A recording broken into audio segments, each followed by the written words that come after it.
Clairvoyance by C.W. Leadbeater. Chapter 1. What Clairvoyance Is.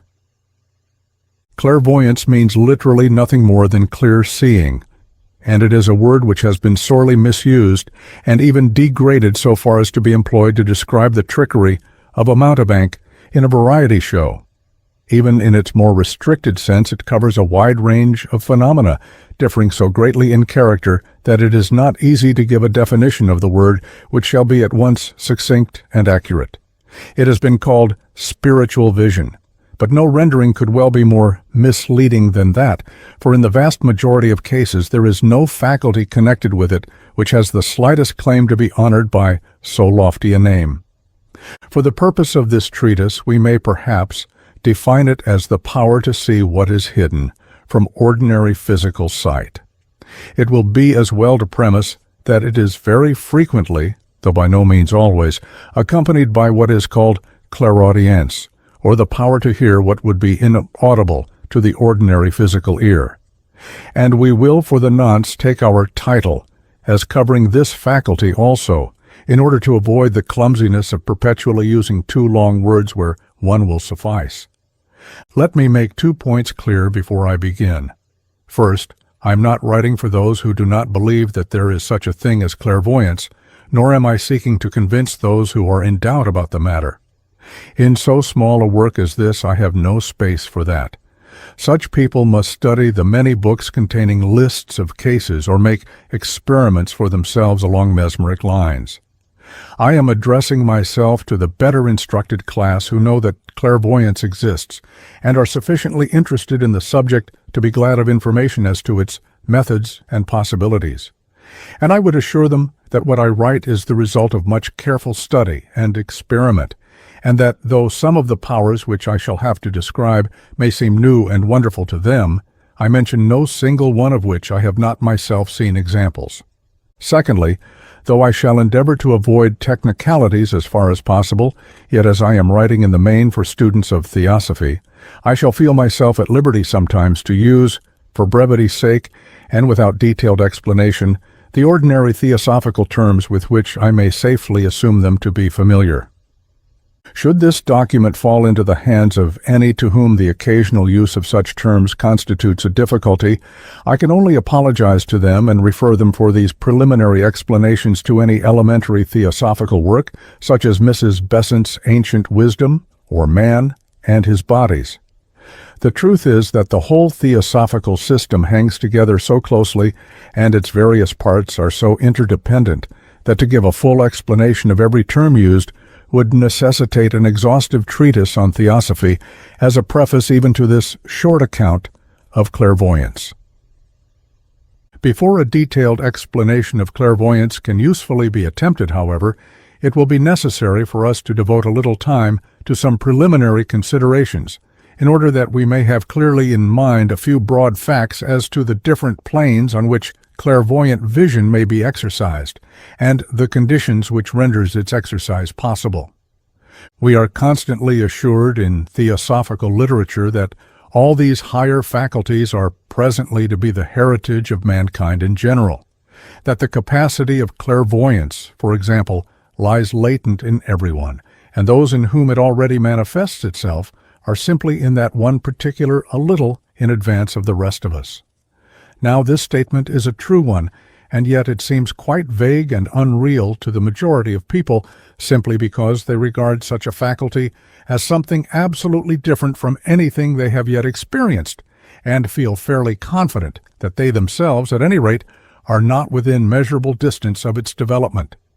It may help to dispel this sense of unreality if we try to understand that clairvoyance, like so many other things in nature, is mainly a question of vibrations, and is in fact nothing but an extension of powers which we are all using every day of our lives.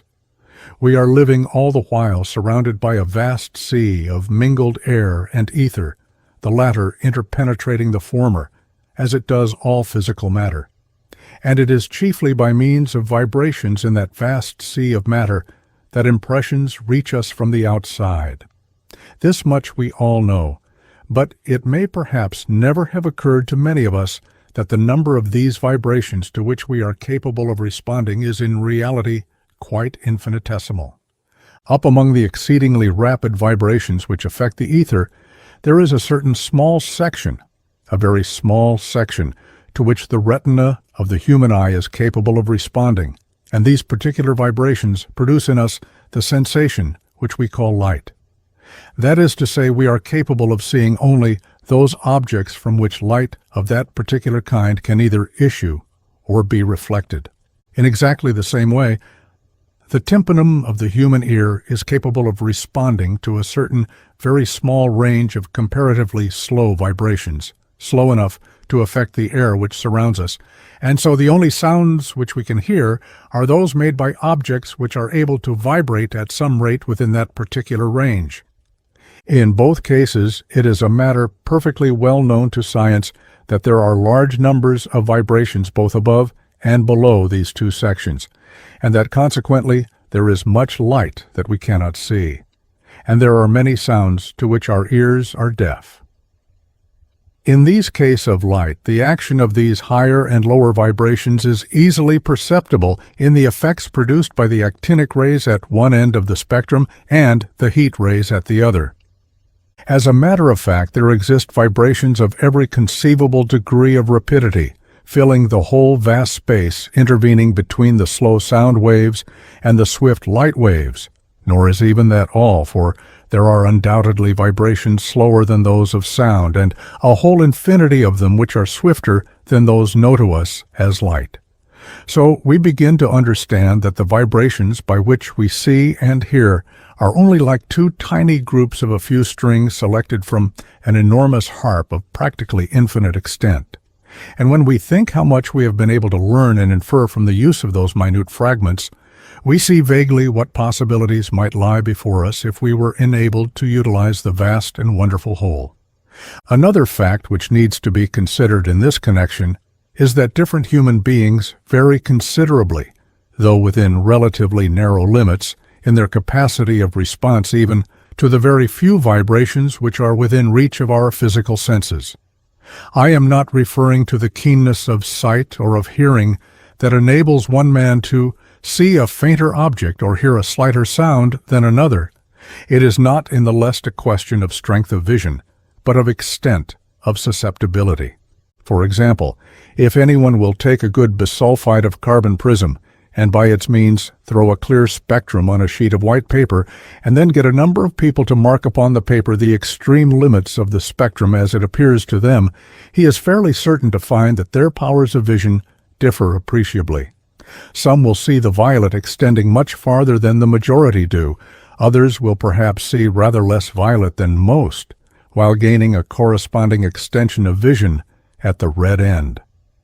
Some few there will perhaps be who can see farther than ordinary at both ends, and these will almost certainly be what we call sensitive people, susceptible in fact to a great range of vibrations than are most men of the present day.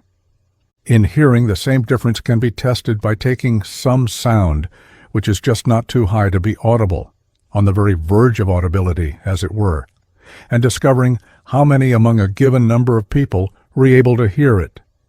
The squeaks of a bat is a familiar instance of such a sound, and experiment will show that on a summer evening, when the whole air is full of the shrill, needle-like cries of these little animals, quite a large number of men will be absolutely unconscious of them and unable to hear anything at all. Now, these examples clearly show that there is no hard and fast limit to man's power of response to either etheric or aerial vibrations, but that some among us already have that power to a wider extent than others. And it will even be found that the same man's capacity varies on different occasions. It is therefore not difficult for us to imagine that it might be possible for a man to develop this power, and thus in time to learn to see much that is invisible to his fellow men, and hear much that is inaudible to them, since we know perfectly well that enormous numbers of these additional vibrations do exist, and are simply, as it were, awaiting recognition. The experiments with the Roentgen rays give us an example of the startling results which are produced when even a very few of these additional vibrations are brought within human ken, and the transparency to these rays of many substances hitherto considered opaque at once shows us one way at least in which we may explain such elementary clairvoyance as is involved in reading a letter inside a closed box or describing those present in an adjoining apartment. To learn to see by means of the Röntgen rays in addition to those ordinarily employed would be quite sufficient to enable anyone to perform a feat of magic of this order. So far we have thought only of an extension of the purely physical senses of man, and when we remember that a man's etheric body is in reality merely the finer part of his physical frame, and that therefore all his sense organs contain a large amount of etheric matter of various degrees of density, the capacities of which are still practically latent in most of us, we shall see that even if we confine ourselves to this line of development alone, there are enormous possibilities of all kinds already opening out before us. But besides and beyond all this, we know that man possesses an astral and a mental body, each of which can in process of time be aroused into activity and will respond in turn to the vibrations of the matter of its own plane, thus opening up before the ego as he learns to function through these vehicles, two entirely new and far wider worlds of knowledge and power. Now these new worlds, though they are all around us and freely interpenetrate one another, are not to be thought of as distinct and entirely unconnected in substance, but rather as melting the one into the other, the lowest astral forming a direct series with the highest physical, just as the lowest mental in its turn forms a direct series with the highest astral. We are not called upon in thinking of them to imagine some new and strange kind of matter, but simply to think of the ordinary physical kind as subdivided so very much more finely and vibrating so very much more rapidly as to introduce us to what are practically entirely new conditions and qualities. It is not then difficult for us to grasp the possibility of a steady and progressive extension of our senses, so that both by sight and by hearing we may be able to appreciate vibrations far higher and far lower than those which are ordinarily recognized.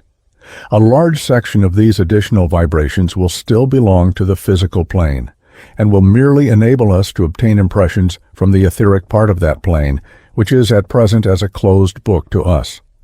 Such impressions will still be received through the retina of the eye. Of course, they will affect its etheric rather than its solid matter, but we may nevertheless regard them as still appealing only to an organ specialized to receive them, and not to the whole surface of the etheric body. There are some abnormal cases, however, in which other parts of the etheric body respond to these additional vibrations as readily as, or even more readily than, the eye. Such vagaries are explicable in various ways, but principally as effects of some partial astral development, for it will be found that the sensitive parts of the body almost invariably correspond with one or other of the chakrams, or centers of vitality in the astral body. And though, if astral consciousness be not yet developed, these centers may not be available on their own plane, they are still strong enough to stimulate into keener activity the etheric matter which they interpenetrate. When we come to deal with the astral senses themselves, the methods of working are very different. The astral body has not specialized sense organs, a fact which perhaps needs some explanation, since many students who are trying to comprehend its physiology seem to find it difficult to reconcile with the statements that have been made as to the perfect interpenetration of the physical body by astral matter, the exact correspondence between the two vehicles, and the fact that every physical object has necessarily its astral counterpart. Now, all these statements are true, and yet it is quite possible for people who do not normally see astrally to misunderstand them. Every order of physical matter has its corresponding order of astral matter in constant association with it, not to be separated from it except by a very considerable exertion of occult force, and even then only to be held apart from it, as long as force is being definitely exerted to that end. But for all that the relation of the astral particles one to another is far looser than is the case with their physical correspondences. In a bar of iron, for example, we have a mass of physical molecules in the solid condition, that is to say, capable of comparatively little change in their relative positions, though each vibrating with immense rapidity in its own sphere. The astral counterpart of this consists of what we often call solid astral matter, that is, matter of the lowest and densest subplane of the astral, but nevertheless its particles are constantly and rapidly changing their relative positions, moving among one another as easily as those of a liquid on the physical plane might do, so that there is no permanent association between any one physical particle and that amount of astral matter which happens at any given moment to be acting as its counterpart. This is equally true with respect to the astral body of man, which for our purpose at the moment we may regard as consisting of two parts, the denser aggregation which occupies the exact position of the physical body, and the cloud of rarer astral matter which surrounds that aggregation.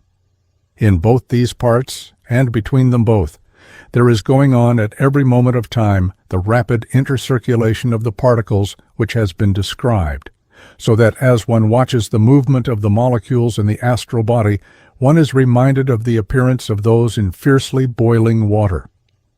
This being so, it will be readily understood that, though any given organ of the physical body must always have, as its counterpart, a certain amount of astral matter, it does not retain the same particles for more than a few seconds at a time, and consequently there is nothing corresponding to the specialization of physical nerve matter into optic or auditory nerves, and so on.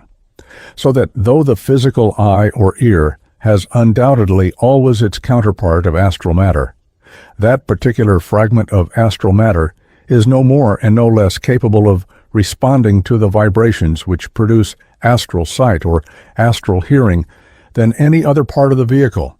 It must never be forgotten that though we constantly have to speak of astral sight or astral hearing in order to make ourselves intelligible, all that we mean by those expressions is the faculty of responding to such vibrations as convey to the man's consciousness, when he is functioning in his astral body, information of the same character as that conveyed to him by his eyes and ears while he is in the physical body. But in the entirely different astral conditions, specialized organs are not necessary for the attainment of this result. There is matter in every part of the astral body which is capable of such response, and consequently, the man functioning in that vehicle sees equally well objects behind him, beneath him, above him, without needing to turn his head. There is, however, another point which it would hardly be fair to leave entirely out of account, and that is the question of the chakrams referred to above. Theosophical students are familiar with the idea of the existence in both the astral and the etheric bodies of man of certain centers of force which have to be vivified in turn by the sacred serpent fire as the man advances in evolution. Though these cannot be described as organs in the ordinary sense of the word, since it is not through them that the man sees and hears as he does in physical life through eyes and ears, yet it is apparently very largely upon their vivification that the power of exercising these astral senses depends each of them as it is developed, giving to the whole astral body the power of response to a new set of vibrations. Neither have these centers, however, any permanent collection of astral matter connected with them. They are simply vortices in the matter of the body, vortices through which all these particles pass in turn, points, perhaps, at which the higher force from planes above impinges upon the astral body. Even this description gives but a very partial idea of their appearance, for they are in reality four-dimensional vortices, so that the force which comes through them and is the cause of their existence seems to well up from nowhere. But at any rate, since all particles in turn pass through each of them, it will be clear that it is thus possible for each in turn to evoke in all the particles of the body the power of receptivity to a certain set of vibrations, so that all the astral senses are equally active in all parts of the body.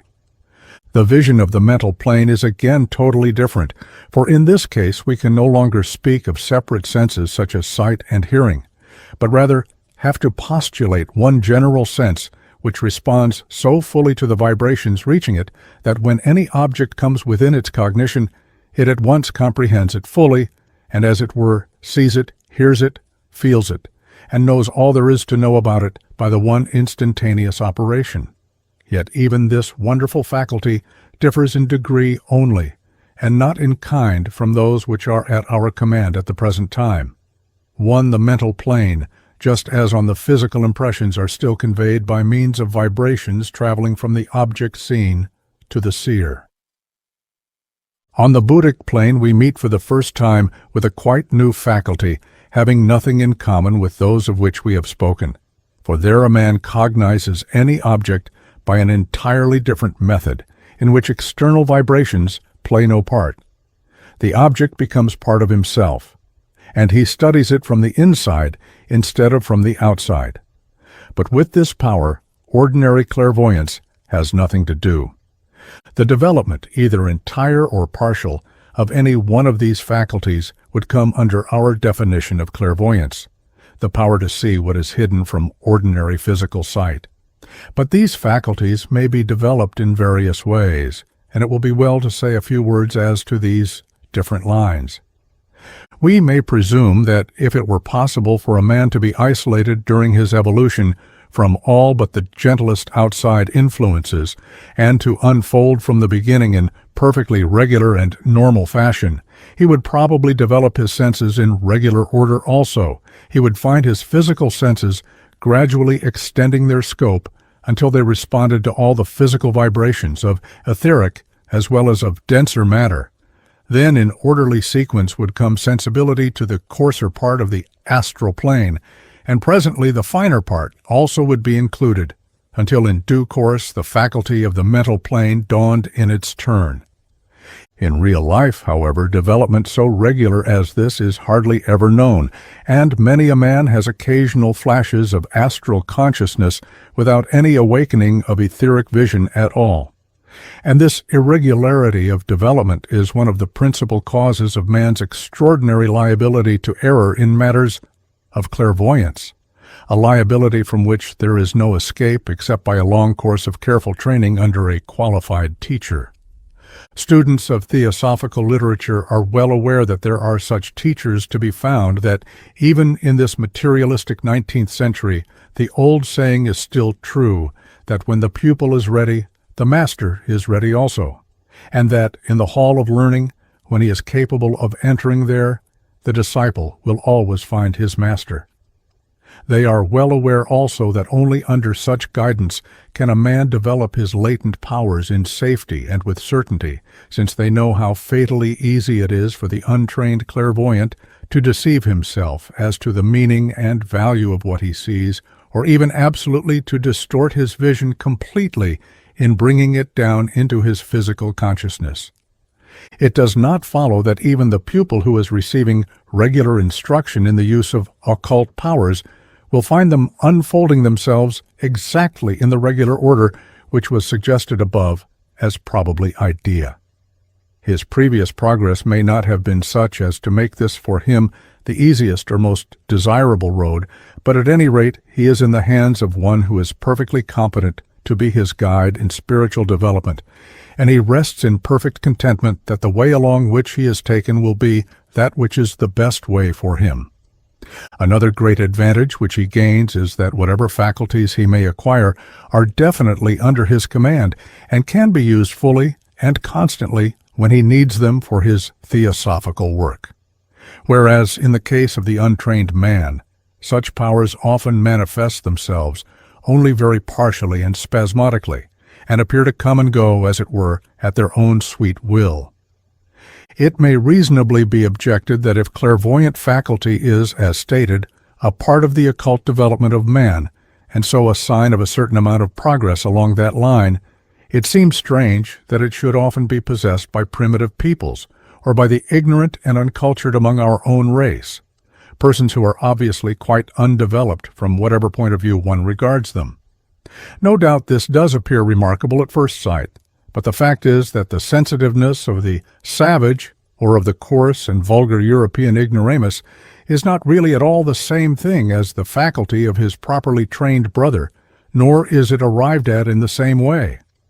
An exact and detailed explanation of the difference would lead us into rather recondite technicalities, but perhaps the general idea of the distinction between the two may be caught from an example taken from the very lowest plane of clairvoyance, in close contact with the denser physical.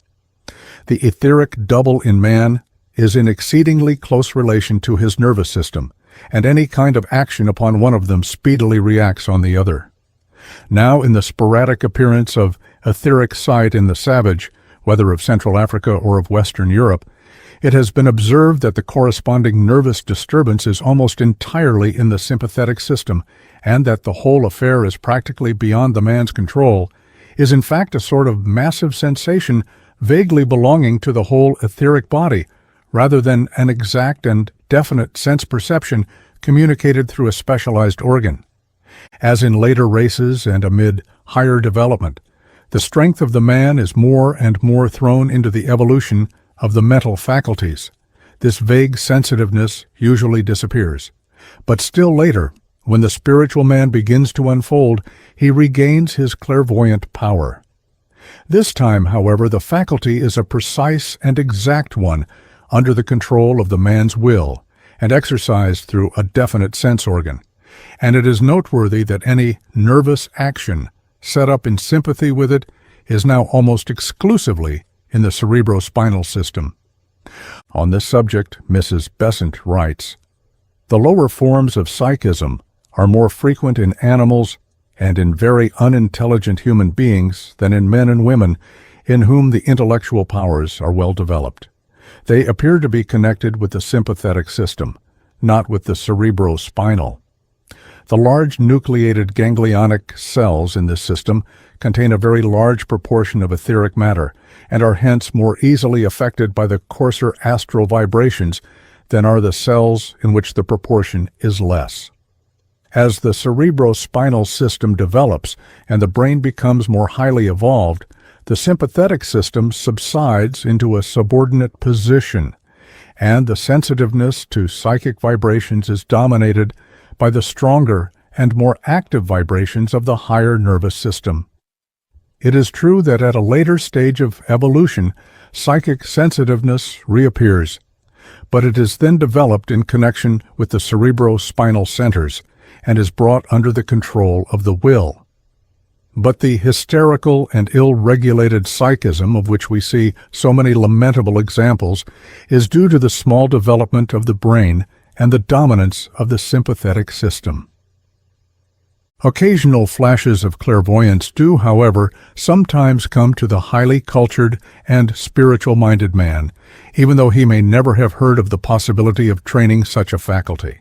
In his case, such glimpses usually signify that he is approaching that stage in his evolution when these powers will naturally begin to manifest themselves, and their appearance should serve as an additional stimulus to him strive to maintain that high standard of moral purity and mental balance, without which clairvoyance is a curse and not a blessing to its possessor.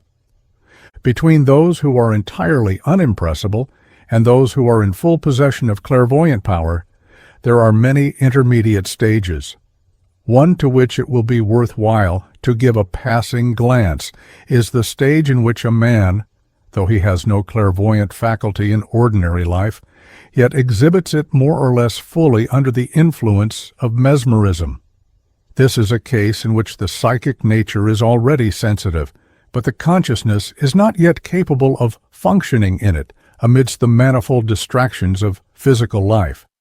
It needs to be set free by the temporary suspension of the outer senses in the mesmeric trance, before it can use the diviner faculties which are but just beginning to dawn within it.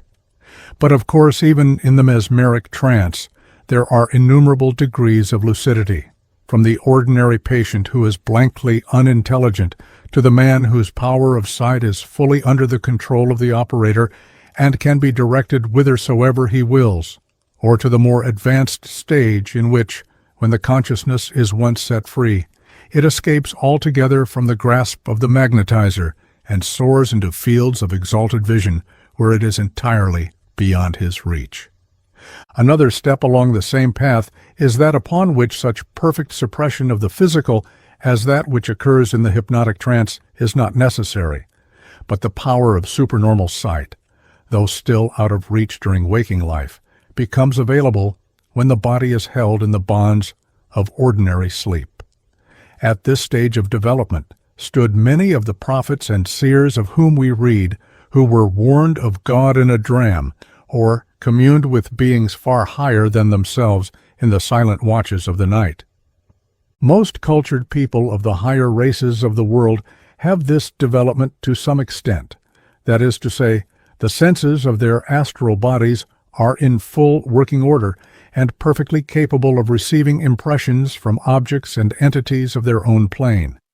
But to make that fact of any use to them down here in the physical body, two changes are usually necessary. First, that the ego shall be awakened to the realities of the astral plane and induced to emerge from the chrysalis formed by his own waking thoughts, and look around him to observe and to learn, and secondly, that the consciousness shall be so far retained during the return of the ego into his physical body as to enable him to impress upon his physical brain the recollection of what he has seen or learnt. If the first of these changes has taken place, the second is of little importance, since the ego, the true man, will be able to profit by the information to be obtained upon that plane, even though he may not have the satisfaction of bringing through any remembrance of it into his waking life down here. Students often ask how this clairvoyant faculty will first be manifested in themselves, how they may know when they have reached the stage at which its first faint foreshadowings are beginning to be visible. Cases differ so widely that it is impossible to give to this question any answer that will be universally applicable.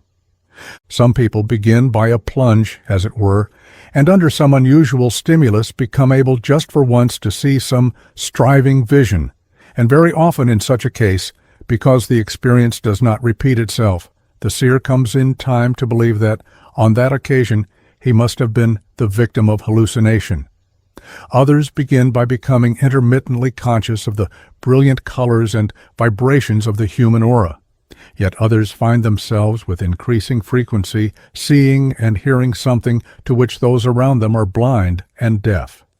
Others again see faces, landscapes, or colored clouds floating before their eyes in the dark before they sink to rest. While perhaps the commonest experience of all is that of those who begin to recollect with greater and greater clearness what they have seen and heard on the other planes during sleep.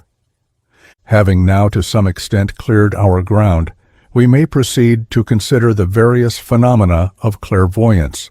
They differ so widely both in character and in degree that it is not very easy to decide how they can most satisfactorily be classified. We might, for example, arrange them according to the kind of sight employed, whether it were mental, astral, or merely etheric.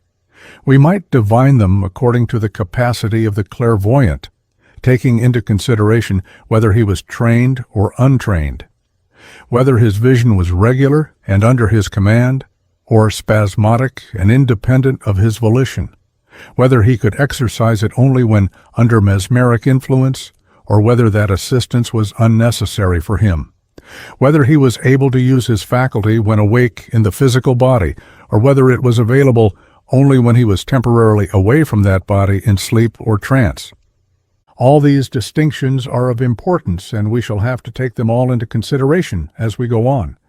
But perhaps on the whole the most useful classification will be one something on the lines of that adopted by Mr. Sinnett in his Rational of Mesmerism, a book, by the way, which all students of clairvoyance ought to read. In dealing with the phenomena, then, we will arrange them rather according to the capacity of the sight employed than to the plane upon which it is exercised, so that we may group instances of clairvoyance under some such headings as these. 1. Simple clairvoyance, that is to say, a mere opening of sight, enabling its possessor to see whatever astral or etheric entities happen to be present around him, but not including the power of observing either distant places or scenes belonging to any other time than the present. 2.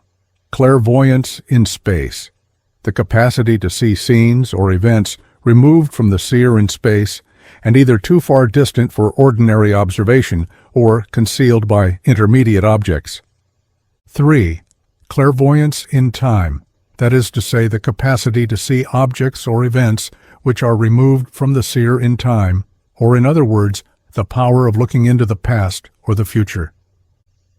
Chapter 2. Simple Clairvoyance. Full. We have defined this as a mere opening of etheric or astral sight, which enables the possessor to see whatever may be present around him on corresponding levels, but is not usually accompanied by the power of seeing anything at a great distance or of reading either the past or the future. It is hardly possible altogether to exclude these latter faculties, for astral sight necessarily has considerably greater extension than physical, and fragmentary pictures of both past and future are often casually visible even to clairvoyants who do not know how to seek specially for them. But there is nevertheless a very real distinction between such incidental glimpses and the definite power of projection of the sight either in space or time. We find among sensitive people all degrees of this kind of clairvoyance, from that of the man who gets a vague impression which hardly deserves the name of sight at all, up to the full possession of etheric and astral vision, respectively. Perhaps the simplest method will be for us to begin by describing what would be visible in the case of this fuller development of the power, as the cases of its partial possession will then be seen to fall naturally into their places. Let us take the etheric vision first. This consists simply, as has already been said, in susceptibility to a far larger series of physical vibrations than ordinary, but nevertheless its possession brings into view a good deal to which the majority of the human race still remains blind. And let us consider what changes its acquisition produces in the aspect of familiar objects, animate and inanimate, and then see to what entirely new factors it introduces us.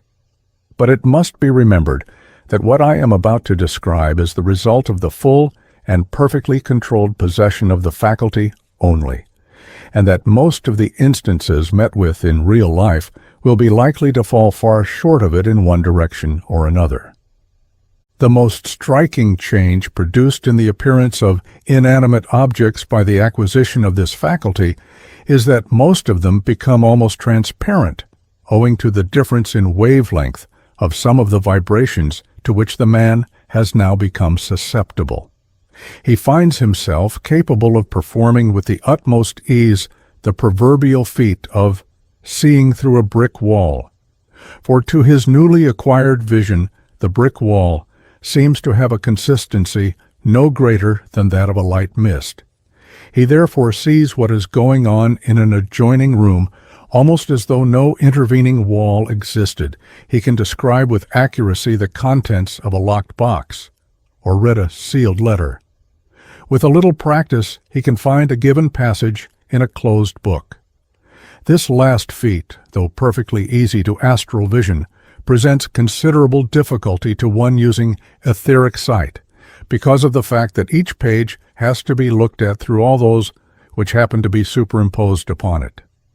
It is then asked whether under these circumstances a man sees always with this abnormal sight, or only when he wishes or do so.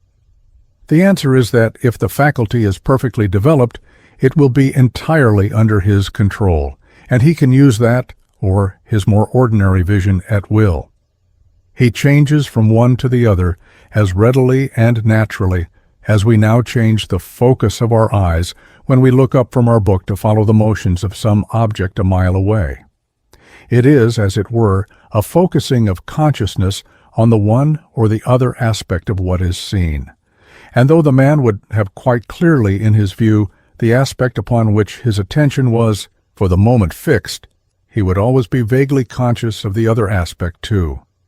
Just as when we focus our sight upon any object held in our hands, we yet vaguely see the opposite wall of the room as a background. Another curious change which comes from the possession of this sight is that the solid ground upon which the man walks becomes, to a certain extent, transparent to him, so that he is able to see down into it to a considerable depth, much as we can now see into fairly clear water. This enables him to watch a creature burrowing underground to distinguish a vein of coal or of metal, if not too far below the surface, and so on. The limit of etheric sight when looking through solid matter appears to be analogous to that imposed upon us when looking through water or mist. We cannot see beyond a certain distance because the medium through which we are looking is not perfectly transparent. The appearance of animate objects is also considerably altered for the man who has increased his visual powers to this extent. The bodies of men and animals are for him in the main transparent, so that he can watch the action of the various internal organs and, to some extent, diagnose some of their diseases.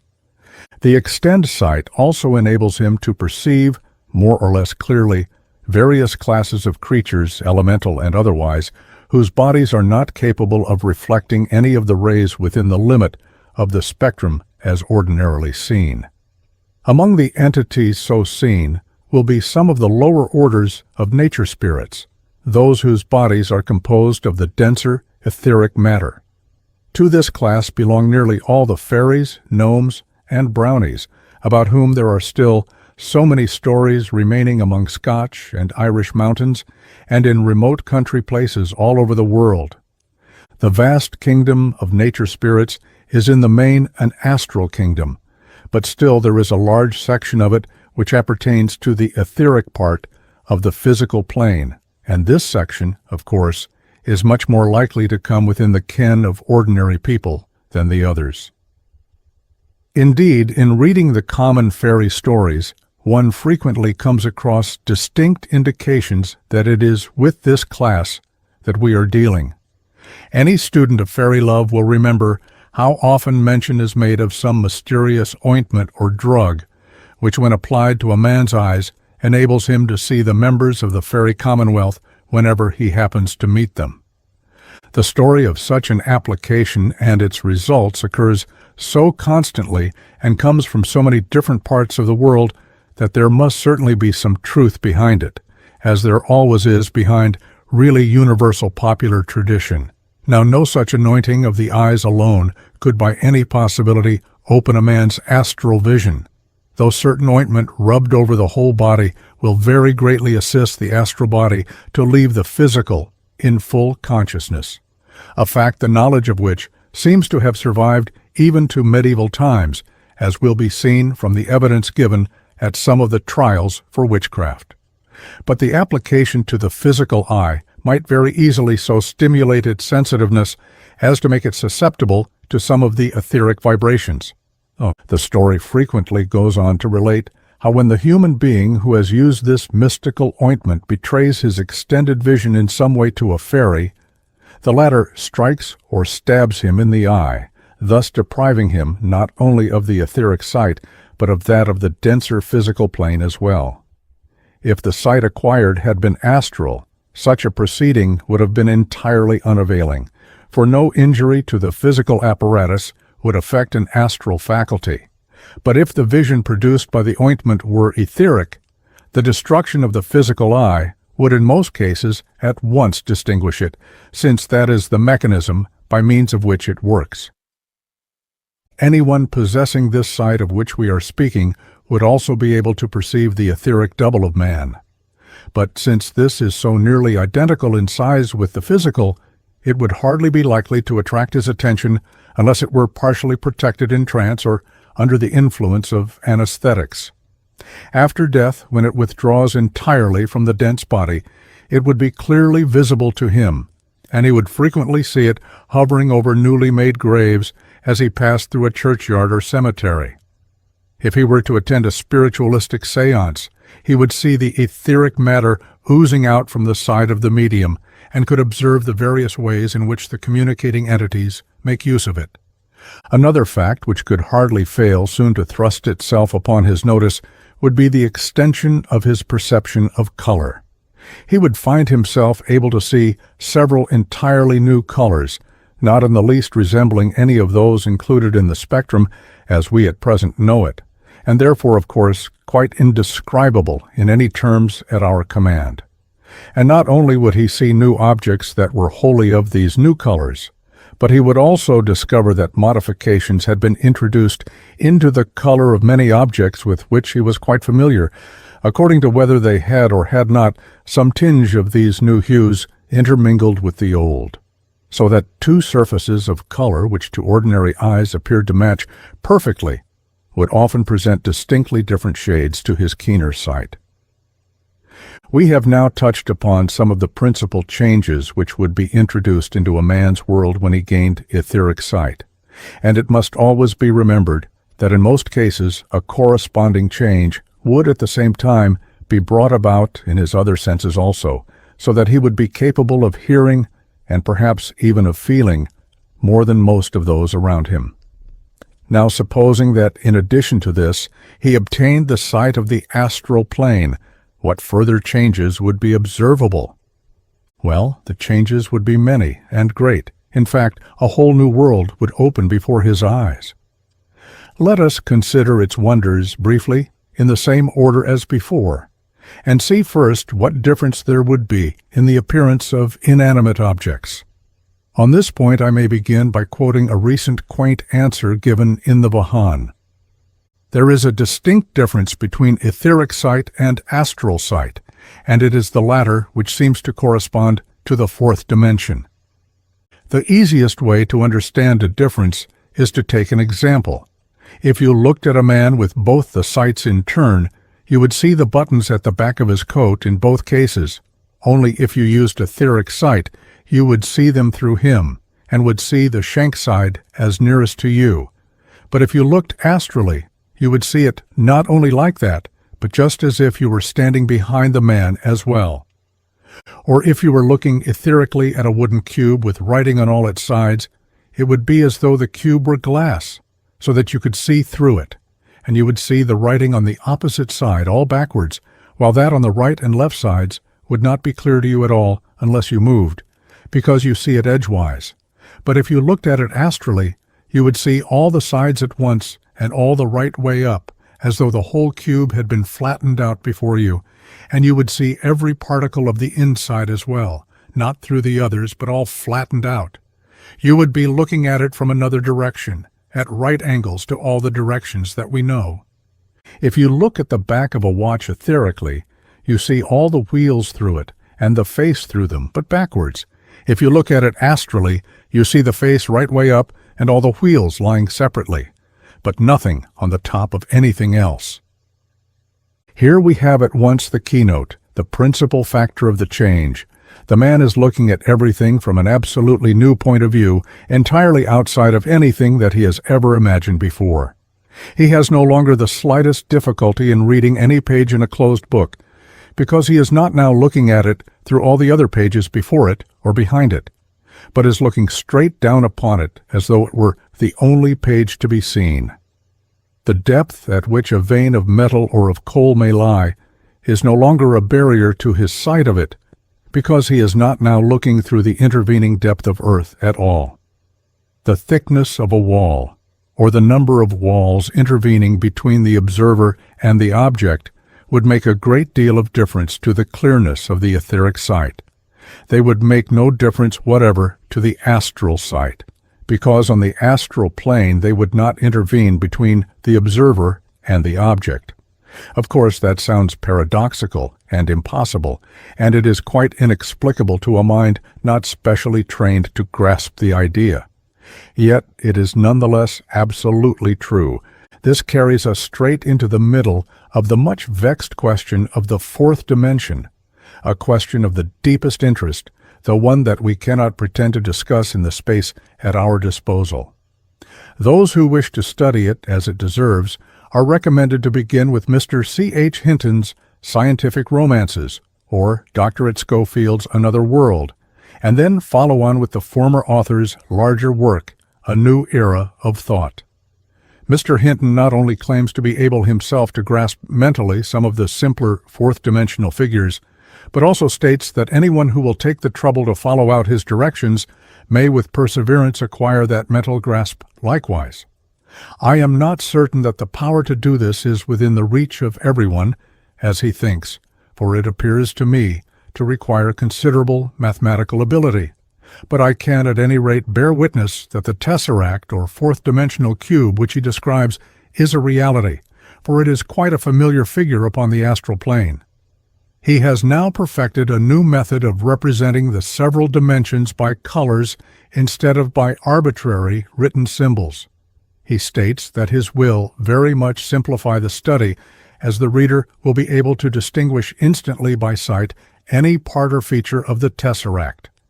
A full description of this new method, with plates, is said to be ready for the press and is expected to appear within a year, so that intending students of this fascinating subject might do well to await its publication.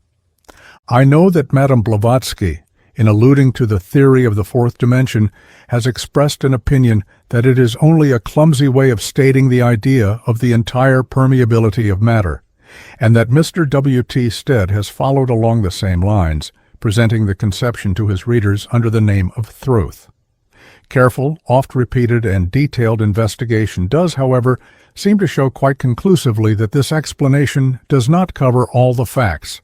It is a perfect description of etheric vision, but the further and quite different idea of the fourth dimension, as expounded by Mr. Hinton, is the only one which gives any kind of explanation down here of the constantly observed facts of astral vision.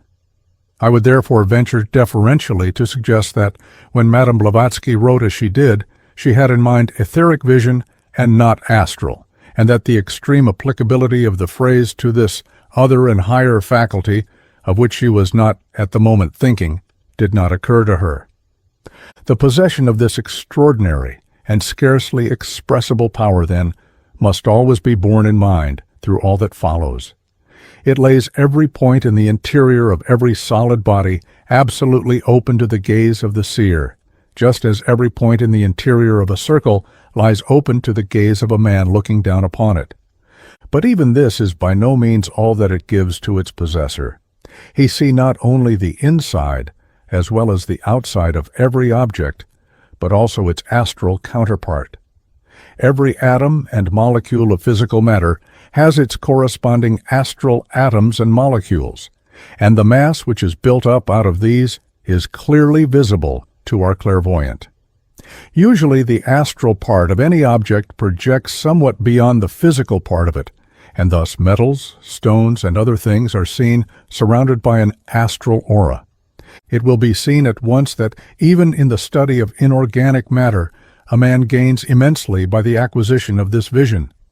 Not only does he see the astral part of the object at which he looks, which before was wholly hidden from him.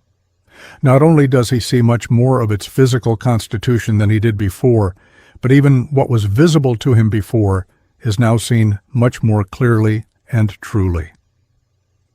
A moment's consideration will show that his new vision approximates much more closely to true perception than does physical sight. For example, if he looks astrally at a glass cube, its sides will all appear equal, as we know they really are, whereas on the physical plane he sees the further side in perspective. That is, it appears smaller than the nearer side, which is, of course, a mere illusion due to his physical limitations. When we come to consider the additional facilities which it offers in the observation of animate objects, we see still more clearly the advantages of the astral vision. It exhibits to the clairvoyant the aura of plants and animals, and thus, in the case of the latter, their desires and emotions and whatever thoughts they may have are all plainly shown before his eyes. But it is in dealing with human beings that he will most appreciate the value of this faculty, for he will often be able to help them far more effectually when he guides himself by the information which it gives him. He will be able to see the aura as far up as the astral body, and though that leaves all the higher part of a man still hidden from his gaze, he will nevertheless find it possible, by careful observation, to learn a good deal about the higher part, form what is within his reach. His capacity of examining the etheric double will give him considerable advantage in locating and classifying any defects or diseases of the nervous system, while from the appearance of the astral body he will be at once aware of all the emotions, passions, desires, and tendencies of the man before him, and even of very many of his thoughts also. As he looks at a person, he will see him surrounded by the luminous mists of the astral aura, flashing with all sorts of brilliant colors and constantly changing in hue and brilliancy with every variation of the person's thoughts and feelings. He will see this aura flooded with the beautiful rose color of pure affection, the rich blue of devotional feeling, the hard dull brown of selfishness, the deep scarlet of angers, the horrible lurid red of sensuality, the livid gray of fear, the black clouds of hatred and malice, or any of the other hundredfold indications so easily to be read in it by a practiced eye. And thus it will be impossible for any persons to conceal from him the real state of their feelings on any subject. These varied indications of the aura are of themselves a study of very deep interest, but I have no space to deal with them in detail here. A much fuller account of them, together with a number of colored illustrations, will be found in my work on the subject Man Visible and Invisible. Not only does the astral aura show him the temporary result of the emotion passing through it at the moment, but it also gives him, by the arrangement and proportion of its colors, when in a condition of comparative rest, a clue to the general disposition and character of its owner. For the astral body is the expression of as much of the man as can be manifested on that plane, so that from what is seen in it, much more which belongs to higher planes may be inferred with considerable certainty. In this judgment of character, our clairvoyant will be much helped by so much of the person's thought as expresses itself on the astral plane, and consequently comes within his purview. The true home of thought is on the mental plane, and all thought first manifests itself there as a vibration of the mind-body. But if it be in any way a selfish thought, or if it be connected in any way with an emotion or a desire, it immediately descends into the astral plane and takes to itself a visible form of astral matter. In the case of the majority of men, almost all thought would fall under one or other of these heads, so that practically the whole of their personality would lie clearly before a friend's astral vision, since their astral bodies and the thought forms constantly radiating from them would be to him as an open book in which their characteristics were writ so largely that he who ran might read. Anyone wishing to gain some idea as to how the thought forms present themselves to clairvoyant vision may satisfy themselves to some extent by examining the illustrations accompanying Mrs. Besant's valuable article on the subject in Lucifer for September 1896.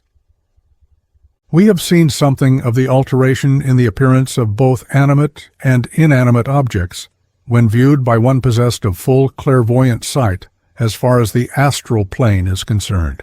Let us now consider what entirely new objects he will see.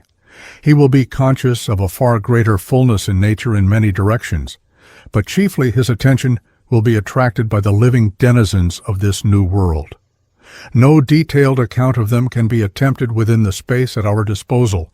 For that, the reader is referred to number phi of the theosophical manuals. Here we can do no more than barely enumerate a few classes only of the vast hosts of astral inhabitants. He will be impressed by the protean forms of the ceaseless tide of elemental essence, ever swirling around him, menacing often, yet always retiring before a determined effort of the will. He will marvel at the enormous army of entities temporarily called out of this ocean into separate existence by the thoughts and wishes of man, whether good or evil. He will watch the manifold tribes of the nature spirits at their work or at their play. He will sometimes be able to study with ever-increasing delight the magnificent evolution of some of the lower orders of the glorious kingdom of the Devas, which corresponds approximately to the angelic host of Christian terminology. But perhaps of even keener interests to him than any of these will be the human denizens of the astral world, and he will find them divisible into two great classes, those whom we call the living and those others, most of them infinitely more alive, whom we so foolishly misname the dead.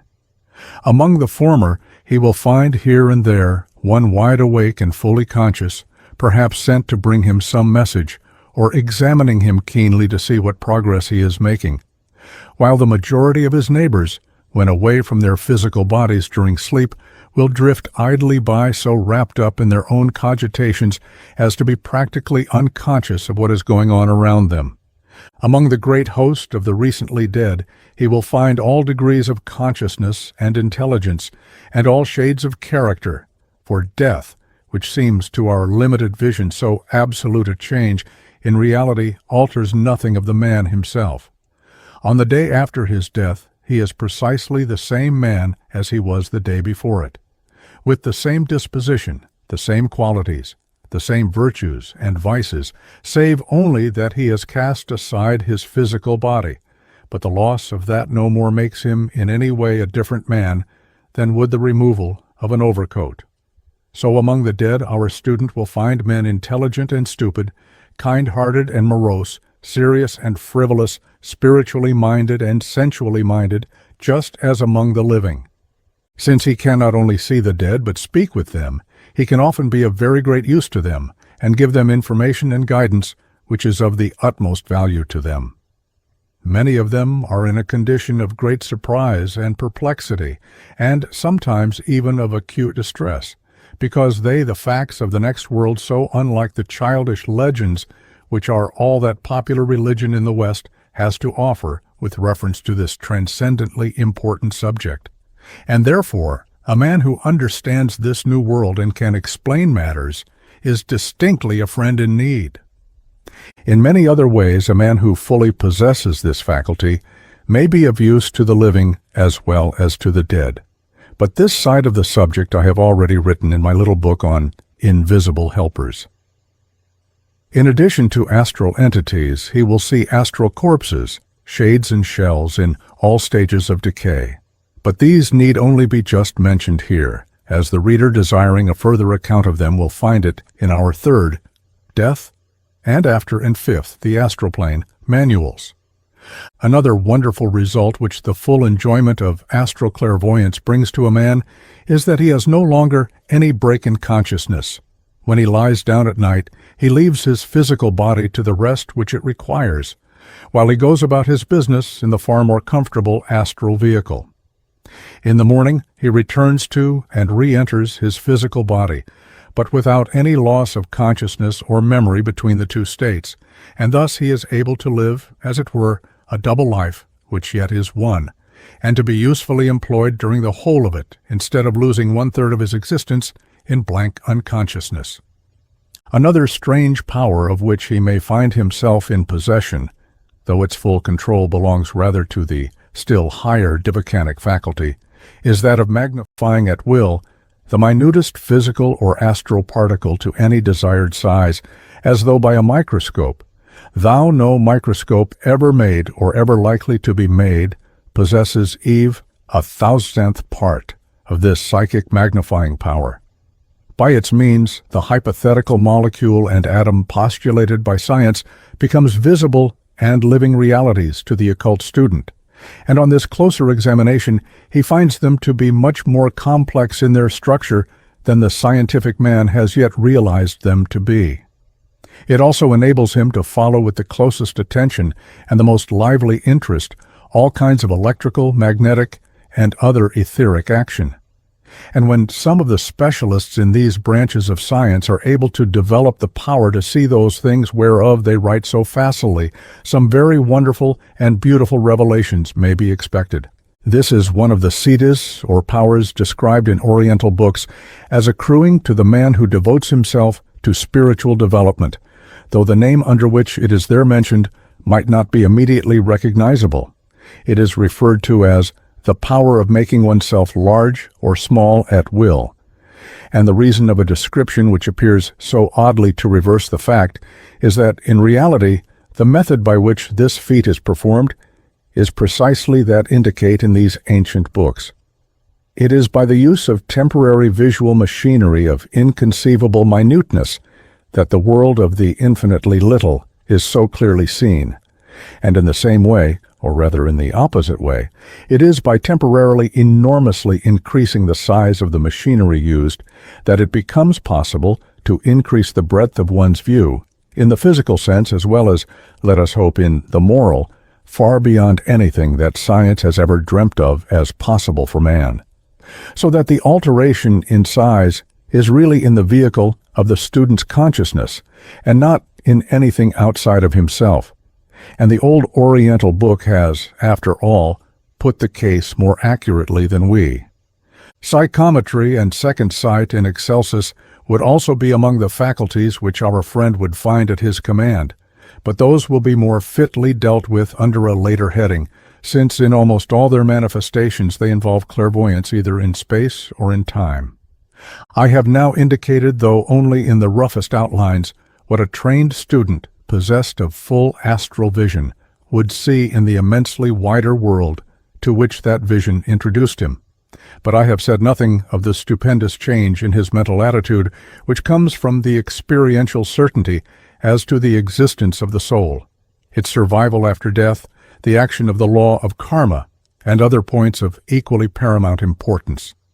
The difference between even the profoundest intellectual conviction and the precise knowledge gained by direct personal experience must be felt in order to be appreciated. Chapter 3. Simple Clairvoyance. Partial.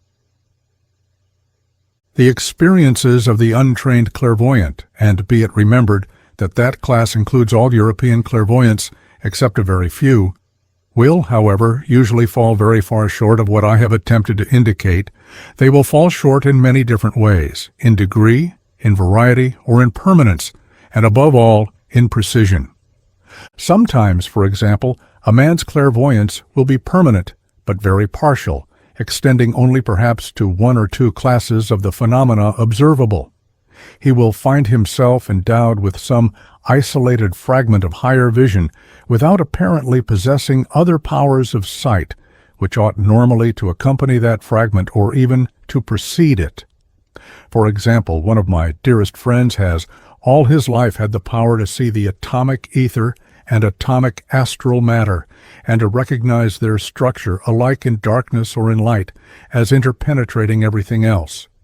Yet he has only rarely seen entities whose bodies are composed of the much more obvious lower ethers or denser astral matter, and at any rate is certainly not permanently able to see them. He simply finds himself in possession of this special faculty, without any apparent reason to account for it, or any recognizable relation to anything else. And beyond proving to him the existence of these atomic planes and demonstrating their arrangement, it is difficult to see of what particular use it is to him at present. Still, there the thing is, and it is an earnest of greater things to come, of further powers still awaiting development. There are many similar cases, similar, I mean, not in the possession of that particular form of sight, which is unique in my experience, but in showing the development of some one small part of the full and clear vision of the astral and etheric planes. In 9 cases out of 10, however, such partial clairvoyance will at the same time lack precision also. That is to say, there will be a good deal of vague impression and inference about it, instead of the clear-cut definition and certainty of the trained man. Examples of this type are constantly to be found, especially among those who advertise themselves as test and business clairvoyants. Then, again, there are those who are only temporarily clairvoyant under certain special conditions. Among these there are various subdivisions, some being able to reproduce the state of clairvoyance at will by again setting up the same conditions, while with others tie comes sporadically, without any observable reference to their surroundings, and with yet others the power shows itself only once or twice in the whole course of their lives. To the first of these subdivisions belong those who are clairvoyant only when in the mesmeric trance, who when not so entranced are incapable of seeing or hearing anything abnormal. These may sometimes reach great heights of knowledge and be exceedingly precise in their indications, but when that is so, they are usually undergoing a course of regular training, though for some reason unable as yet to set themselves free from the leaden weight of earthly lie without assistance. In the same class we may put those, chiefly Orientals, who gained some temporary sight only under the influence of certain drugs or by means of the performance of certain ceremonies. The ceremonialist sometimes hypnotizes himself by his repetitions, and in that condition becomes to some extent clairvoyant. More often he simply reduces himself to a passive condition in which some other entity can obsess him and speak through him. Sometimes, again, his ceremonies are not intended to affect himself at all, but to invoke some astral entity who will give him the required information. But of course that is a case of magic, and not of clairvoyance. Both the drugs and the ceremonies are methods emphatically to be avoided by anyone who wishes to approach clairvoyance from the higher side and use it for his own progress and for the helping of others. The Central African medicine man or witch doctor and some of the Tartar shamans are good examples of the type. Those to whom a certain amount of clairvoyant power has come occasionally only, and without any reference to their own wish, have often been hysterical or highly nervous persons with whom the faculty was to a large extent one of the symptoms of a disease.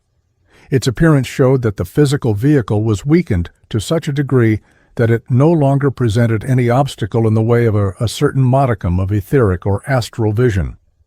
An extreme example of this class is the man who drinks himself into delirium tremens, and in the condition of absolute physical ruin and impure psychic excitation brought about by the ravages of that fell disease, is able to see for the time some of the loathsome elemental and other entities which he has drawn round himself by his long course of degraded and bestial indulgence. There are, however, others cases where the power of sight has appeared and disappeared without apparent reference to the state of the physical health. But it seems probable that even in those, if they could have been observed closely enough, some alteration in the condition of the etheric double would have been noticed. Those who have only one instance of clairvoyance to report in the whole of air lives are a difficult band to classify at all exhaustively, because of the great variety of the contributory circumstances.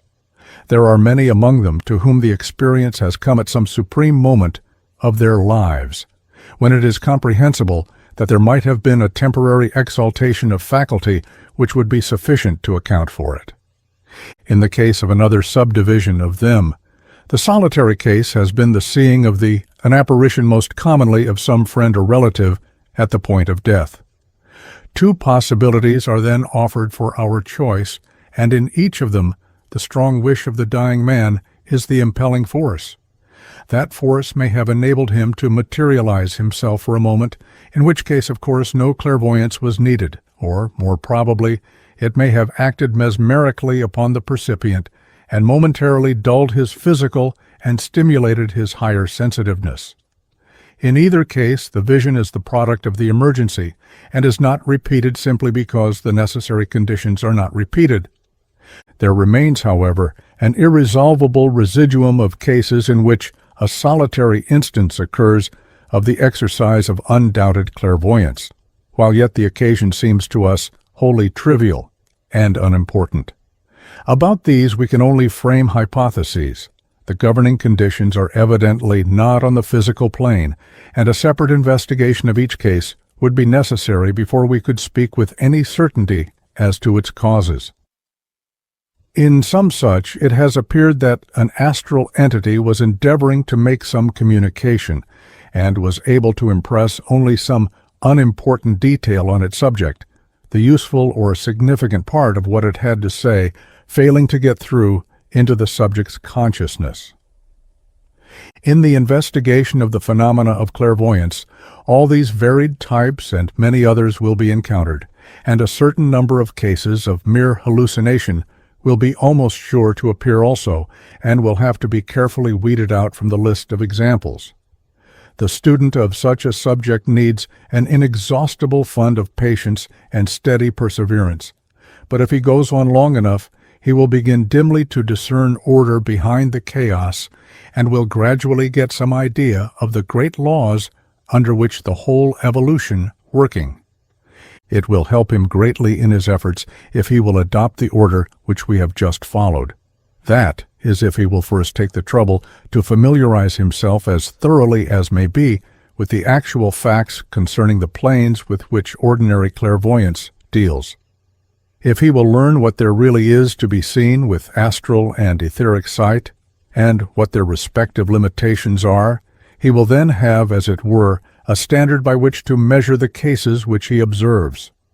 Since all instances of partial sight must of necessity fit into some niche in this whole, if he has the outline of the entire scheme in his head, he will find it comparatively easy with a little practice to classify the instances with which he is called upon to deal.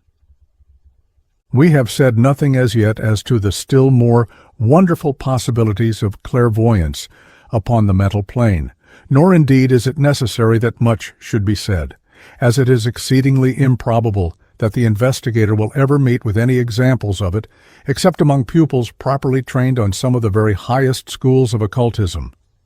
For them, it opens up yet another new world, vaster far than all those beneath it, a world in which all that we can imagine of utmost glory and splendor is the commonplace of existence. Some account of its marvelous faculty, its ineffable bliss, its magnificent opportunities for learning and for work, is given in the 6th of our theosophical manuals, and to that the student may be referred. All that it has to give, all of it at least that he can assimilate, is within the reach of the trained pupil, but for the untrained clairvoyant to touch it is hardly more than a bare possibility. It has been done in mesmeric trance, but the occurrence is of exceeding rarity, for it needs almost superhuman qualifications in the way of lofty spiritual aspiration and absolute purity of thought and intention upon the part both of the subject and the operator. To a type of clairvoyance such as this, and still more fully to that which belongs to the plane next above it, the name of spiritual sight may reasonably be applied, and since the celestial world to which it opens our eyes lies all round us, here and now, it is fit that our passing reference to it should be made under the heading of simple clairvoyance. Thought it may be necessary to allude to it again when dealing with clairvoyance in space, to which we will now pass on. Chapter 4. Clairvoyance in Space, Intentional. We have defined this as the capacity to see events or scenes removed from the seer in space and too far distant for ordinary observation. The instances of this are so numerous and so various that we shall find it desirable to attempt a somewhat more detailed classification of them. It does not much matter what particular arrangement we adopt, so long as it is comprehensive enough to include all our cases. Perhaps a convenient one will be to group them under the broad divisions of intentional and unintentional clairvoyance in space, with an intermediate class that might be described as semi-intentional. A curious title, but I will explain it later. As before, I will begin by stating what is possible along this line for the fully trained seer, and endeavoring to explain how his faculty works and under what limitations it acts. After that, we shall find ourselves in a better position to try to understand the manifold examples of partial and untrained sight. Let us then, in the first place, discuss intentional clairvoyance. It will be obvious from what has previously been said as to the power of astral vision that anyone possessing it in its fullness will be able to see by its means practically anything in this world that he wishes to see. The most secret places are open to his gaze, and intervening obstacles have no existence for him because of the change in his point of view, so that if we grant him the power of moving about in the astral body, he can without difficulty go anywhere and see anything within the limits of the planet. Indeed, this is to a large extent possible to him even without the necessity of moving the astral body at all, as we shall presently see. Let us consider a little more closely the methods by which this superphysical sight may be used to observe events taking place at a distance. When, for example, a man here in England sees in minutest detail something which is happening at the same moment in India or America, how is it done?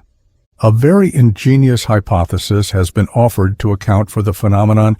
It has been suggested that every object is perpetually throwing off radiations in all directions, similar in some respects to, though infinitely finer than rays of light, and that clairvoyance is nothing but the power to see by means of these finer radiations. Distance would, in that case, no bar to the sight. All intervening objects would be penetrable by these rays, and they would be able to cross one another to infinity in all directions without entanglement, precisely as the vibrations of ordinary light do. Now, though this is not exactly the way in which clairvoyance works, the theory is nevertheless quite true in most of its premises. Every object undoubtedly is throwing off radiations in all directions, and it is precisely in this way, though on a higher plane, that the Akashic records seem to be formed. Of them it will be necessary to say something under our next heading, so we will do no more than mention them for the moment. The phenomena of psychometry are also dependent upon these radiations, as will presently be explained. There are, however, certain practical difficulties in the way of using these etheric vibrations, for that is, of course, what they are, as the medium by means of which one may see anything taking place at a distance. Intervening objects are not entirely transparent, and as the actors in the scene, which the experimenter tried to observe, would probably be at least equally transparent, it is obvious that serious confusion would be quite likely to result. The additional dimension which would come into play if astral radiations were sensed instead of etheric would obviate some of the difficulties, but would, on the other hand, introduce some fresh complications of its own, so that for practical purposes, in endeavoring to understand clairvoyance, we may dismiss this hypothesis of radiations from our minds and turn to the methods of seeing at a distance which are actually at the disposal of the student. It will be found that there are four of them being really varieties of clairvoyance, while the fifth does not properly come under that head at all, but belongs to the domain of magic. Let us take this last one first and get it out of our way. 1. By the assistance of a nature spirit. This method does not necessarily involve the possession of any psychic faculty at all on the part of the experimenter. He need only know how to induce some denizen of the astral world to undertake the investigation for him. This may be done either by invocation or by evocation.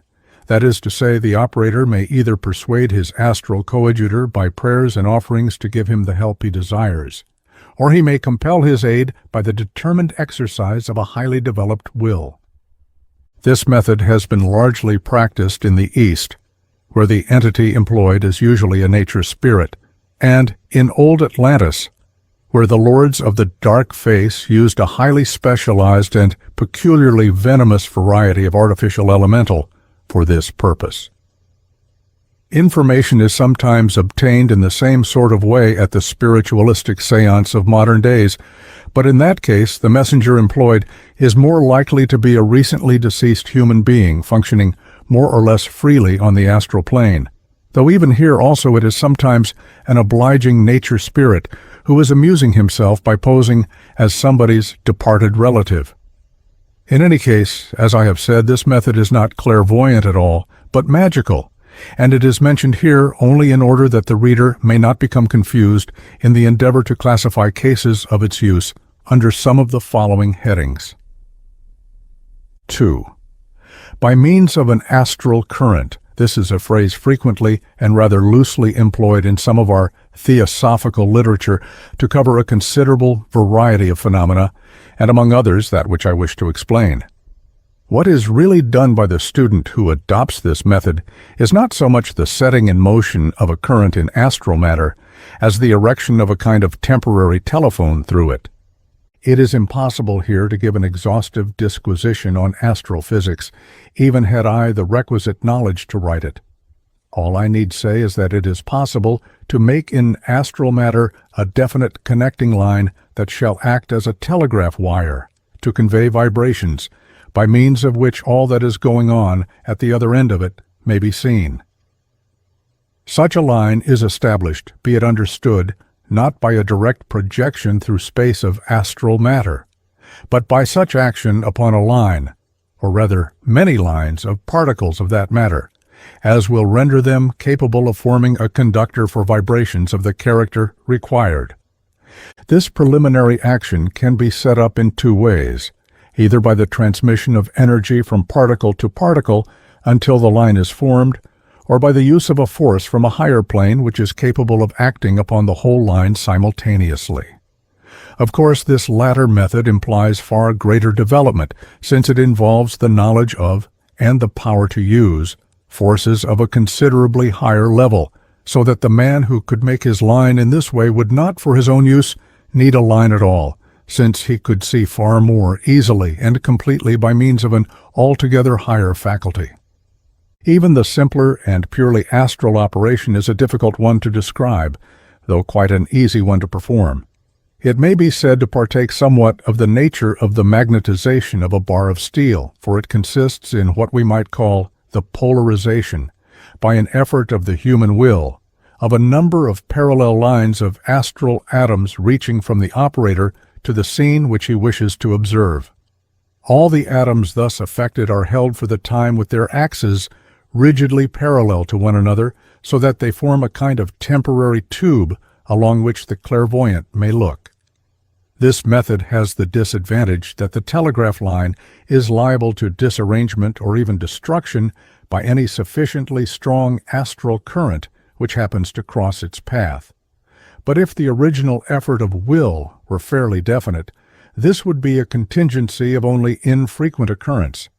The view of a distant scene obtained by means of this astral current is in many ways not unlike that seen through a telescope. Human figures usually appear very small, like those on a distant stage, but in spite of their diminutive size, they are as clear as though they were close by. Sometimes it is possible by this means to hear what is said as well as to see what is done, but as in the majority of cases this does not happen, we must consider in rather as the manifestation of an additional power than as a necessary corollary of the faculty of sight. It will be observed that, in this case, the seer does not usually leave his physical body at all. There is no sort of projection of his astral vehicle or of any part of himself towards that at which he is looking, but he simply manufactures for himself a temporary astral telescope. Consequently, he has, to a certain extent, the use of his physical powers even while he is examining the distance seen. For example, his voice would usually still be under his control, so that he could describe what he saw even while he was in the act of making his observations. This consciousness of the man is, in fact, distinctly still at this end of the line. This fact, however, has its limitations as well as its advantages, and these again largely resemble the limitations of the man using a telescope on the physical plane. The experimenter, for example, has no power to shift this point of view. His telescope, so to speak, has a particular field of view which cannot be enlarged or altered. He is looking at his scene from a certain direction, and he cannot suddenly turn it all round and see how it looks from the other side. If he has sufficient psychic energy to spare, he may drop altogether the telescope that he is using and manufacture an entirely new one for himself, which will approach his objective somewhat differently. But this is not a course at all likely to be adopted in practice. But it may be said, the mere fact that he is using astral sight ought to enable him to see it from all sides at once. So it would if he were using that sight in the normal way upon an object which was fairly near him, within his astral reach, as it were. But at a distance of hundreds or thousands of miles, the case is very different. Astral sight gives us the advantage of an additional dimension, but there is still such a thing as position in that dimension, and it is naturally a potent factor in limiting the use of the powers of its plane. Our ordinary three-dimensional sight enables us to see at once every point of the interior of a two-dimensional figure, such as a square, but in order to do that, the square must be within a reasonable distance from our eyes. The mere additional dimension will avail a man in London but little in his endeavor to examine a square in Calcutta. Astral sight, when it is cramped by being directed along what is practically a tube, is limited very much as physical sight would be under similar circumstances, though if possessed in perfection, it will still continue to show, even at that distance, the auras, and therefore all the emotions and most of the thoughts of the people under observation. There are many people for whom this type of clairvoyance is very much facilitated if they have at hand some physical object which can be used as a starting point for their astral tube, a convenient focus for their willpower. A ball of crystal is the commonest and most effectual of such foci, since it has the additional advantage of possessing within itself qualities which stimulate psychic faculty. But other objects are also employed, to which we shall find it necessary to refer more particularly when we come to consider semi-intentional clairvoyance. In connection with this astral current form of clairvoyance, as with others, we find that there are some psychics who are unable to use it except when under the influence of mesmerism. The peculiarity in this case is that among such psychics there are two varieties, one in which by being thus set free, the man is enabled to make a telescope for himself, and another in which the magnetizer himself makes the telescope and the subject is simply enabled to see through it. In this latter case, obviously, the subject has not enough will to form a tube for himself, and the operator, though possessed of the necessary willpower, is not clairvoyant, or he could see through his own tube without needing help. Occasionally, though rarely, the tube which is formed possesses another of the attributes of a telescope, that of magnifying the objects at which it is directed until they seem of life size. Of course, the objects must always be magnified to some extent, or they would be absolutely invisible, but usually the extent is determined by the size of the astral tube, and the whole thing is simply a tiny moving picture. In the few cases where the figures are seen as a life size by this method, it is probable that an altogether new power is beginning to dawn.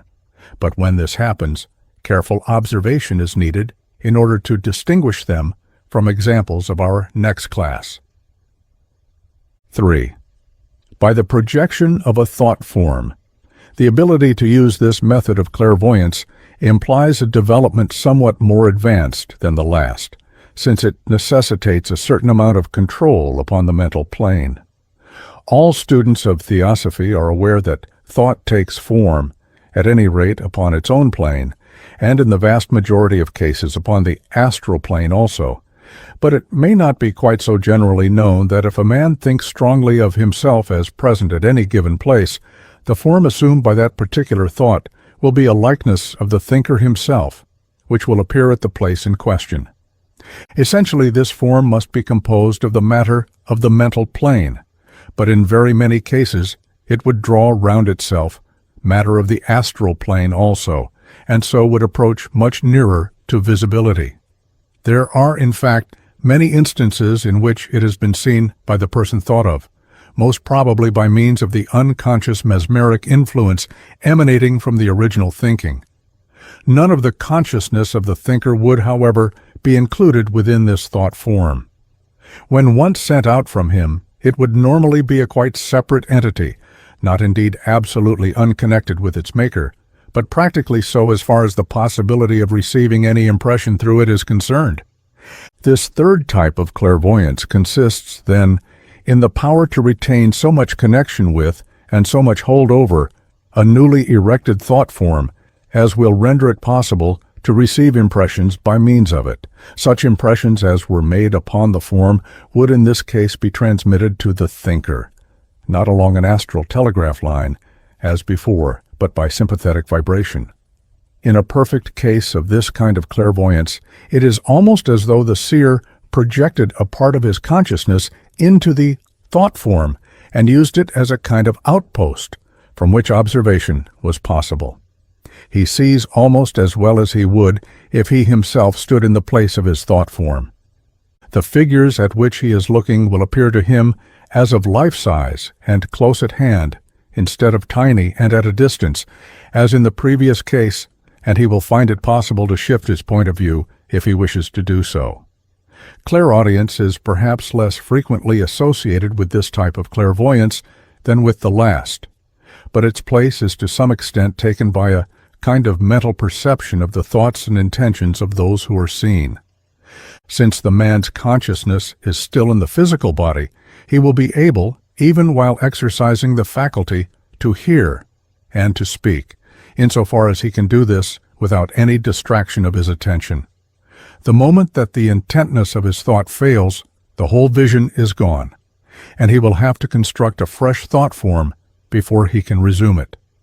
Instances in which this kind of sight is possessed with any degree of perfection by untrained people are naturally rarer than in the case of the previous type, because of the capacity for mental control required and the generally finer nature of the forces employed. 4.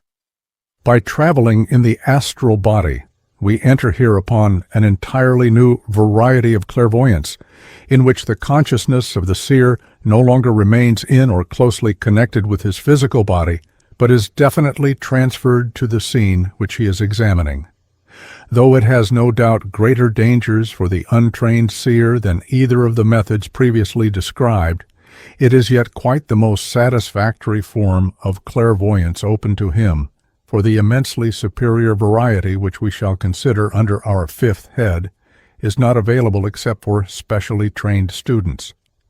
In this case, the man's body is either asleep or in trance, and its organs are consequently not available for use which the vision is going on, so that all description of what is seen, and all questioning as to further particulars, must be postponed until the wanderer returns to this plane. On the other hand, the sight is much fuller and more perfect. The man hears as well as sees everything which passes before him, and can move about freely at will within the very wide limits of the astral plane. He can see and study at leisure all the other inhabitants of that plane, so that the great world of the nature spirits, of which the traditional fairyland is but a very small part, lies open before him, and even that of some of the lower devas. He has also the immense advantage of being able to take part, as it were, in the scenes which come before his eyes, of conversing at will with these various astral entities, from whom so much information that is curious and interesting may be obtained. If in addition he can learn how to materialize himself, a matter of no great difficulty for him when once the knack is acquired, he will be able to take part in physical events or conversations at a distance, and to show himself to an absent friend at will. Again, he has the additional power of being able to hunt about for what he wants. By means of the varieties of clairvoyance previously described, for all practical purposes, he could find a person or a place only when he was already acquainted with it, or when he was put on rapport with it by touching something physically connected with it, as in psychometry. It is true that by the third method a certain amount of motion is possible, but the process is a tedious one, except for quite short distances. By the use of the astral body, however, a man can move about quite freely and rapidly in any direction, and can, for example, find without difficulty any place pointed out upon a map, without either any previous knowledge of the spot or any object to establish a connection with it. He can also readily rise high into the air so as to gain a bird's-eye view of the country which he is examining, so as to observe its extent, the contour of its coastline, or its general character. Indeed, in every way his power and freedom are far greater when he uses this method than they have been in any of the previous cases.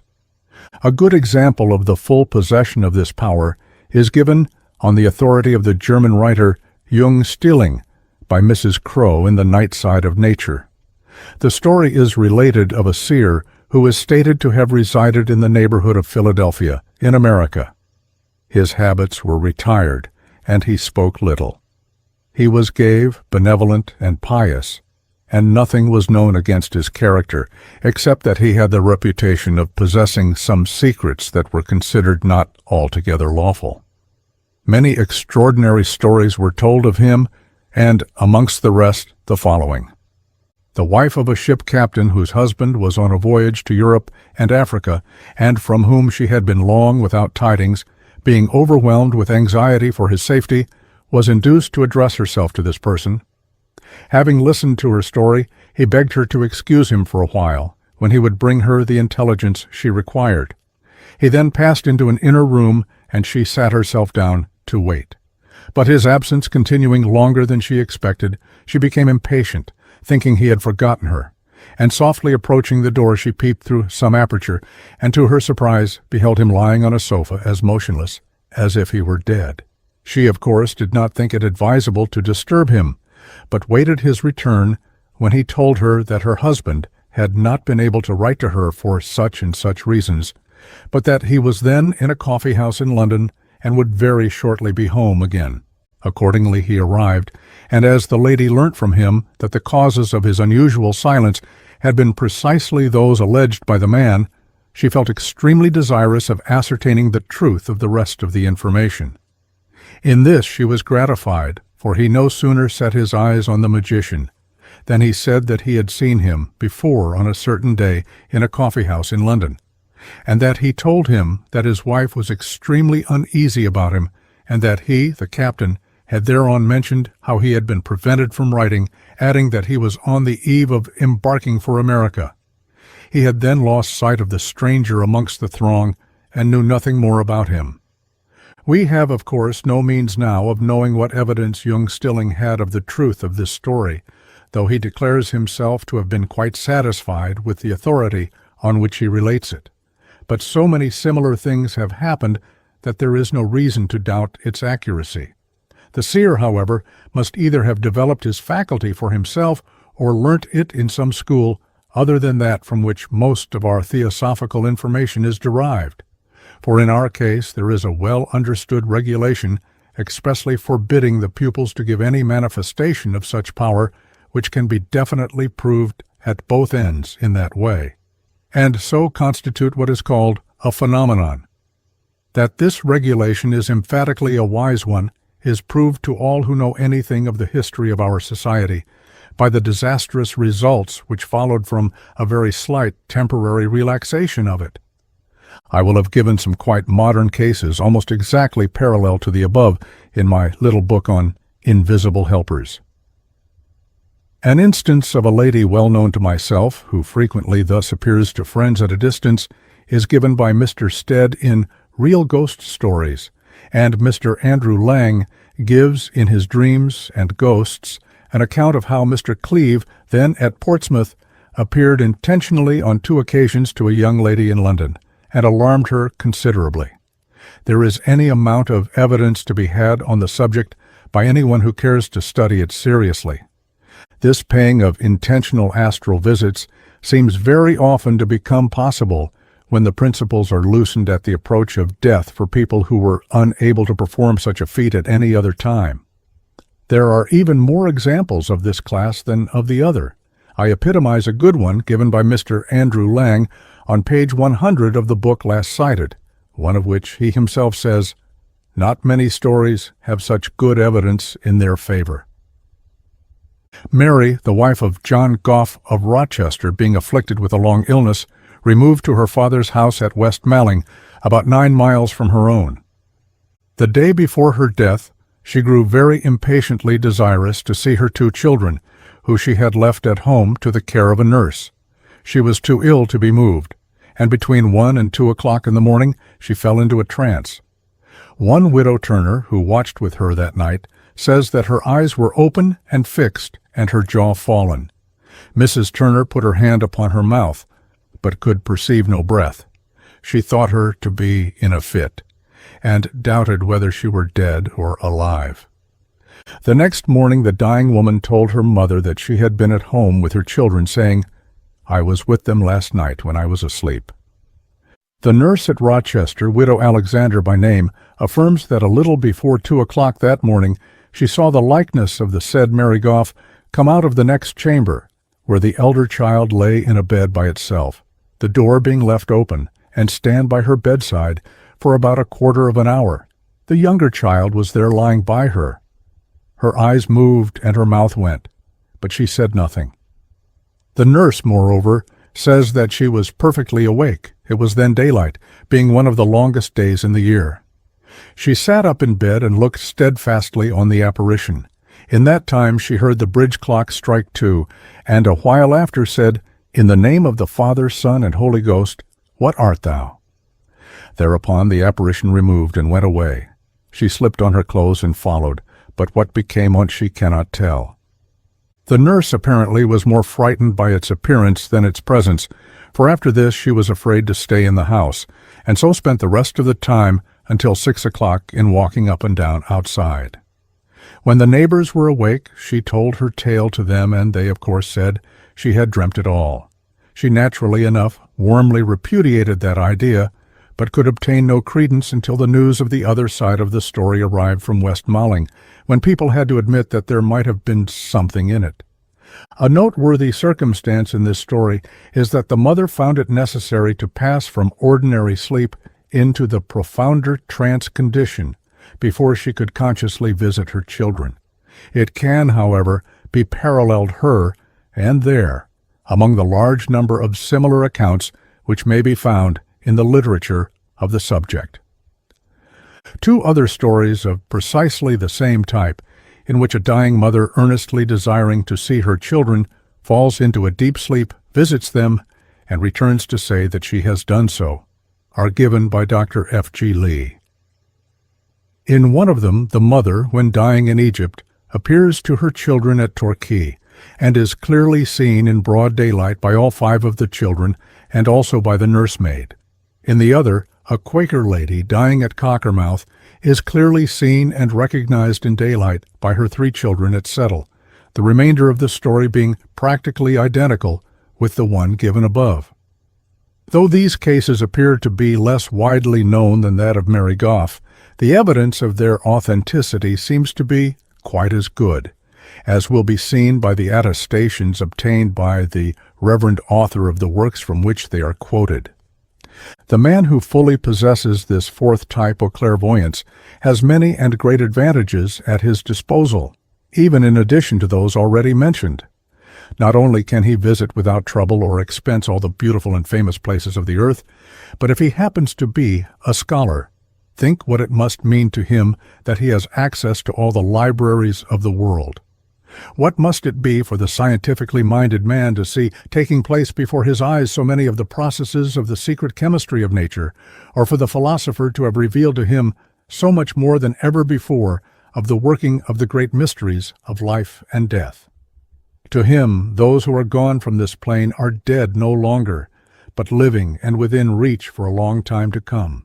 For him, many of the conceptions of religion are no longer matters of faith, but of knowledge. Above all, he can join the army of invisible helpers and really be of use on a large scale. Undoubtedly, clairvoyance, even when confined to the astral plane, is a great boon to the student. Certainly it has its dangers also, especially for the untrained. Danger from evil entities of various kinds, which may terrify or injure those who allow themselves to lose the courage to face them boldly. Danger of deception of all sorts, of misconceiving and misinterpreting what is seen. Greatest of all, the danger of becoming conceited about the thing and of thinking it impossible to make a mistake. But a little common sense and a little experience should easily guard a man against these. 5. By traveling the mental body, this is simply a higher and, as it were, glorified form of the last type. The vehicle employed is no longer the astral body, but the mind body, a vehicle, therefore, belonging to the mental plane and having within it all the potentialities of the wonderful sense of that plane, so transcendent in its action, yet so impossible to describe. A man functioning in this leaves his astral body behind him along with the physical, and if he wishes to show himself upon the astral plane for any reason, he does not send for his own astral vehicle, but just by a single action of his will, materializes one for his temporary need. Such an astral materialization is sometimes called the Mayavi Rupa, and to form it for the first time usually needs the assistance of a qualified master. The enormous advantages given by the possession of this power are the capacity of entering upon all the glory and the beauty of the higher land of bliss, and the possession, even when working on the astral plane, of the far more comprehensive mental sense which opens up to the student such marvelous vistas of knowledge and practically renders error all but impossible. This higher flight, however, is possible for the trained man only, since only under definite training can a man at this stage of evolution learn to employ his mental body as a vehicle. Before leaving the subject of full and intentional clairvoyance, it may be well to devote a few words to answering one or two questions as to its limitations, which constantly occur to students. Is it possible, we are often asked, for the seer to find any person with whom he wishes to communicate anywhere in the world, whether he be living or dead? To this the reply must be a conditional affirmative. Yet it is possible to find any person if the experimenter can, in some way or other, put himself en rapport with that person. It would be hopeless to plunger vaguely into space to find a total stranger among all the millions around us without any kind of clue. But, on the other hand, a very slight clue would usually be sufficient.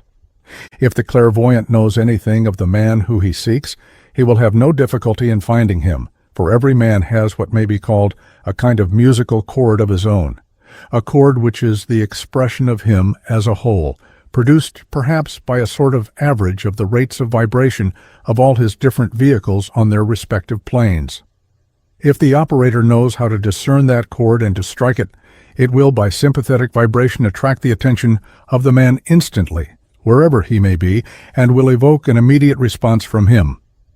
Whether the man were living or recently dead would make no difference at all, and clairvoyants of the fifth class could at once find him even among the countless millions in the heaven world, though in that case the man himself would be unconscious that he was under observation.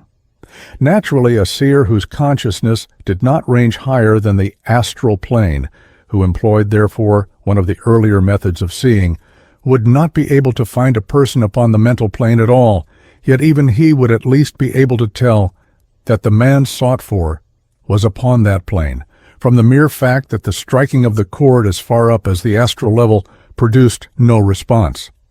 If the man sought be a stranger to the seeker, the latter will need something connected with him to act as a clue, a photograph, a letter written by him, an article which has belonged to him and is impregnated with his personal magnetism. Any of these would do in the hands of a practiced seer.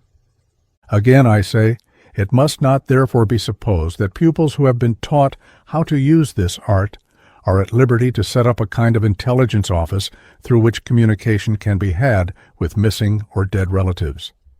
A message given from this side to such an one might or might not be handed on, according to circumstances, but even if it were, no reply might be brought, lest the transaction should partake of the nature of a phenomenon, something which could be proved on the physical plane to have been an act of magic.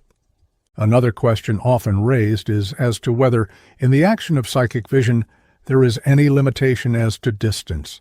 The reply would seem to be that there should be no limit but that of the respective planes. It must be remembered that the astral and mental planes of our earth are as definitely its own as its atmosphere, though they extend considerably further from it, even in our three-dimensional space, than does the physical air. Consequently, the passage to, or the detailed sight of, other planets would not be possible for any system of clairvoyance connected with these planes. It is quite possible and easy for the man who can raise his consciousness to the Buddhic plane to pass to any other glove belonging to our chain of worlds, but that is outside our present subject. Still, a good deal of additional information about other planets can be obtained by the use of such clairvoyant faculties as we have been describing. It is possible to make sight enormously clearer by passing outside of the constant disturbances of the Earth's atmosphere. And it is also not difficult to learn how to put on an exceedingly high magnifying power so that even by ordinary clairvoyance a good deal of very interesting astronomical knowledge may be gained. But as far as this Earth and its immediate surroundings are concerned, there is practically no limitation. Chapter 5. Clairvoyance in Space, Semi-Intentional. Under this rather curious title, I am grouping together the cases of all those people who definitely set themselves to see something, but have no idea what the something will be, and no control over the sight after the visions have begun. Psychic macabres, who put themselves into a receptive condition and then simply wait for something to turn up. Many trance mediums would come under this heading. They either in some way hypnotize themselves or are hypnotized by some spirit guide, and then they describe the scenes or persons that happen to float before their vision. Sometimes, however, when in this condition they see what is taking place at a distance, and so they come to have a place among our clairvoyants in space. But the largest and most widely spread band of these semi-intentional clairvoyants are the various kinds of crystal gazers, those who, as Mr. Andrew Lang puts it, stare into a crystal ball, a cup, a mirror, a bob of ink, Egypt and India, a drop of blood, among that Maoris of New Zealand, a bowl of water, Red Indian, a pond, Roman and African, water in a glass bowl in Fez, or almost any polished surface. 2 pages later, Mr. Lang gives us a very good example of the kind of vision most frequently seen in this way. I had given a glass ball, he says, to a young lady, Miss Bailey, who had scarcely any success with it. She lent it to Miss Leslie, who saw a large, square, old-fashioned red sofa covered with muslin, which she found in the next country house she visited. Miss Bailey's brother, a young athlete, laughed at these experiments, took the ball into the study, and came back looking gee-gash. He admitted that he had seen a vision, somebody he knew under a lamp. He would discover during the week whether he saw right or not. This was at 5:30 on a Sunday afternoon. On Tuesday, Mr. Bailey was at a dance in a town some 40 miles from his home and met a Miss Preston. On Sunday, he said, about 5:30 you were sitting under a standard lamp in a dress I never saw you wear, a blue blouse with lace over the shoulders, pouring out tea for a man in blue serge whose back was towards me so that I only saw the tip of his mustache. "Why, the blinds must have been up," said Miss Preston. "I was at Dulby," said Mr. Bailey, and he undeniably was. This is quite a typical case of crystal gazing, the picture correct in every detail, you see, and yet absolutely unimportant and bearing no apparent signification of any sort to either party, except that it served to prove to Mr. Bailey that there was something in crystal gazing. Perhaps more frequently the visions tend to be of a romantic character, men in foreign dress or beautiful, though generally unknown landscapes. Now, what is the rationale of this kind of clairvoyance? As I have indicated above, it belongs usually to the astral current type, and the crystal or other object simply acts as a focus for the willpower of the seer and a convenient starting point for his astral tube. There are some who can influence what they will see by their will, that is to say, they have the power of pointing their telescope as they wish. But the great majority just form a fortuitous tube and see whatever happens to present itself at the end of it. Sometimes it may be seen comparatively near at hand, as in the case just quoted. At other times it will be a faraway oriental landscape. At others yet it may be a reflection of some fragment of an Akashic record, and then the picture will contain figures in some antique dress, and the phenomenon belongs to our third large division of clairvoyance in time. It is said that visions of the future are sometimes seen in crystals also, a further development to which we must refer later. I have seen a clairvoyant use, instead of the ordinary shining surface, a deal black one, produced by a handful of powdered charcoal in a saucer. Indeed, it does not seem to matter much what is used as a focus, except that pure crystal has an undoubted advantage over other substances in that its peculiar arrangement of elemental essence renders it specially stimulating to the psychic faculties. It seems probable, however, that in cases where a tiny brilliant object is employed, such as a point of light or the drop of blood used by the Maoris, the instance is in reality merely one of self-hypnotization. Among non-European nations, the experiment is very frequently preceded or accompanied by magical ceremonies and invocations, so that it is quite likely that such sight as is gained may sometimes be really that of some foreign entity, and so the phenomenon may in fact be merely a case of temporary possession and not of clairvoyance at all. Chapter 6. Clairvoyance in Space, Unintentional. Under this heading, we may group together all those cases in which visions of some event which is taking place at a distance are seen quite unexpectedly and without any kind of preparation. There are people who are subject to such visions, while there are many others to whom such a thing will happen only once in a lifetime. The visions are of all kinds and of all degrees of completeness, and apparently may be produced by various causes. Sometimes the reason of the vision is obvious, and the subject matter of the gravest importance. At other times, no reason at all is discoverable, and the events shown seem of the most trivial nature. Sometimes these glimpses of the superphysical faculty come as waking visions, and sometimes they manifest during sleep as vivid or oft-repeated dreams. In this latter case, the site employed is perhaps usually of kind assigned to our fourth subdivision of clairvoyance, in space, for the sleeping man often travels in his astral body to some spot with which his affections or interests are closely connected and simply watches what takes place there. In the former, it seems probable that the second type of clairvoyance, by means of the astral current, is called into requisition. But in this case, the current or tube is formed quite unconsciously and is often the automatic result of a strong thought or emotion projected from one end or the other, either from the seer or the person who is seen. The simplest plan will be to give a few instances of the different kinds and to intersperse among them such further explanations as may seem necessary. Mr. Stead has collected a large and varied assortment of recent and well-authenticated cases in his Real Ghost Stories, and I will select some of my examples from them, occasionally condensing slightly to save space.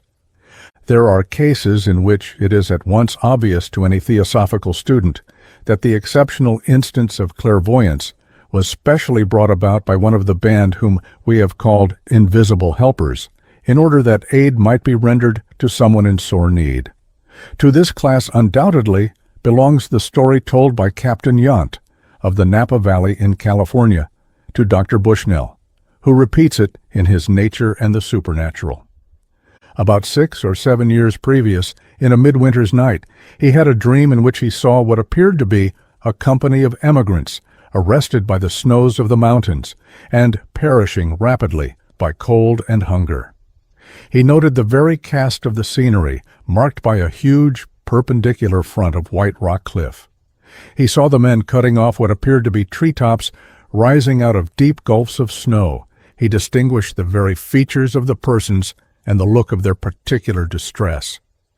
He awake profoundly impressed by the distinctness and apparent reality of the dream. He at length fell asleep and dreamed exactly the same dream over again. In the morning, he could not expel it from his mind. Falling in, shortly after which, an old hunter comrade, he told his story and was only the more deeply impressed by his recognizing without hesitation the scenery of the dream. This comrade came over the Sierra by the Carson Valley Pass and declared that a spot in the pass exactly answered his description. By this the unsophistical patriarch was decided. He immediately collected a company of men with mules and blankets and all necessary provisions. The neighbors were laughing meantime at this credulity. "No matter," he said, "I am able to do this, and I will, for I verily believe that the fact is according to my dream." The men were sent into the mountains 150 miles distant, direct to the Carson Valley Pass, and there they found the company exactly in the condition of the dream and brought in the remnant alive. Since it is not stated that Captain Yount was in the habit of seeing visions, it seems clear that some helper, observing the forlorn condition of the emigrant party, took the nearest impressionable and otherwise suitable person, who happened to be the captain, to the spot in the astral body and aroused him sufficiently to fix the scene firmly in his memory.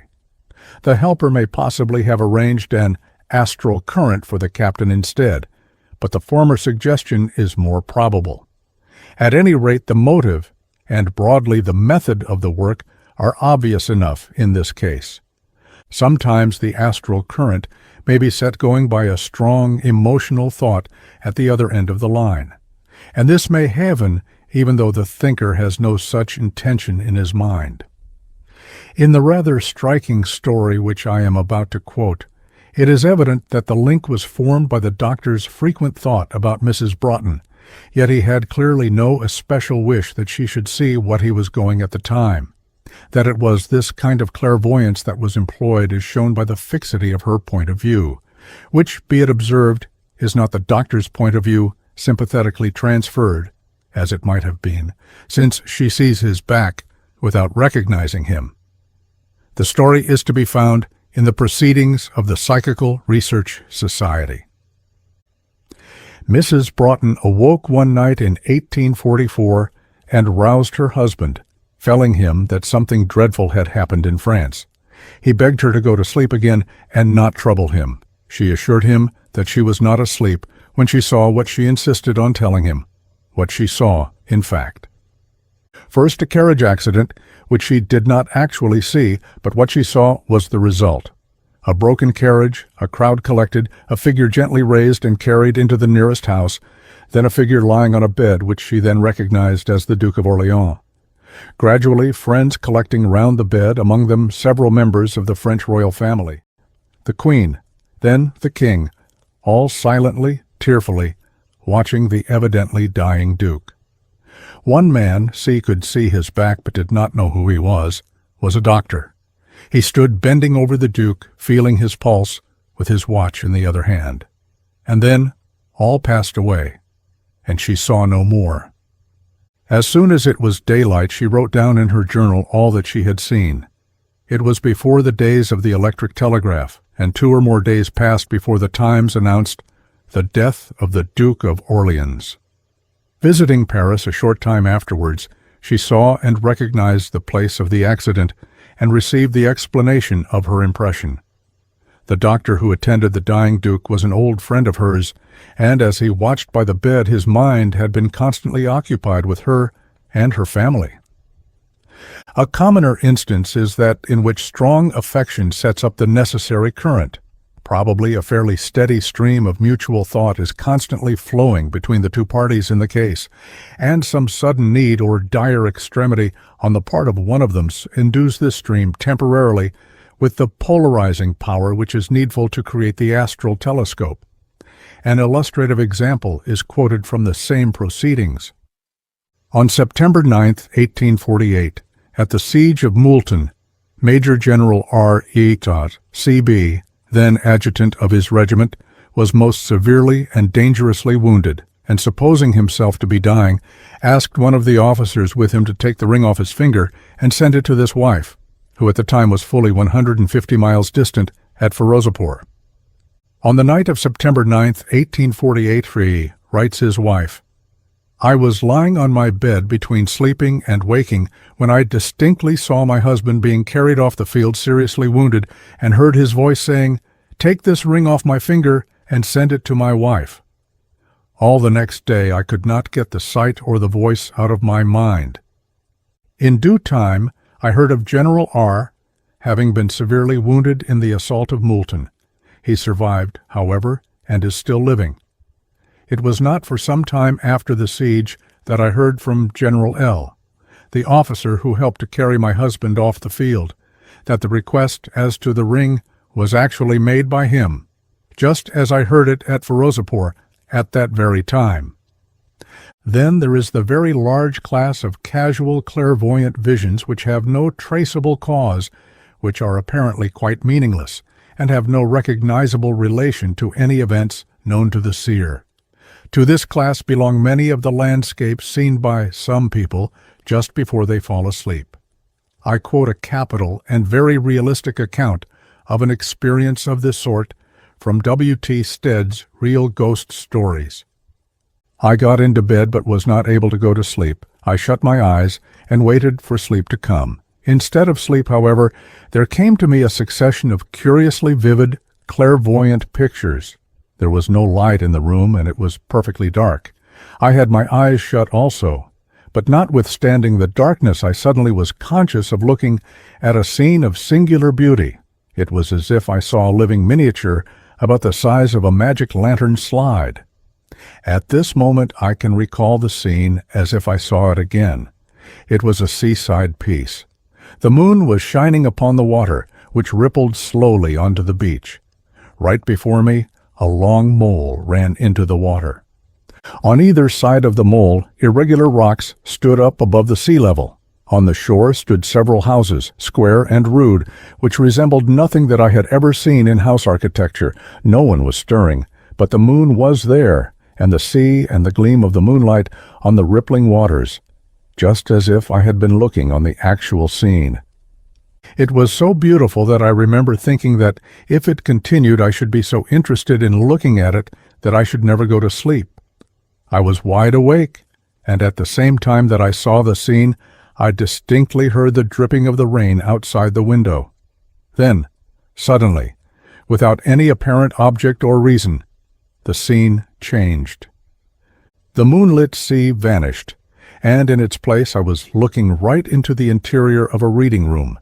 It seemed as if it had been used as a schoolroom in the daytime, and was employed as a reading room in the evening.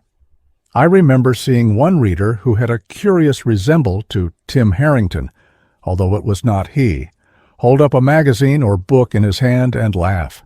It was not a picture. It was there. The scene was just as if you were looking through an opera glass. You saw the play of the muscles, the gleaming of the eye, every movement of the unknown persons in the unnamed place into which you were gazing. I saw all that without opening my eyes, nor did my eyes have anything to do with it. You see such things as these, as it were, with another sense which is more inside your head than in your eyes.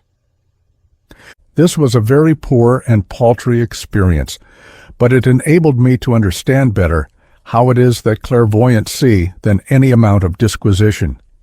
The pictures were apropos of nothing. They had been suggested by nothing I had been reading or talking of. They simply came as if I had been able to look through a glass at what was occurring somewhere else in the world. I had my peep, and then it passed, nor have I had a recurrence of a similar experience. Mr. Stead regards that as a poor and paltry experience, and it may perhaps be considered so when compared with the greater possibilities. Yet I know many students who would be very thankful to have even so much of the direct personal experience to tell. Small though it may be in itself, it at once gives the seer a clue to the whole thing, and clairvoyance would be a living actuality to a man who had seen even that much in a way that it could never have been without that little touch with the unseen world. These pictures were much too clear to have been mere reflections of the thought of others, and besides, the description unmistakably shows that they were views seen through an astral telescope, so either Mr. Stead must quite unconsciously have set a current going for himself, or, which is much more probable, some kindly astral entity set it in motion for him, and gave him, to while away a tedious delay, any pictures that happened to come handy at the end of the tube. Chapter 7. Clairvoyance in Time, the Past.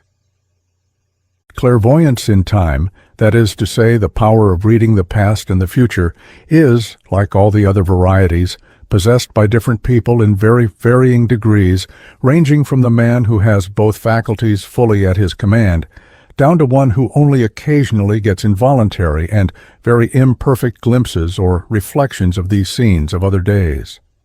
A person of the latter type might have, let us say, a vision of some event in the past, but it would be liable to the most serious distortion, and even if it happened to be fairly accurate, it would almost certainly be a mere isolated picture, and he would probably be quite unable to relate it to what had occurred before or after it, or account for anything unusual which might appear in it. The trained man, on the other hand, could follow the drama connected with his picture backwards or forwards to any extent that might seem desirable, and trace out with equal ease the causes which had led up to it, or the results which it in turn would produce. We shall probably find it easier to grasp this somewhat difficult section of our subject if we consider it in the subdivisions which naturally suggest themselves, and deal first with the vision which looks backwards into the past, leaving for later examination that which pieces the veil of the future.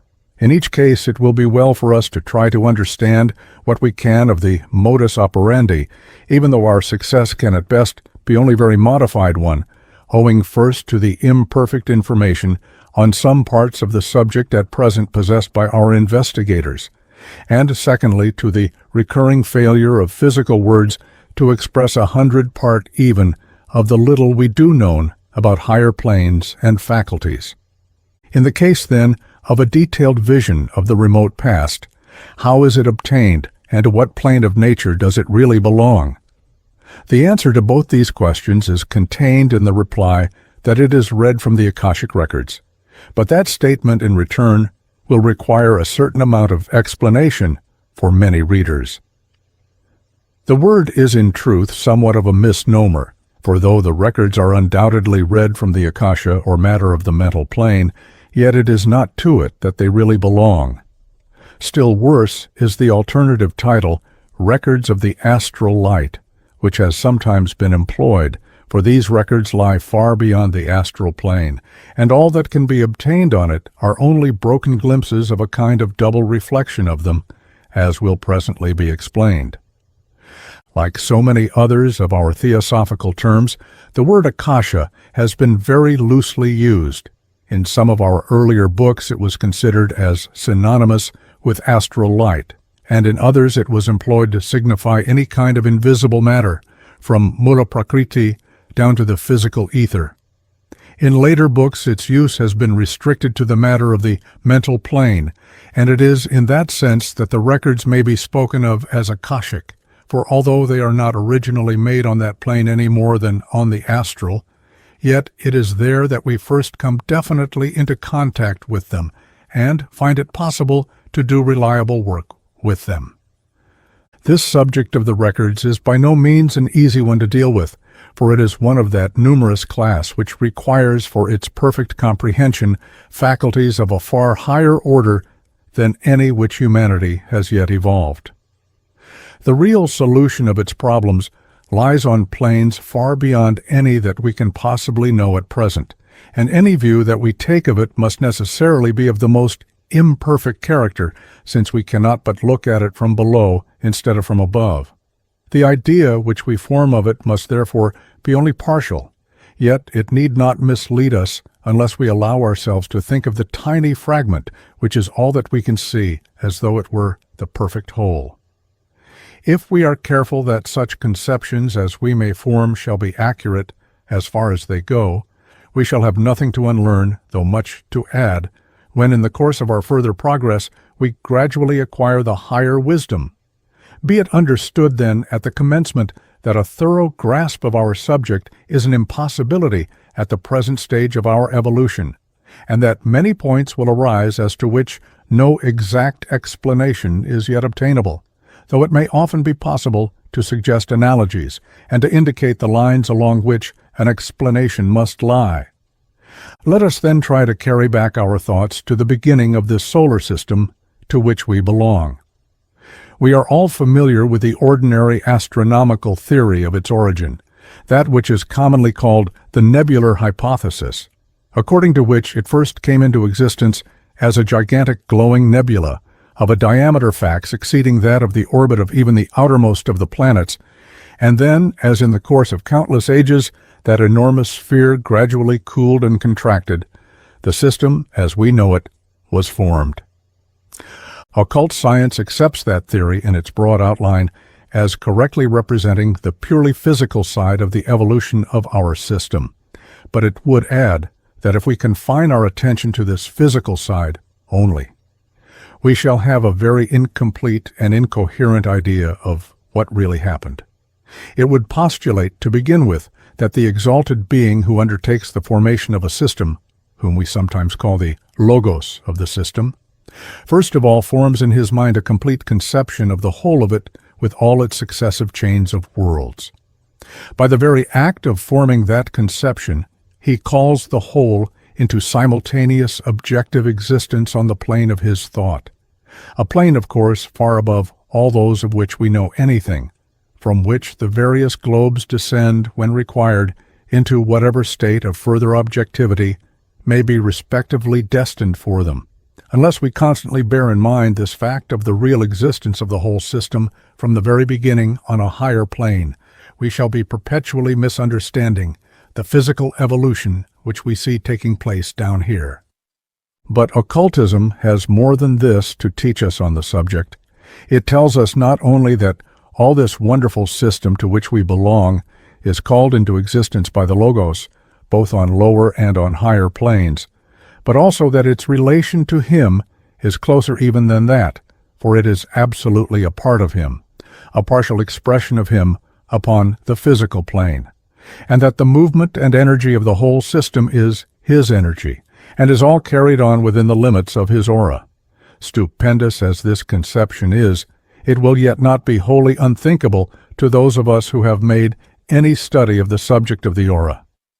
We are familiar with the idea that as a person progresses on the upward path, his causal body, which is the determining limit of his aura, distinctly increases in size, as well as in luminosity and purity of color.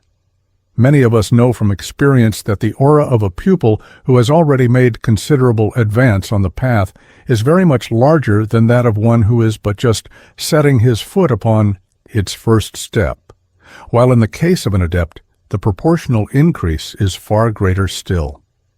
We read in quite exoteric Oriental scriptures of the immense extension of the aura of the Buddha. I think that 3 miles is mentioned on one occasion as its limit, but whatever the exact measurement may be, it is obvious that we have here another record of this fact, of the extremely rapid growth of the causal body as man passes on his upward way.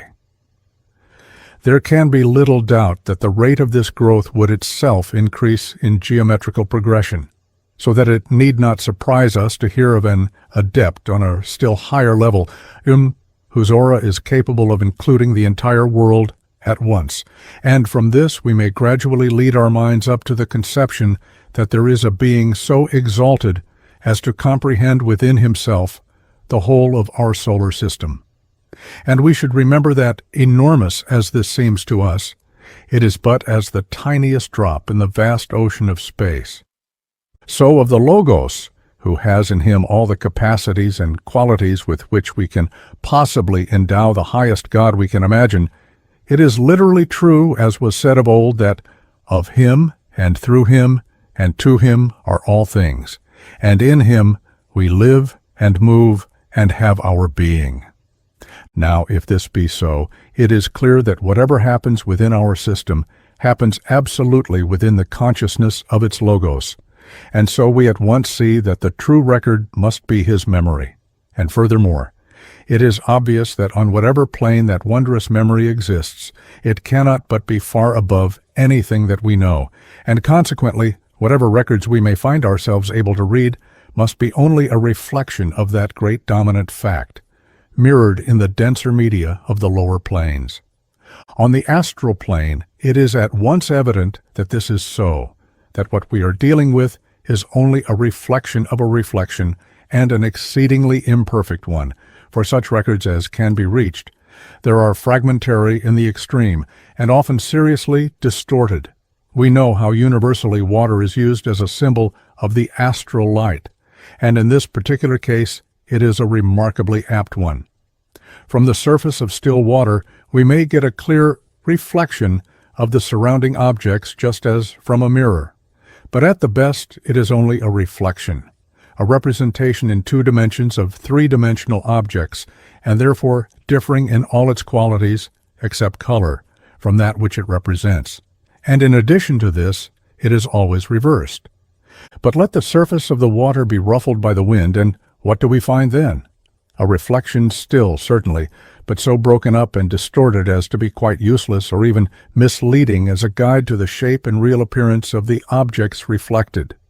Here and there, for a moment, we might happen to get a clear reflection of some minute part of the scene, of a single leaf from a tree, for example, but it would need long labor and considerable knowledge of natural laws to build up anything like a true conception of the object reflected by putting together even a large number of such isolated fragments of an image of it. Now in the astral plane, we can never have anything approaching to what we have imaged as a still surface, but on the contrary, we have always to deal with one in rapid and bewildering motion. Judge, therefore, how little we can depend upon getting a clear and definite reflection. Thus, a clairvoyant who possesses only the faculty of astral sight can never rely upon a picture of the past that comes before him as being accurate and perfect. Here and there, some part of it may be so, but he has no means of knowing which it is. If he is under the care of a competent teacher, he may, by long and careful training, be shown how to distinguish between reliable and unreliable impressions, and to construct from the broken reflections some kind of image of the object reflected. But usually long before he has mastered those difficulties, he will have developed the mental sight, which renders such labor unnecessary. On the next plane, which we call the mental, conditions are very different. There the record is full and accurate, and it would be impossible to make any mistake in the reading.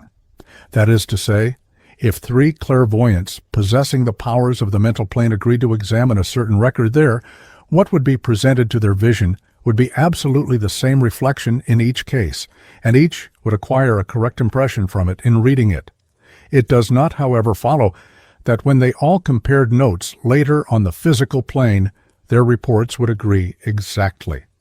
It is well known that if three people who witness an occurrence down here in the physical world set to work to describe it afterwards, their accounts will differ considerably, for each will have noticed especially those items which most appeal to him, and will insensibly have made them the prominent features of the event, sometimes ignoring other points which were in reality much more important.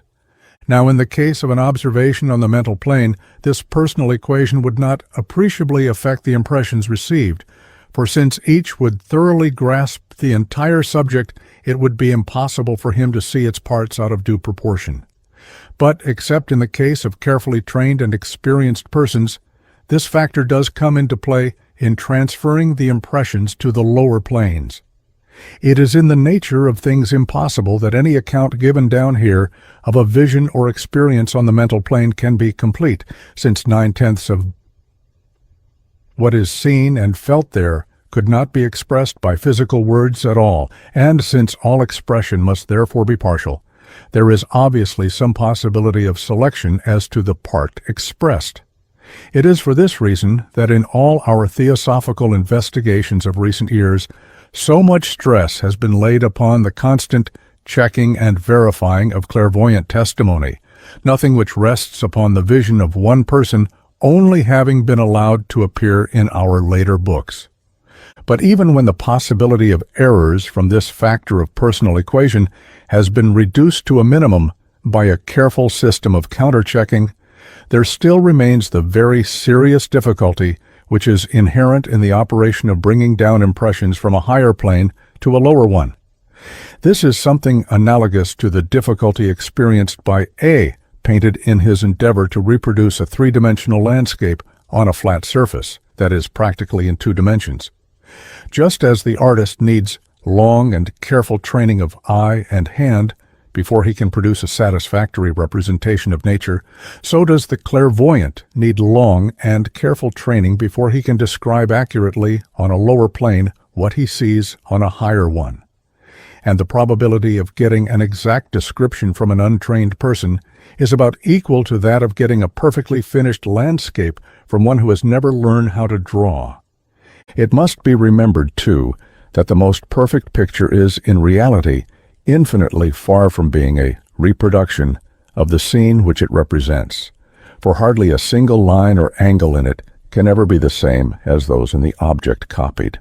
It is simply a very ingenious attempt to make upon one only of our 5 senses, by means of lines and colors on a flat surface, an impression similar to that which would have been made if we had actually had before us the scene depicted. except by a suggestion dependent entirely on our own previous experience, it can convey to us nothing of the roar of the sea, of the scent of the flowers, of the taste of the fruit, of the softness or hardness of the surface drawn. Of exactly similar nature, though far greater in degree, are the difficulties experienced by a clairvoyant in his attempt to describe upon the physical plane what he has seen upon the astral.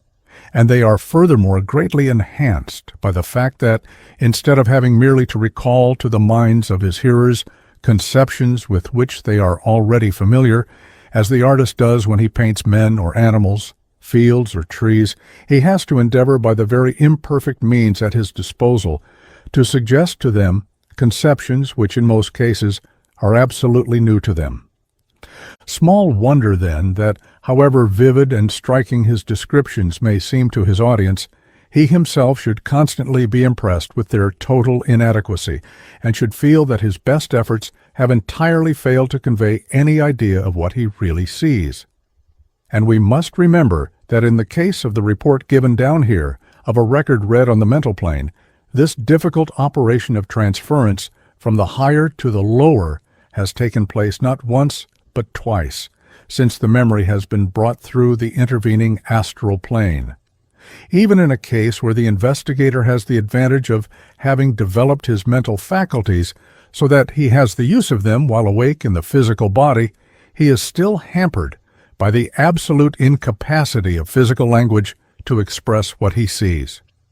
Try for a moment to realize fully what is called the fourth dimension, of which we said something in an earlier chapter.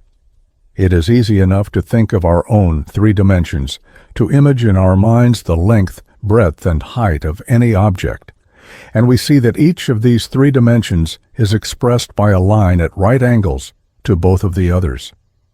The idea of the fourth dimension is that it might be possible to draw a fourth line which shall be at right angles to all three of those already existing. Now the ordinary mind cannot grasp this idea in the least, though some few who have a special study of the subject have gradually come to be able to realize one or two very simple four-dimensional figures.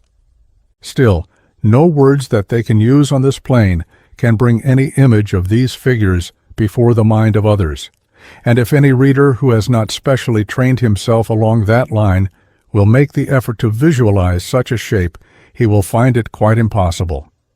Now, to express such a form clearly in physical words would be, in effect, to describe accurately a single object of the astral plane.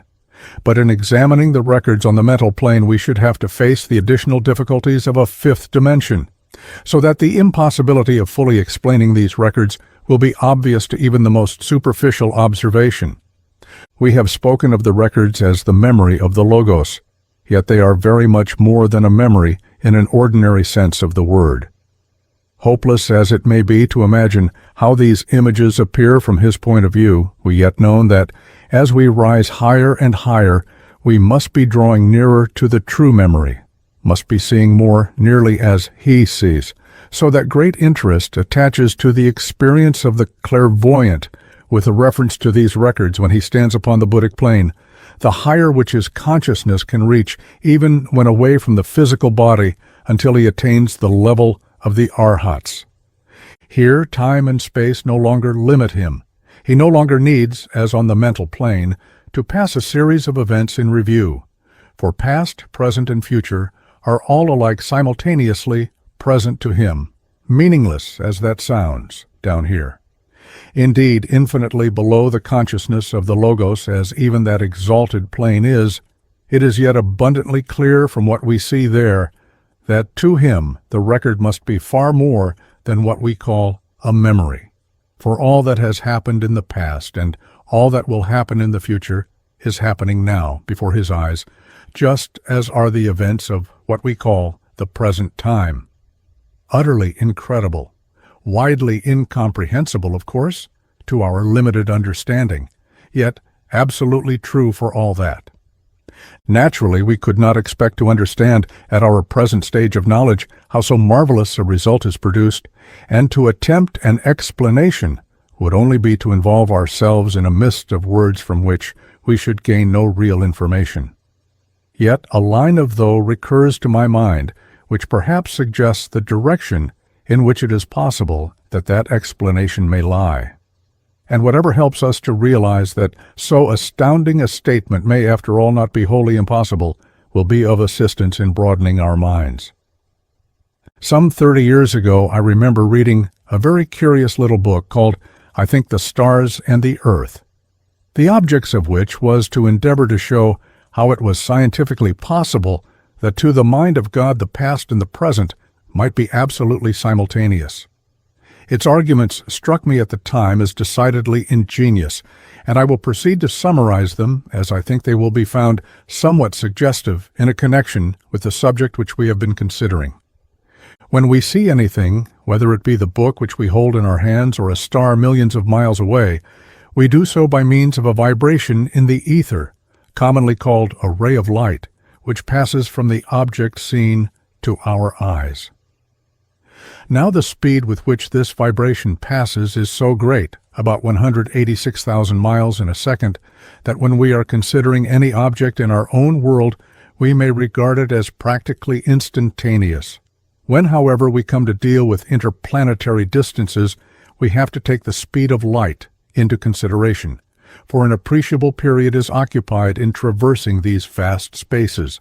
For example, it takes 8 minutes and a quarter for light to travel to us from the sun, so that when we look at the solar orb, we see it by means of a ray of light which left it more than 8 minutes ago. From this follows a very curious result. The ray of light by which we see the sun can obviously reports to us only the state of affairs which existed in that luminary when it started on its journey, and would not be in the least affected by anything that happened there after it left, so that we really see the sun not as he is, but as he was 8 minutes ago. That is to say that if anything important took place in the sun, the formation of a new sunspot, for instance, an astronomer who was watching the orb through his telescope at the time would be quite unaware of the incident while it was happening, since the ray of light bearing the news would not reach him until more than 8 minutes later. The difference is more striking when we consider the fixed stars, because in their case the distances are so enormously greater. The pole star, for example, is so far off that light, traveling at the inconceivable speed a Leadbeater mentioned, takes a little more than 50 years to reach our eyes. And from that follows the strange but inevitable inference that we see the pole star no as and where it is at this moment, but as and where it was 50 years ago. Nay, if tomorrow some cosmic catastrophe were to shatter the pole star into fragments, we should still see it peacefully shining in the sky all the rest of our lives. Our children would grow up to middle age and gather their children about them in turn before the news of that tremendous accident reached any terrestrial eye. In the same way, there are other stars so far distant that light takes thousands of years to travel from them to us, and with reference to their condition, our information is therefore thousands of years behind time. Now, carry the argument a step farther. Suppose that we were able to place a man at the distance of 186,000 miles from the earth, and yet to endow him with the wonderful faculty of being able from that distance to see what was happening here as clearly as though he were still close beside us. It is evident that a man so placed would see everything a second later, the time when it really happened, and so at the present moment he would be seeing what happened a second ago. Double the distance, and he would be 2 seconds behind time, and so on. Remove him to the distance of the sun, still allowing him to preserve the same mysterious power of sight, and he would look down and watch you doing not what you are doing now, but what you were doing 8 minutes and a quarter ago. Carry him away to the pole star, and he would see passing before his eyes the events of 50 years ago. He would be watching the childish gambols of those who, at the very same moment, were really middle-aged men. Marvelous as this may sound, it is literally and scientifically true, and cannot be denied. The little book went on to argue logically enough that God, being Almighty, must possess the wonderful power of sight, which we have been postulating for our observed, and further, that being omnipresent, he must be at each of the stations which we mentioned, and also at every intermediate point, not successively, but simultaneously. Granting these premises, the inevitable deduction follows that everything which has ever happened from the very beginning of the world must be at this very moment taking place before the eye of God, not a mere memory of it, but the actual occurrence itself being under His observation. All this is materialistic enough and on the plane of purely physical science, and we may therefore be assured that it is not the way in which the memory of the Logos acts, yet it is neatly worked out and absolutely incontrovertible, and as I have said before, it is not without its use, since it gives us a glimpse of some possibilities which otherwise might not occur to us. But it may be asked, how is it possible, amid the bewildering confusion of these records of the past, to find any particular picture when it is wanted? As a matter of fact, the untrained clairvoyant usually cannot do so without some special link to put him en rapport with the subject required. Psychometry is an instance in point, and it is quite probable that our ordinary memory is really only another presentment of the same idea. It seems as though there were a sort of magnetic attached or affinity between any particle of matter and the record which contains its history, an affinity which enables it to act as a kind of conductor between that record and the faculties of anyone who can read it. For example, I once brought from Stonehenge a tiny fragment of stone, not larger than a pin's head, and on putting this into an envelope and having it to a psychometer who had no idea what it was, she at once began to describe that wonderful ruin and the desolate country surrounding it, and then went on to picture vividly what were evidently scenes from its early history, showing that that infinitesimal fragment had been sufficient to put her into communication with the records connected with the spot from which it came.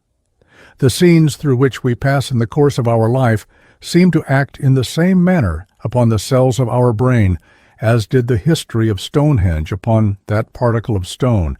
They establish a connection with those cells by means of which our mind is put en rapport with that particular portion of the records, and so we remember what we have seen.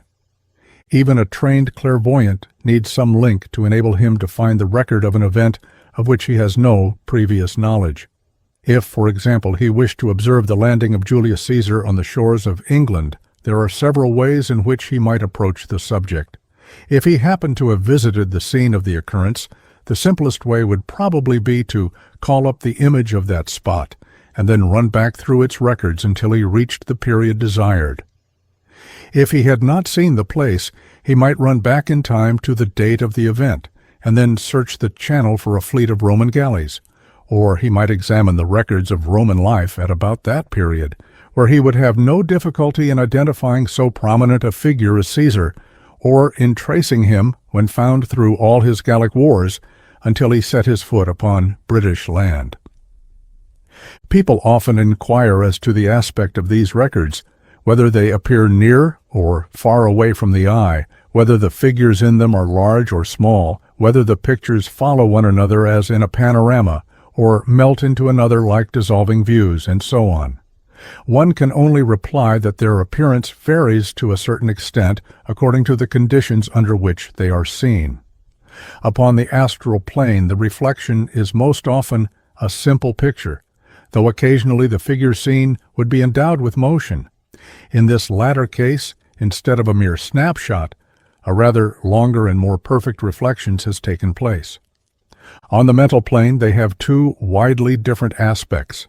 When the visitor to that plane is not thinking specially of them in any way, the record's simply for a background to whatever is going on, just as the reflections in a pier glass at the end of a room might form a background to the life of the people in it. It must always be borne in mind that under these conditions they are really merely reflections from the ceaseless activity of a great consciousness upon a far higher plane, and have very much the appearance of an endless succession of the recently invented cinematographs or living photographs. They do not melt into one another like dissolving views, nor do a series of ordinary pictures follow one another. But the action of the reflection figures constantly goes on, as though one were watching the actors on a distant stage. But if the trained investigator turns his attention specially to any one scene, or wishes to call it up before him, an extraordinary change at once takes place, for this is the plane of thought. And to think of anything is to bring it instantaneously before you. For example, if a man wills to see the records of that event to which we before referred, the landing of Julius Caesar, he finds himself in a moment not looking at any picture, but standing on the shore among the legionaries, with the whole scene being enacted around him, precisely in every respect as he would have seen it if he had stood there in the flesh on that autumn morning in the year 55 B.C. Since what he sees is but a reflection, the actors are of course entirely unconscious of him, nor can any effort of his change the course of their action in the smallest degree, except only that he can control the rate at which the drama shall pass before him, can have the events of a whole year rehearsed before his eyes in a single hour, or can at any moment stop the movement altogether and hold any particular scene in view as a picture as long as he chooses. In truth, he observes not only what he would have seen if he had been there at the time in the flesh, but much more. He hears and understands all that the people say, and he is conscious of all their thoughts and motives. And one of the most interesting of the many possibilities which open up before one who has learnt to read the records is the study of the thought of ages long past, the thought of the cavemen and the lake dwellers, as well as that which ruled the mighty civilizations of Atlantis, of Egypt, or Chaldea. What splendid possibilities open up before the man who is in full possession of this powers may easily be imagined. He has before him a field of historical research of most entrancing interest. Not only can he review at his leisure all history with which we are acquainted, correcting as he examines it the many errors and misconceptions which have crept into the accounts handed down to us. He can also range at will over the whole story of the world from its very beginning, watching the slow development of intellect in man, the descent of the lords of the flame, and the growth of the mighty civilizations which they founded. Nor is his study confined to the progress of humanity alone. He has before him, as in a museum, all the strange animal and vegetable forms which occupied the stage in days when the world was young. He can follow all the wonderful geological changes which have taken place, and watch the course of the great cataclysms which have altered the whole face of the earth again and again.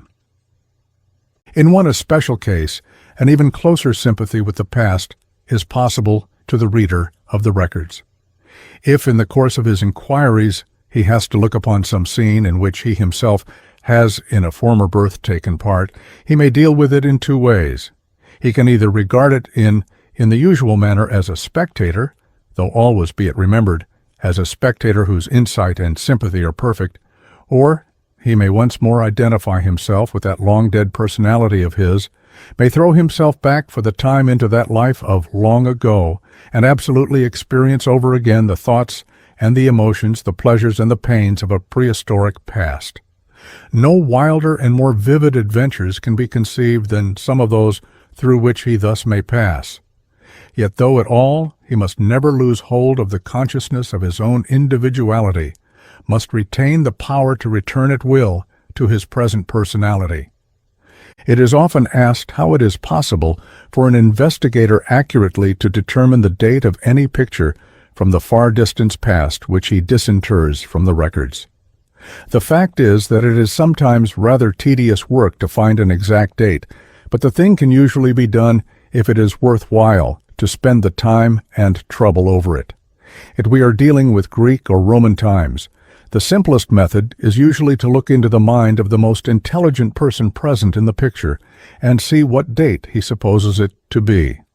Or the investigator might watch him writing a letter or other document and observe what date, if any, was included in what was written.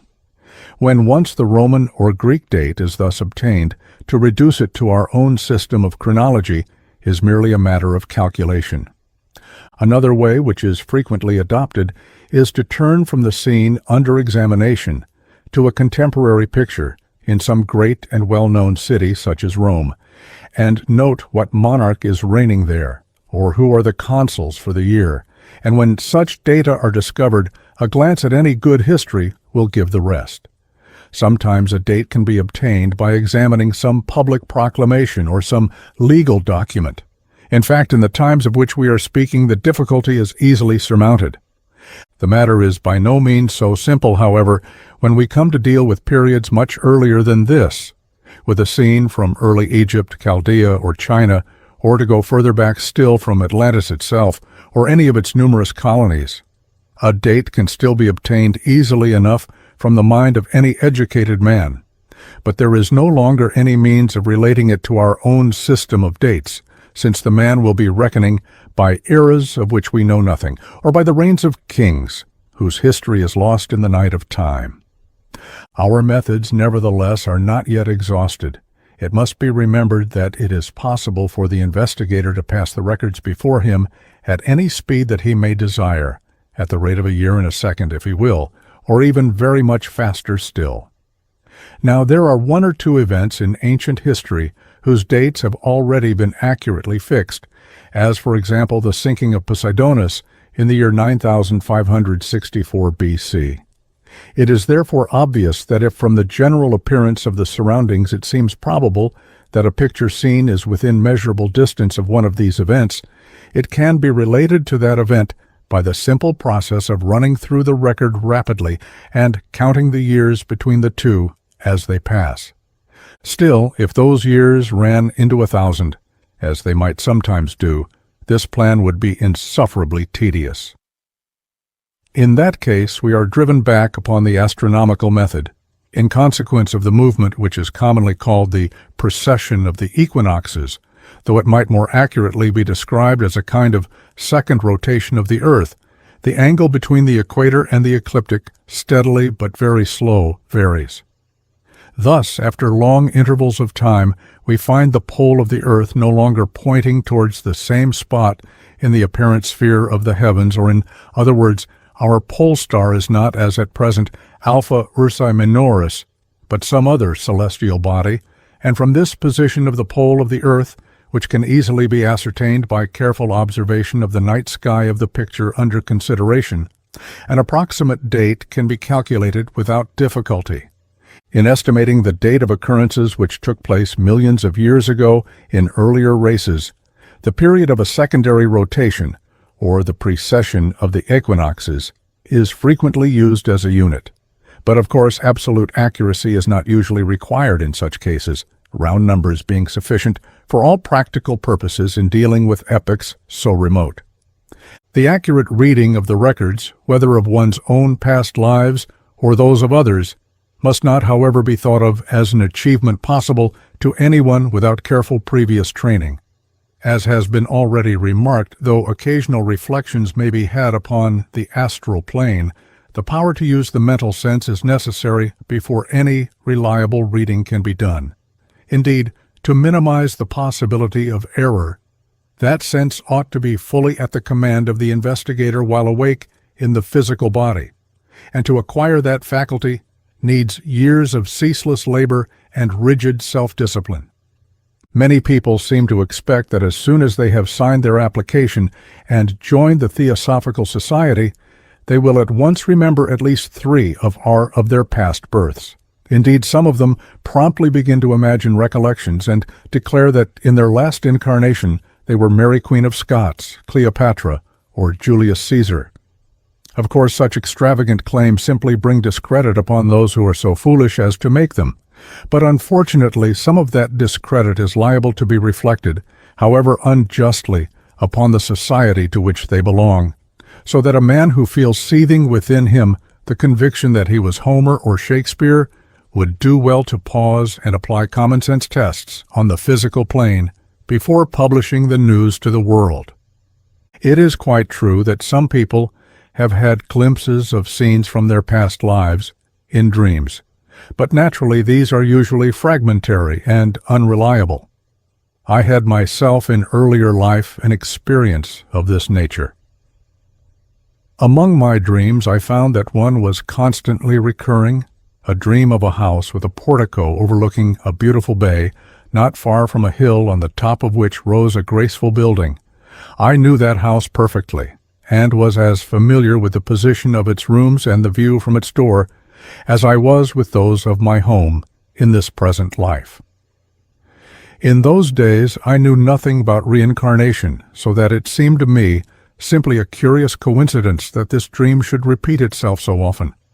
And it was not until some time after I had joined the society that, when one who knew was showing me some pictures of my last incarnation, I discovered that this persistent dream had been, in a reality, a partial recollection, and that the house which I knew so well was the one in I was born more than 2,000 years ago. But although there are several cases on record in which some well-remembered scene has thus come through from one life to another, a considerable development of occult faculty is necessary before an investigator can definitely trace a line of incarnations, whether they be his own or another man's. This will be obvious if we remember the conditions of the problem which has to be worked out.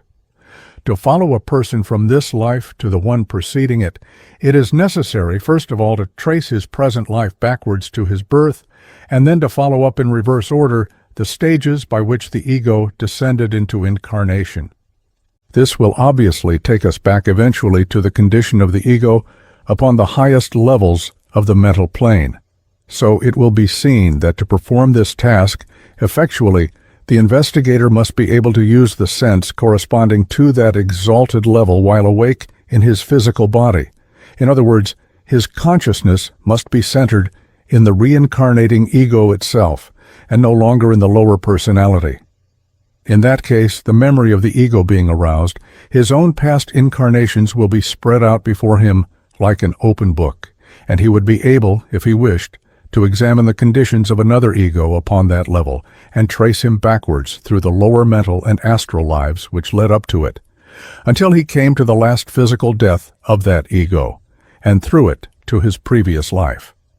There is no way but this in which the chain of lives can be followed through with absolute certainty, and consequently we may at once put aside as conscious or unconscious impostors those people who advertise that they are able to race out anyone's past incarnations for so many shillings a head.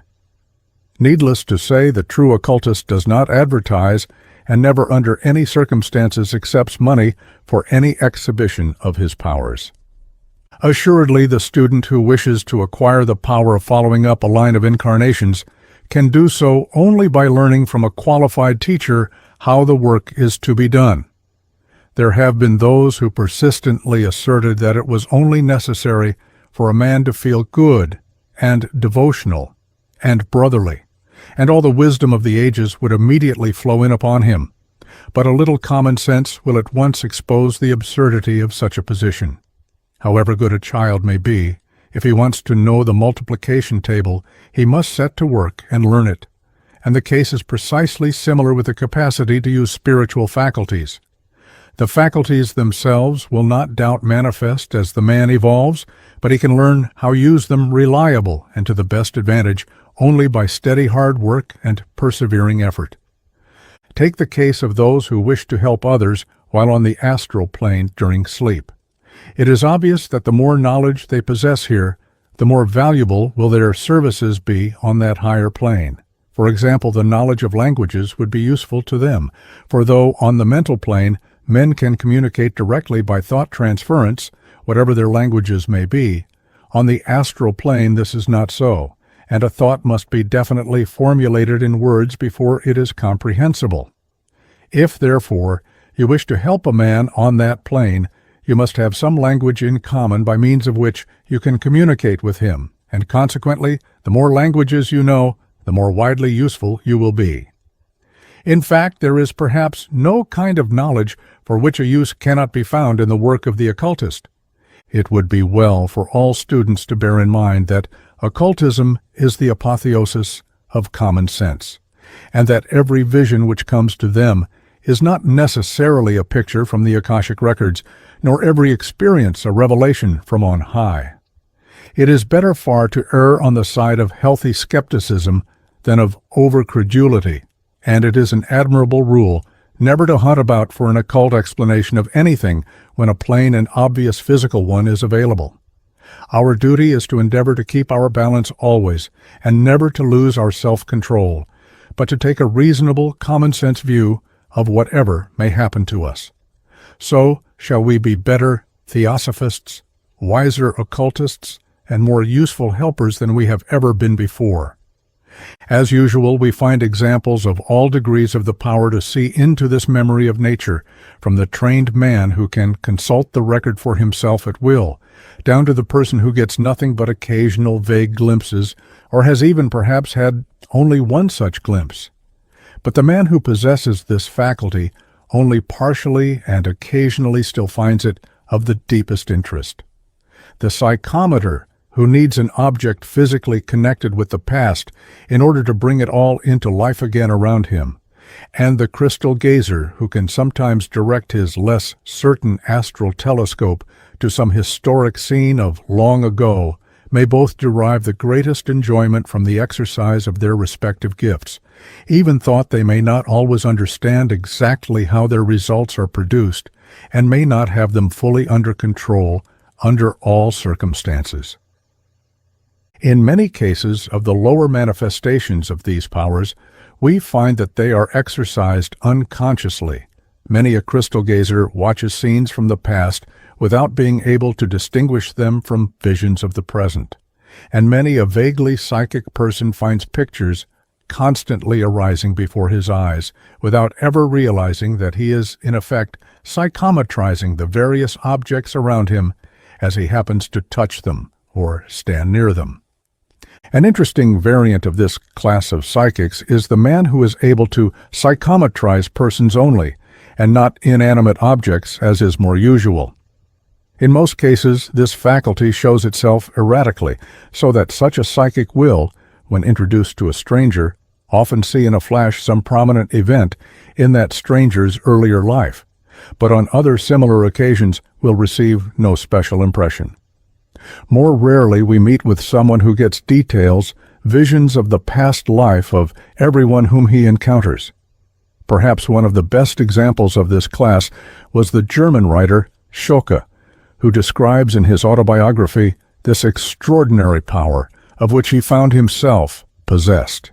He says, "It has happened to me occasionally at the first meeting with a total stranger, when I have been listening in silence to his conversation, that his past life, up to the present moment, with many minute circumstances belonging to one or other particular scene in it, has come across me like a dream, but distinctly, entirely involuntarily and unsought, occupying in duration a few minutes.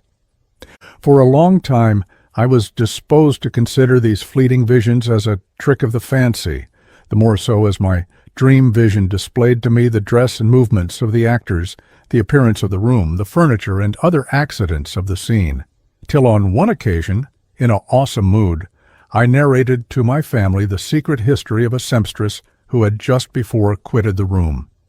I had never seen the person before. Nevertheless, the hearers were astonished, and laughed, and would not be persuaded but that I had a previous acquaintance with the former life of the person, inasmuch as what I had stated was perfectly true. I was not less astonished to find that my dream vision agreed with reality. I then gave more attention to the subject, and as often as propriety allowed of it, I related to those whose lives had so passed before me the substance of my dream vision, to obtain from them its contradiction or confirmation. On every occasion its confirmation followed, not without amazement on the part of those who gave it.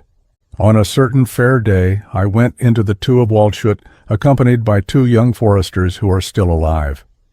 It was evening, and, tired with our walk, we went into an inn called the Vine.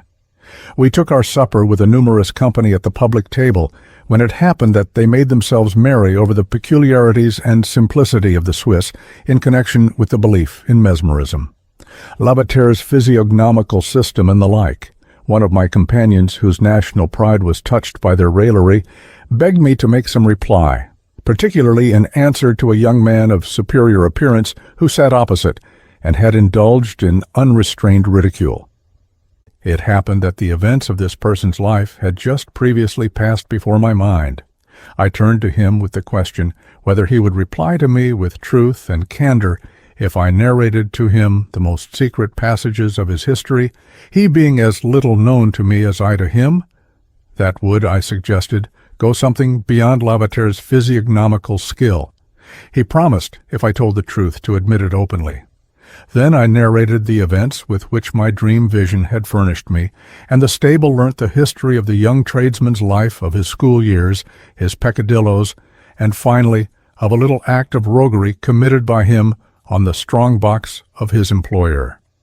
I described the uninhabited room with its white walls, where to the right of the brown door there had stood upon the table the small back money chest, etc. The man, much struck, admitted the correctness of each circumstance, even which I could not expect of the last. And after narrating this incident, the worthy Zachoka calmly goes on to wonder whether perhaps after all this remarkable power, which he had so often displayed, might not really have been always the result of mere chance coincidence. Comparatively few accounts of persons possessing this faculty of looking back into the past are to be found in the literature of the subject, and it might therefore be supposed to be much less common than prevision. I suspect, however, that the truth is rather that it is much less commonly recognized. As I said before, it may very easily happen that a person may see a picture of the past without recognizing it as such, unless there happens to be in something which attracts special attention, such as a figure in armor or in antique costume. A prevision also might not always be recognized as such at the time, but the occurrence of the event foreseen recalls it vividly at the same time that it manifests its nature, so that it is unlikely to be overlooked. It is probable, therefore, that occasional glimpses of these astral reflections of the Akashic records are commoner than the published accounts would lead us to believe. Chapter 8. Clairvoyance in Time, the Future. Even if, in a dim sort of way, we feel ourselves able to grasp the idea that the whole of the past may be simultaneously and actively present in a sufficiently exalted consciousness, we are confronted by a far greater difficulty when we endeavor to realize how all the future may also be comprehended in that consciousness. If we could believe in the Mohammedan doctrine of Kismet or the Calvinistic theory of predestination, the conception would be easy enough. But knowing as we do that both these are grotesque distortions of the truth, we must look round for a more acceptable hypothesis. There may still be some people who deny the possibility of prevision, but such denial simply shows their ignorance of the evidence on the subject. The large number of authenticated cases leaves no room for doubt as to the fact, but many of them are of such a nature as to render a reasonable explanation by no means easy to find.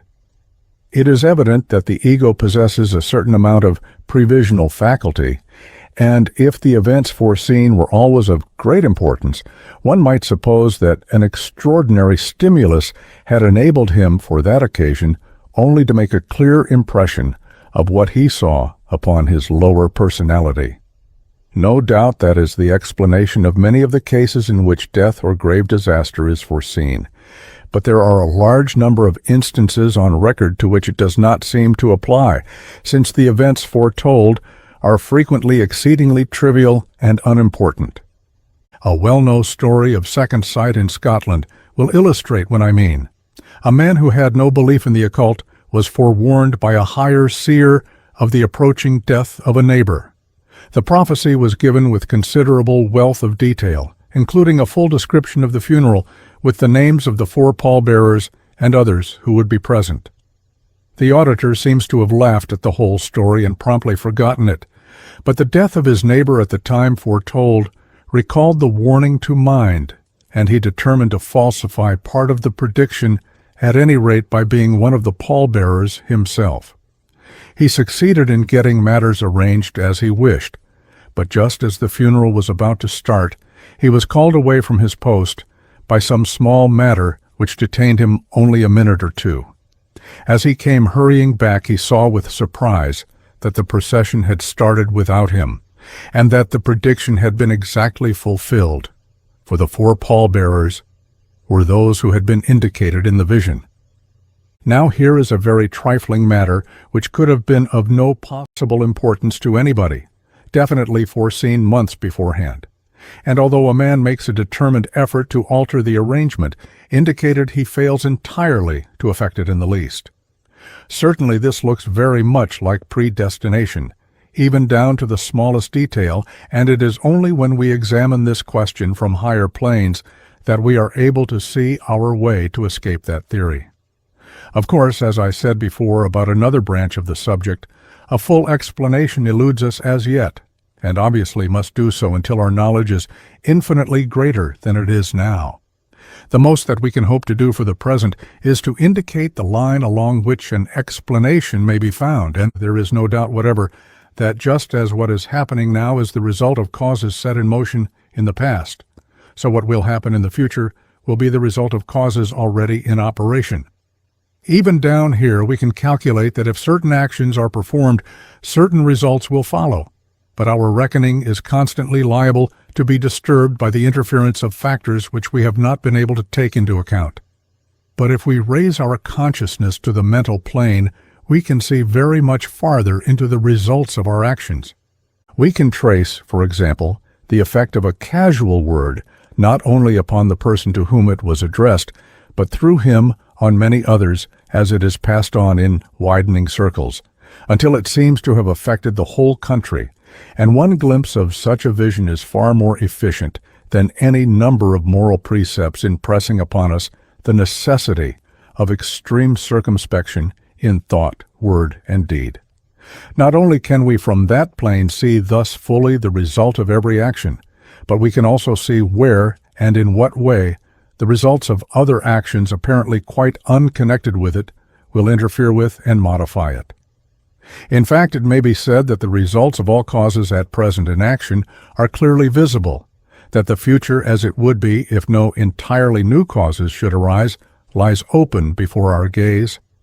New causes, of course, do arise because man's will is free, but in the case of all ordinary people, the use which they will make of their freedom can be calculated beforehand with considerable accuracy.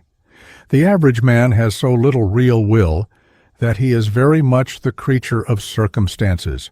His action, impervious lives, places him amid certain surroundings, and their influence upon him is so very much the most important factor in his life story that his future course may be predicted with almost mathematical certainty.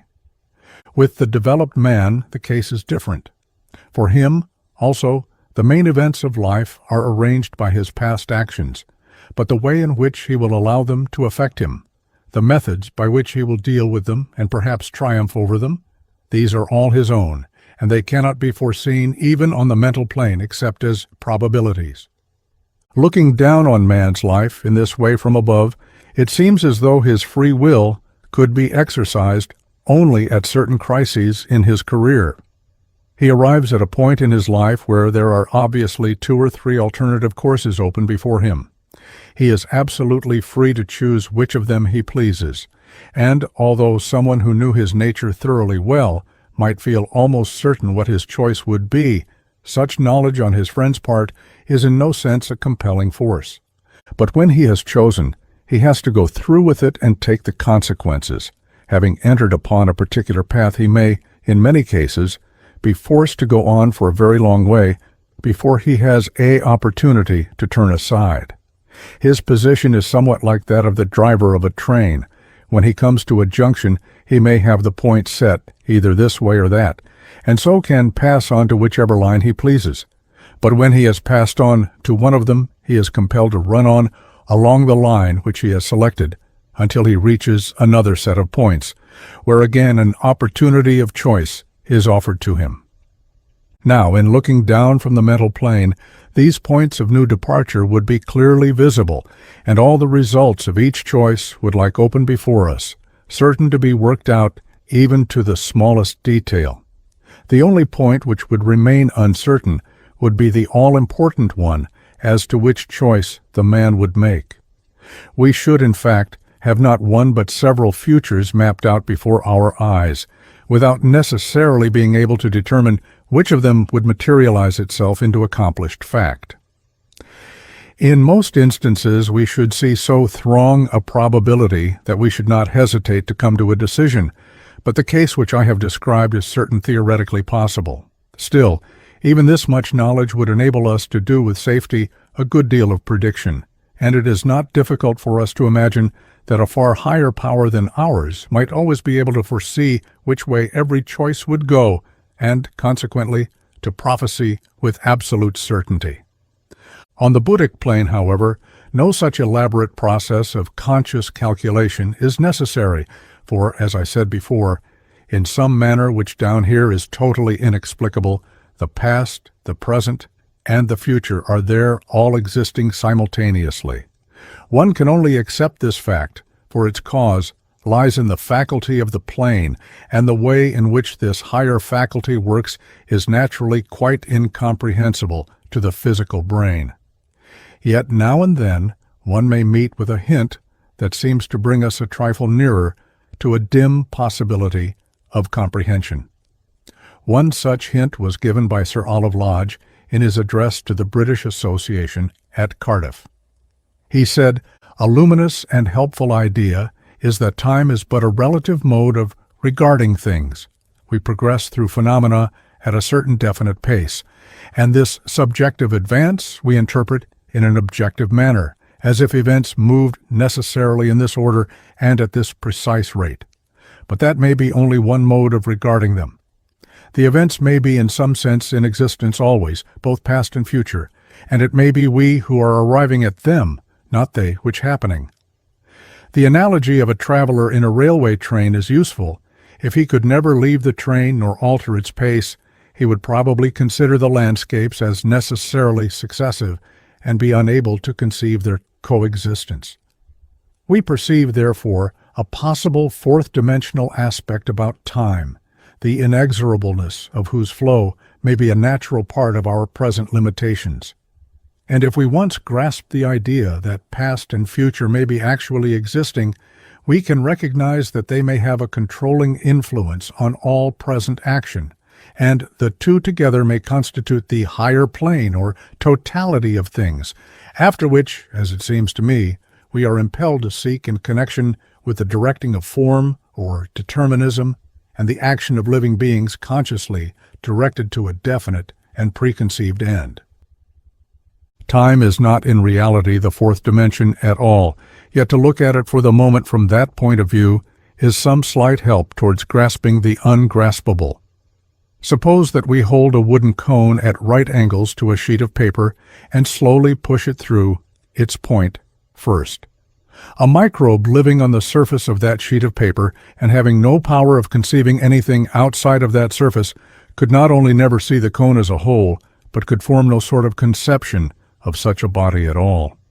All that he would see would be the sudden appearance of a tiny circle, which would gradually and mysteriously grow larger and larger, until it vanished from his world as suddenly and incomprehensibly as it had come into it. Thus what were in reality a series of sections of the cone would appear to him to be successive stages in the life of a circle, and it would be impossible for him to grasp the idea that these successive stages could be seen simultaneously. Yet it is, of course, easy enough for us, looking down upon the transaction from another dimension, to see that the microbe is simply under a delusion arising from its own limitations, and that the cone exists as a whole all the while. Our own delusion as to past, present, and future is possibly not dissimilar, and the view that is gained of sequence of events from the Buddhic plane corresponds to the view of the cone as a whole. Naturally, any attempt to work out this suggestion lands us in a series of startling paradoxes, but the fact remains a fact nevertheless, and the time will come when it will be clear as noonday to our comprehension. When the pupil's consciousness is fully developed upon the Buddhic plane, therefore, perfect prevision is possible to him, though he may not, nay, he certainly will not, be able to bring the whole result of this sight through fully and in order into this light. Still, a great deal of clear foresight is obviously within his power, however he likes to exercise it. And even when he is not exercising it, frequent flashes of foreknowledge come through into his ordinary life. so that he often has an instantaneous intuition as to how things will turn out even before their inception. Short of this perfect prevision, we find, as in the previous cases, that all degrees of this type of clairvoyance exist, from the occasional vague premonitions which cannot, in any true sense, be called sight at all, up to frequent and fairly complete second sight. The faculty to which this latter somewhat misleading name has been given is an extremely interesting one, and would well repay more careful and systematic study than has ever higher to been given to it. It is best known to us as a not infrequent possession of the Scottish Highlanders, though it is by no means confirmed to them. Occasional instances of it have appeared in almost every nation, but it has always been commonest among mountaineers and men of lonely life. With us in England, it is often spoken of as though it were the exclusive appanage of the Celtic race, but in reality it has appeared among similarly situated peoples the world over. It is stated, for example, to be very common among the Westphalian peasantry. Sometimes the second sight consists of a picture clearly foreshowing some coming event. More frequently, perhaps, the glimpse of the future is given by some symbolical appearance. It is noteworthy that the events foreseen are invariably unpleasant ones, death being the commonest of all. I do not recollect a single instance in which the second sight has shown anything which was not of the most gloomy nature. It has a ghastly symbolism which is all its own, a symbolism of shrouds and corpse candles and other funereal horrors. In some cases, it appears to be to a certain extent dependent on locality, for it is state that inhabitants of the Isle of Skye who possess the faculty often lose it when they leave the island, even though it be only to cross to the mainland. The gift of such sight is sometimes hereditary in a family for generations, but this is not an invariable rule, for it often appears sporadically in one member of a family otherwise free from its lugubrious influence. An example in which an accurate vision of a coming even was seen some months beforehand by second sight has already been given. Here is another and perhaps a more striking one, which I give exactly as it was related to me by one of the actors in the scene.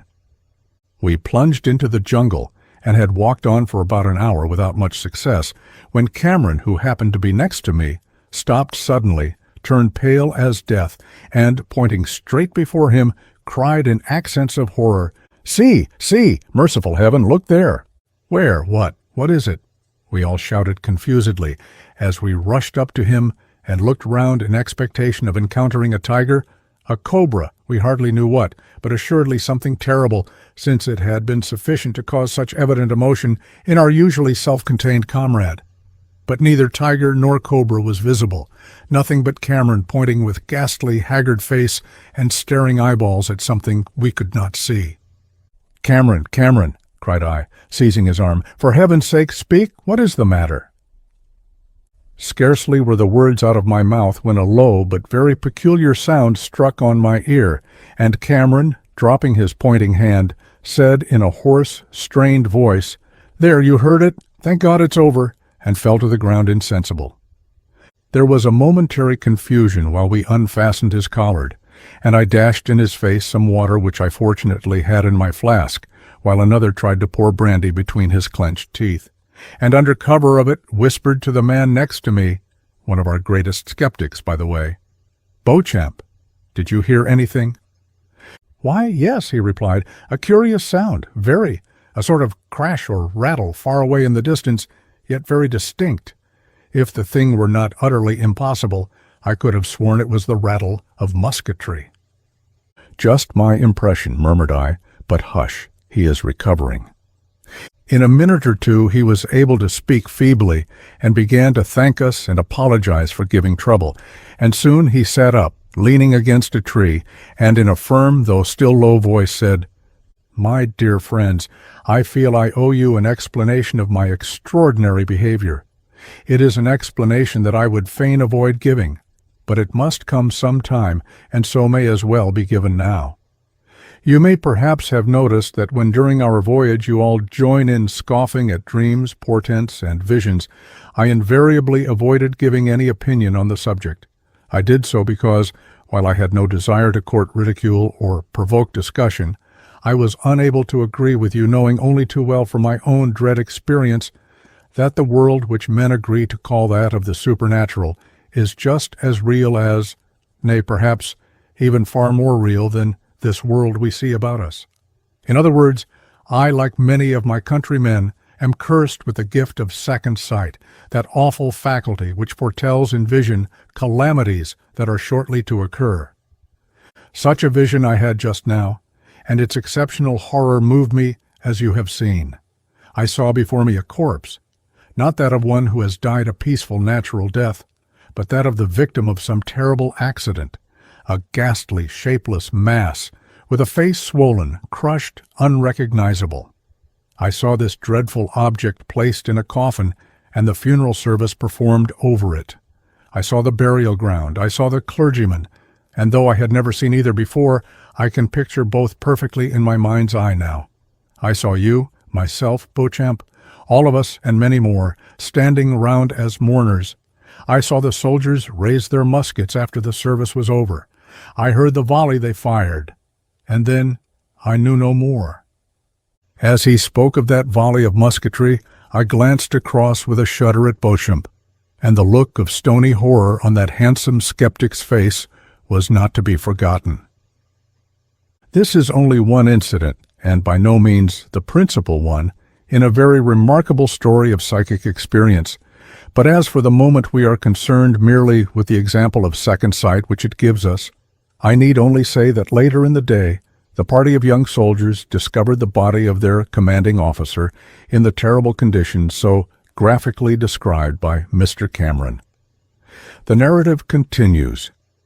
When on the following evening we arrived at our destination, and our melancholy deposition had been taken down by the proper authorities, Cameron and I went out for a quiet walk, to endeavor, with the assistance of the soothing influence of nature, to shake off something of the gloom which paralyzed our spirits. Suddenly he clutched my arm, and pointing through some rude railings, said in a trembling voice, "Yes, there it is. That is the burial ground I saw yesterday." And when later on we were introduced to the chaplain of the post, I noticed, though my friends did not, the irrepressible shudder with which Cameron took his hand, and I knew that he had recognized the clergyman of his vision. As for the occult rationale of all this, I presume Mr. Cameron's vision was a pure case of second sight, and if so, the fact that the two men who were evidently nearest to him, certainly one, probably both, actually touching him, participated in it to the limited extent of hearing the concluding volley, while the others who were not so close did not, would show that the intensity with which the vision impressed itself upon the seer occasioned vibrations in his mind-body which were communicated to those of the persons in contact with him, as in ordinary thought transference. Anyone who wishes to read the rest of the story will find it in the pages of Lucifer, Volume 20. Scores of examples of similar nature to these might easily be collected. With regard to the symbolical variety of this sight, it is commonly stated among those who possess it that if on meeting a living person they see a phantom shroud wrapped around him, it is a sure prognostication of his death. The date of the approaching decease is indicated either by the extent to which the shroud covers the body or by the time of day at which the vision is seen. For if it be in the early morning, they say that the man will die during the same day. But if it be in the evening, then it will be only sometime within a year. Another variant, and a remarkable one, of the symbolic form of second sight is that in which the headless apparition of the person whose death is foretold manifests itself to the seer. An example of that class is given in Signs Before Death as having happened in the family of Dr. Ferrier, though in that case, if I recollect rightly, the vision did not occur until the time of the death, or very near it. Turning from seers who are regularly in possession of a certain faculty, although its manifestations are only occasionally fully under their control, we are confronted by a large number of isolated instances of prevision in the case of people with whom it is not in any way a regular faculty. Perhaps the majority of these occur in dreams, although examples of the waking vision are by no means wanting. Sometimes the prevision refers to an event of distinct importance to the seer, and so justifies the action of the ego in taking the trouble to impress it. In other cases, the even is one which is of no apparent importance, or is not in any way connected with the man to whom the vision comes. Sometimes it is clear that the intention of the ego or the communicating entity, whatever it may be, is to warn the lower self of the approach of some calamity, either in order that it may be prevented, or, if that be not possible, that the shock may be minimized by preparation. The even most frequently thus foreshadowed is, perhaps not unnaturally, death. Sometimes the death of the seer himself, sometimes that of one dear to him. This type of prevision is so common in the literature of the subject, and its object is so obvious that we need hardly cite examples of it. But one or two instances in which the prophetic sight, though clearly useful, was yet of a less somber character, will prove not uninteresting to the reader. The following is culled from that storehouse of the student of the uncanny, Mrs. Crow's Night Side of Nature. A few years ago, Dr. Watson, now residing at Glasgow, dreamt that he received a summons to attend a patient at a place some miles from where he was living, that he started on horseback, and that, as he was crossing a moor, he saw a bull making furiously at him, whose horns he only escaped by taking refuge on a spot inaccessible to the animal, where he waiting a long time till some people, observing his situation, came to his assistance and released him. Whilst at breakfast on the following morning the summons came, and smiling at the odd coincidence, as he thought it, he started on horseback. He was quite ignorant of the road he had to go, but by and by he arrived at the moor, which he recognized, and presently the bull appeared, coming full tilt towards him. But his dream had shown him the place of refuge for which he instantly made, and there he spent 3 or 4 hours besieged by the animal, till the country people set him free. Dr. Watson declares that, but for the dream, he should not have known in what direction to run for safety. Another case, in which a much longer interval separated the warning and its fulfillment, is given by Dr. F. G. Lee in Glimpses of the Supernatural, Volume 1. Mrs. Hannah Green, the housekeeper of a country family in Oxfordshire, dreamt one night that she had been left alone in the house upon a Sunday evening, and that, hearing a knock at the door of the chief entrance, she went to it, and there found an ill-looking tramp armed with a bludgeon, who insisted on forcing himself into the house. She thought that she struggled for some time to prevent him so doing, but quite ineffectually, and that, being struck down by him and rendered insensible, he thereupon gained ingress to the mansion. On this she awoke. As nothing happened for a considerable period, the circumstance of the dream was soon forgotten, and, as she herself asserts, had altogether passed away from her mind. However, 7 years afterwards, this same housekeeper was left with 2 other servants to take charge of an isolated mansion at Kensington, subsequently the town residence of the family, when on a certain Sunday evening, her fellow servants having gone out and left her alone, she was suddenly startled by a loud knock at the front door. All of a sudden the remembrance of her former dream returned to her with singular vividness and remarkable force, and she felt her lonely isolation greatly.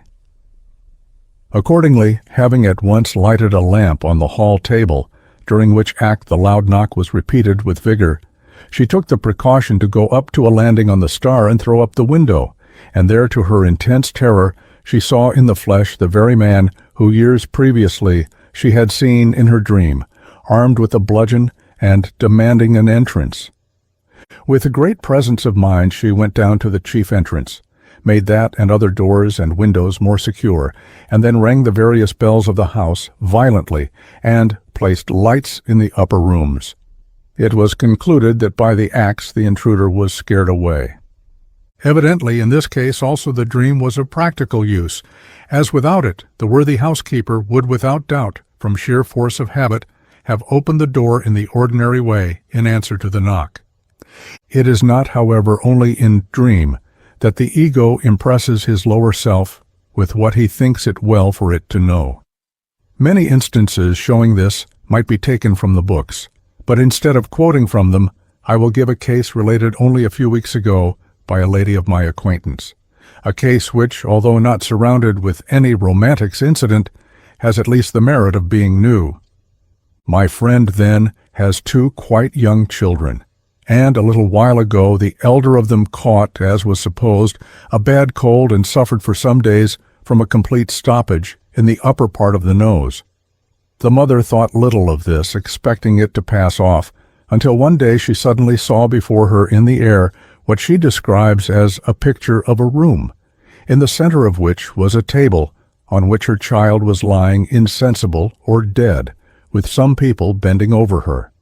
The minutest details of the scene were clear to her, and she particularly noticed that the child wore a white nightdress, whereas she knew that all garments of that description possessed by her little daughter happened to be pink.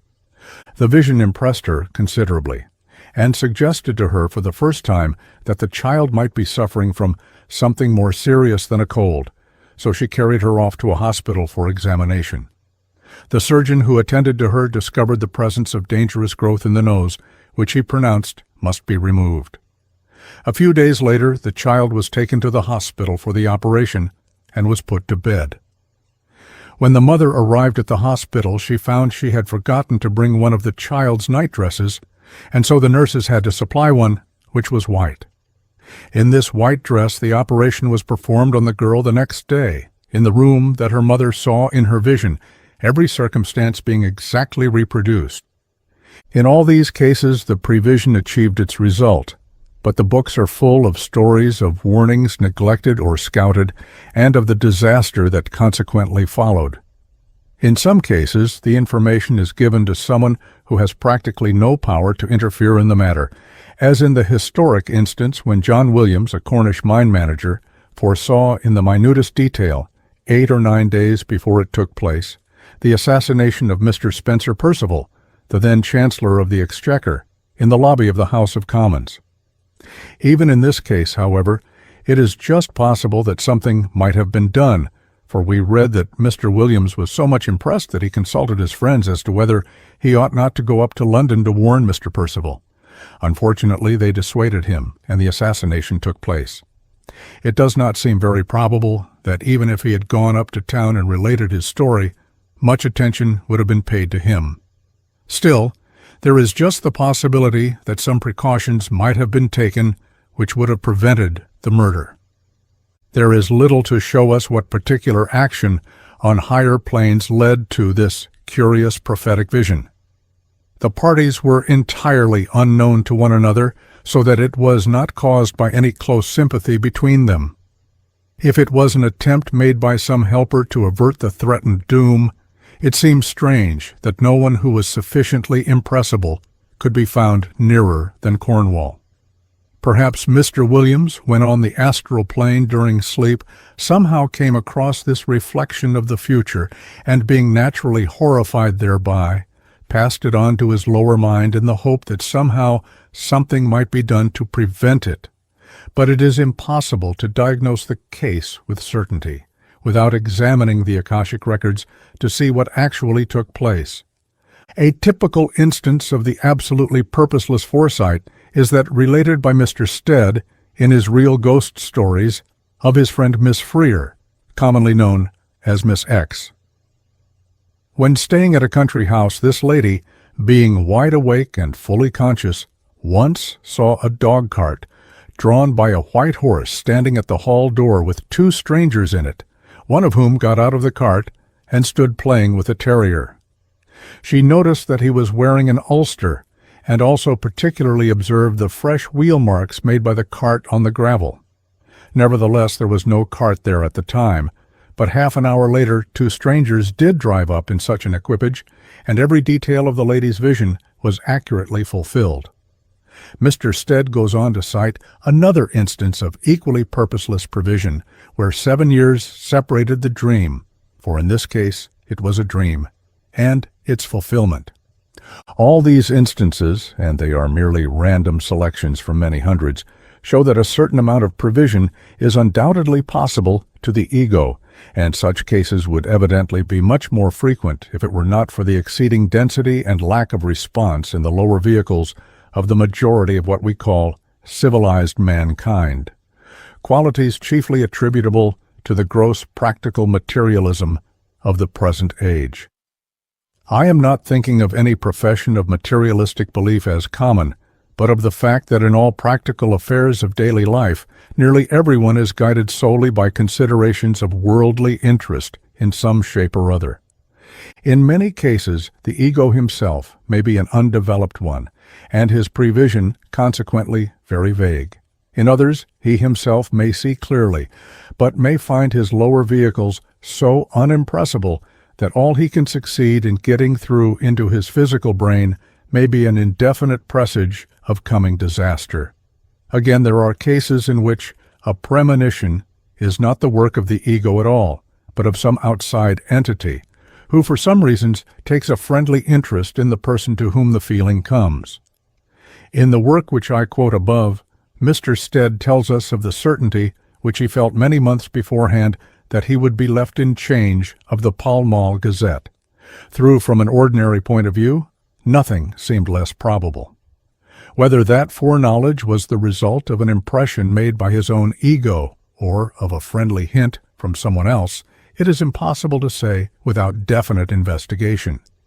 But his confidence in it was fully justified.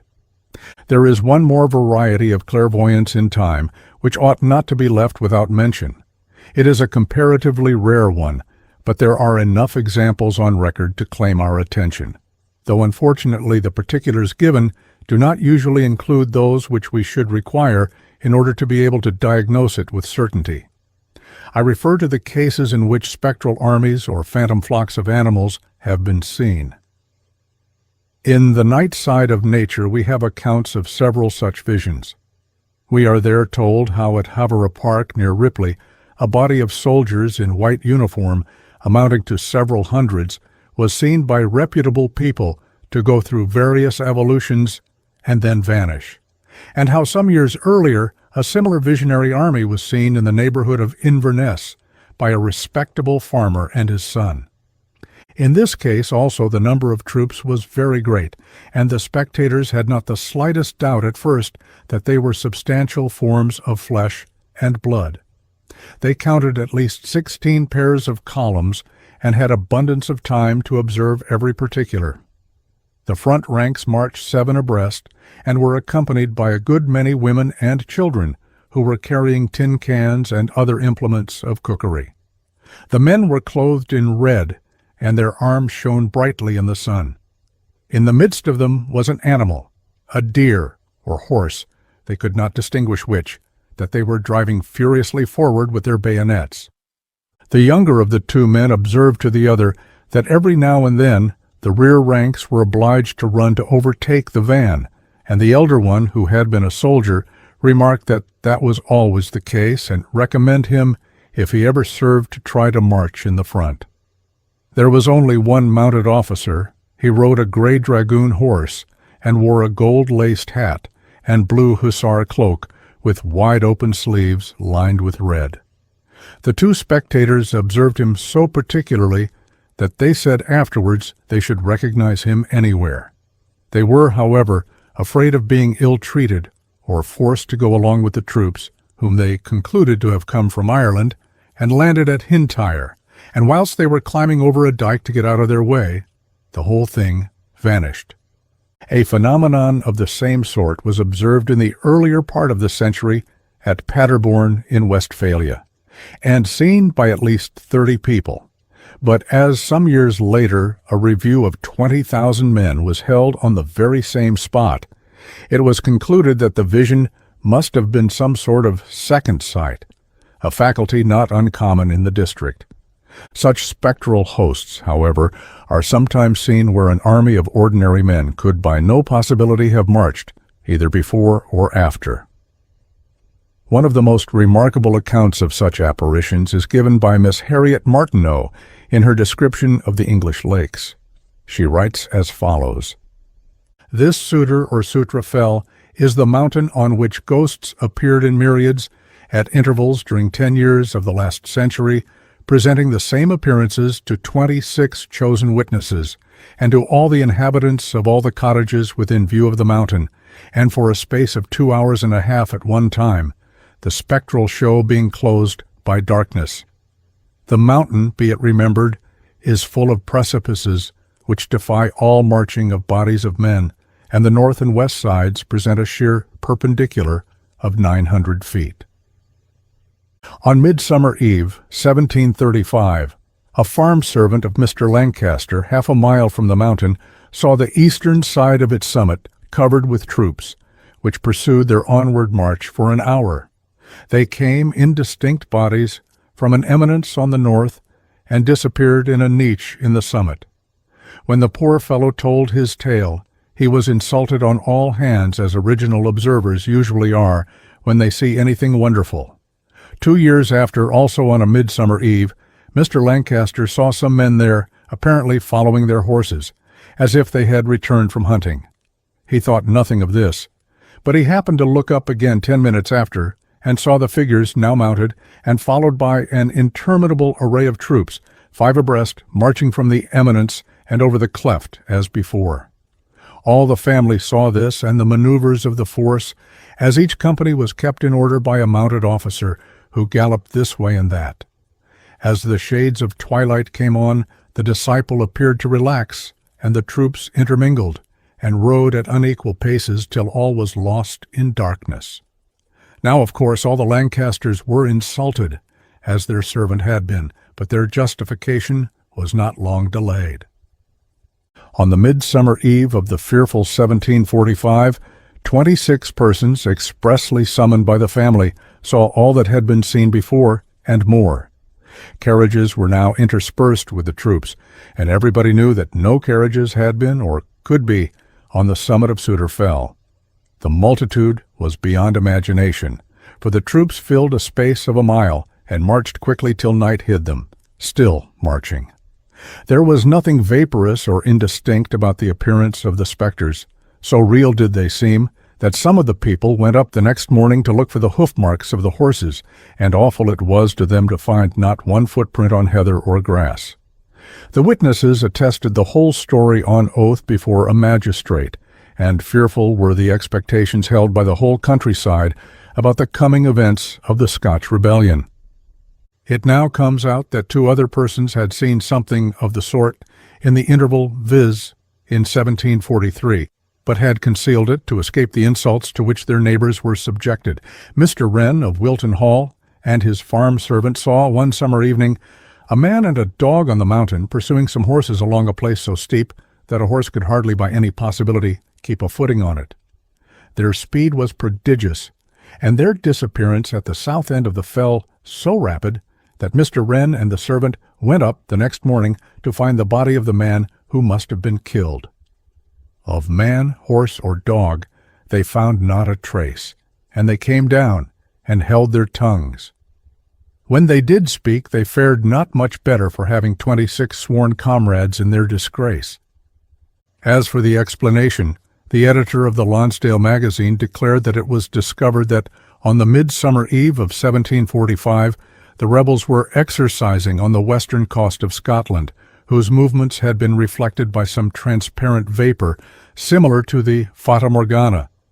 This is not much in the way of explanation, but it is, as far as we know, all that can be had at present. These facts, however, brought out a good many more, as the spectral march of the same kind seen in Leicestershire in 1707, and the tradition of the tramp of armies over Helvellyn on the eve of the Battle of Marston Moor. Other cases are cited in which flocks of spectral sheep have been seen on certain roads, and there are, of course, various German stories of phantom cavalcades of hunters and robbers. Now, in these cases, as so often happens in the investigation of occult phenomena, there are several possible causes, any one of which would be quite adequate to the production of the observed occurrences, but in the absence of fuller information, it is hardly feasible to do more than guess as to which of these possible causes were in operation in any particular instance. The explanation usually suggested, whenever the whole story is not ridiculed as a falsehood, is that what is seen is a reflection by mirage of the movements of a real body and troops taking place at a considerable distance. I have myself seen the ordinary mirage on several occasions and know something, therefore, of its wonderful powers of deception. But it seems to me that we should need some entirely new variety of mirage, quite different from that at present known to science, to account for these tales of phantom armies, some of which pass the spectator within a few years. First of all, they may be, as apparently in the Westphalian case above mentioned, simply instances of prevision on a gigantic scale, by whom arranged, and for what purpose, it is not easy to divine. Again, they may often belong to the past instead of the future, and be in fact the reflect-in of scenes from the Akashic records, though here again the reason and method of such reflection is not obvious. There are plenty of tribes of nature spirits perfectly capable, if for any reason they wish to do so, of producing such appearances by their wonderful power of glamour, and such action would be quite in keeping with their delight in mystifying and impressing human beings. Or it may even sometimes be kindly intended by them as a warning to their friends of events that they know to be about to take place. It seems as though some explanation along these lines would be the most reasonable method of accounting for the extraordinary series of phenomena described by Miss Martineau, that is, if the stories told to her can be relied upon. Another possibility is that in some cases what have been taken for soldiers were simply the nature spirits themselves going through some of the ordered evolutions in which they take so much delight, though it must be admitted that these are rarely of a character which could be mistaken for military maneuvers except by the most ignorant. The flocks of animals are probably in most instances mere records, but there are cases where they, like the wild huntsman of German story, belong to an entirely different class of phenomena which is altogether outside of our present subject. Students of the occult will be familiar with the fact that the circumstances surrounding any scene of intense terror or passion, such as an exceptionally horrible murder, are liable to be occasionally reproduced in a form which it needs a very slight development of psychic faculty to be able to see. And it has sometimes happened that various animals formed part of such surroundings, and consequently they also are periodically reproduced by the action of the guilty conscience of the murderer. Probably whatever foundation of fact underlies the various stories of spectral horsemen and hunting troops may generally be referred to this category. This is also the explanation, evidently, of some of the visions of ghostly armies, such as that remarkable reenactment of the Battle of Edgehill, which seems to have taken place at intervals for some months after the date of the real struggle, as testified by a justice of the peace, a clergyman, and other eyewitnesses in a curious contemporary pamphlet entitled "Prodigious Noises of War and Battle at Edgehill, near Kyneton, in Northamptonshire." According to the pamphlet, this case was investigated at the time by some officers of the army who clearly recognized many of the phantom figures that they saw. This looks decidedly like an instance of the terrible power of man's unrestrained passions to reproduce themselves and to cause in some strange way a kind of materialization of their record. In some cases, it is clear that the flocks of animals seen have been simply hordes of unclean artificial elementals, taking that form in order to feed upon the loathsome emanations of peculiarly horrible places, such as would be the site of a gallows. An instance of this kind is furnished by the celebrated Jib ghosts, or ghosts of the biggest, described in More Glimpses of the World Unseen, as being repeatedly seen in the form of herds of misshapen swine-like creatures, rushing, rooting, and fighting, night after night, on the site of that foul monument of crime. But these belong to the subject of apparitions, rather than to that of clairvoyance. Chapter 9. Methods of Development. When a man becomes convinced of the reality of the valuable power of clairvoyance, his first question usually is, how can I develop in my own case this faculty which is said to be latent in everyone? Now the fact is that there are many methods by which it may be developed, but only one which be at all safely recommended for general use, that of which we shall speak last of all. Among the less advanced nations of the world, the clairvoyant state has been produced in various objectionable ways. Among some of the non-Aryan tribes of India, but the use of intoxicating drugs or the inhaling of stupefying fumes. Among the dervishes, by whirling in a mad dance of religious fervor until vertigo and insensibility supervene. Among the followers of the abominable practice of the voodoo cult, by frightful sacrifices and loathsome rites of black magic.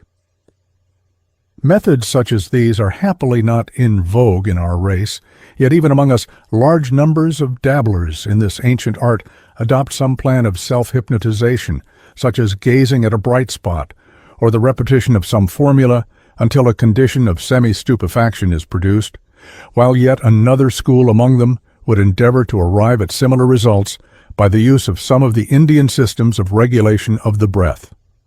All these methods are unequivocally to be condemned as quite unsafe for the practice of the ordinary man who has no idea of what he is doing, who is simply making vague experiments in an unknown world. Even the method of obtaining clairvoyance by allowing oneself to be mesmerized by another person is one from which I should myself shrink with the most decided distaste. And assuredly it should never be attempted except under conditions of absolute trust and affection between the magnetizer and the magnetized, and a perfection of purity in heart and soul, in mind and intention, such as is rarely to be seen among any but the greatest of saints. Experiments in connection with the mesmeric trance are of the deepest interest, as offering, among other things, a possibility of proof of the fact of clairvoyance to the skeptic, yet except under such conditions as I have just mentioned, conditions I quite admit almost impossible to realize, I should never counsel anyone to submit himself as a subject for them. Curative mesmerism, in which, without putting the patient into the trance state at all, an effort is made to relieve his pain, to remove his disease, or to pour vitality into him by magnetic passes, stands on an entirely different footing, and if the mesmerizer, even though quite untrained, is himself in good health and animated by pure intentions, no harm is likely to be done to the subject. In so extreme a case as that of a surgical operation, a man might reasonably submit himself even to the mesmeric trance, but it is certainly not a condition with which one ought lightly to experiment. Indeed, I should most strongly advise anyone who did me the honor to ask for my opinion on the subject not to attempt any kind of experimental investigation into what are still to him the abnormal forces of nature, until he has first of all read carefully everything that has been written on the subject, or, which is by far the best of all, until he is under the guidance of a qualified teacher. But where, it will be said, is the qualified teacher to be found? Not, most assuredly, among any who advertise themselves as teachers, who offer to impart for so many guineas or dollars the sacred mysteries of the ages, or hold developing circles to which casual applicants are admitted at so much per head. Much has been said in this treatise of the necessity for careful training, of the immense advantages of the trained over the untrained clairvoyant, but that again brings us back to the same question: where is this definite training to be had? The answer is that the training may be had precisely where it has always been to be found since the world's history began, at the hands of the great white brotherhood of adepts, which stands now, as it has always stood, at the back of human evolution, guiding and helping it under the sway of the great cosmic laws which represent to us the will of the Eternal. But how, it may be asked, is access to be gained to them? How is the aspirant thirsting for knowledge to signify to them his wish for instruction? Once more, by the time-honored methods only. There is no new patent whereby a man can qualify himself without trouble to become a pupil in that school, no royal road to the learning which has to be acquired in it. At the present day, just as in the mists of antiquity, the man who wishes to attract their notice must enter upon the slow and toilsome path of self-development, must learn first of all to take himself in hand and make himself all that he ought to be. The steps of that path are no secret. I have given them in full details in Invisible Helpers, so I need not repeat them here. But it is no easy road to follow, and yet sooner or later all must follow it. For the great law of evolution sweeps mankind slowly but resistlessly towards its goal. From those who are pressing into this path, the great masters select their pupils, and it is only by qualifying himself to be taught that a man can put himself in the way of getting the teaching. Without that qualification, membership in any lodge or society, whether secret or otherwise, will not advance his object in the slightest degree. It is true, as we all know, that it was at the instance of some of these masters that our Theosophical Society was founded, and that from its ranks some have been chosen to pass into closer relations with them. But that choice depends upon the earnestness of the candidate, not upon his mere membership of the society or of anybody within it. That, then, is the only absolutely safe way of developing clairvoyance, to enter with all one's energy upon the path of moral and mental evolution, at one stage of which this and other of the higher faculties will spontaneously begin to show themselves. Yet there is one practice which is advised by all the religions alike, which if adopted carefully and reverently can do no harm to any human being, yet from which a very pure type of clairvoyance has sometimes been developed, and that is the practice of meditation. Let a man choose a certain time every day, a time when he can rely upon being quiet and undisturbed, though preferably in the daytime rather than at night, and set himself at that time to keep his mind for a few minutes entirely free from all earthly thoughts of any kind whatever, and, when that is achieved, to direct the whole force of his being towards the highest spiritual ideal that he happens to know. He will find that to gain such perfect control of thought is enormously more difficult than he supposes, but when he attains it, it cannot but be in every way most beneficial to him. And as he grows more and more able to elevate and concentrate his thought, he may gradually find that new worlds are opening before his sight. As a preliminary training towards the satisfactory achievement of such meditation, he will find it desirable to make a practice of concentration in the affairs of daily life, even in the smallest of them. If he writes a letter, let him think of nothing else but that letter until it is finished. If he reads a book, let him see to it that his thought is never allowed to wander from his author's meaning. He must learn to hold his mind in check, and to be master of that also, as well as of his lower passions. He must patiently labor to acquire absolute control of his thoughts, so that he will always know exactly what he is thinking about, and why, so that he can use his mind and turn it or hold it still, as a practiced swordsman turns his weapon where he wilt. Yet, after all, if those who so earnestly desire clairvoyance could possess it temporarily for a day or even an hour, it is far from certain that they would choose to retain the gift. True, it opens before them new worlds of study, new powers of usefulness, and for this latter reason most of us feel it worthwhile. But it should be remembered that for one whose duty still calls him to live in the world, it is by no means an unmixed blessing. Upon one in whom that vision is opened, the sorrow and the misery, the evil and the greed of the world press as an ever-present burden, until in the earlier days of his knowledge he often feels inclined to echo the passionate adjuration contained in those rolling lines of Schiller's: Dein Orakel zu verkunden, warum warfest du mich hin? In die Stadt der ewig Blinden, mit dem aufgeschlossenen Sinn, fromst den Schleier aufzuheben, wo das nahe Schrecknis droht. Nur der Irrtum ist das Leben, dieses Wissen ist der Tod.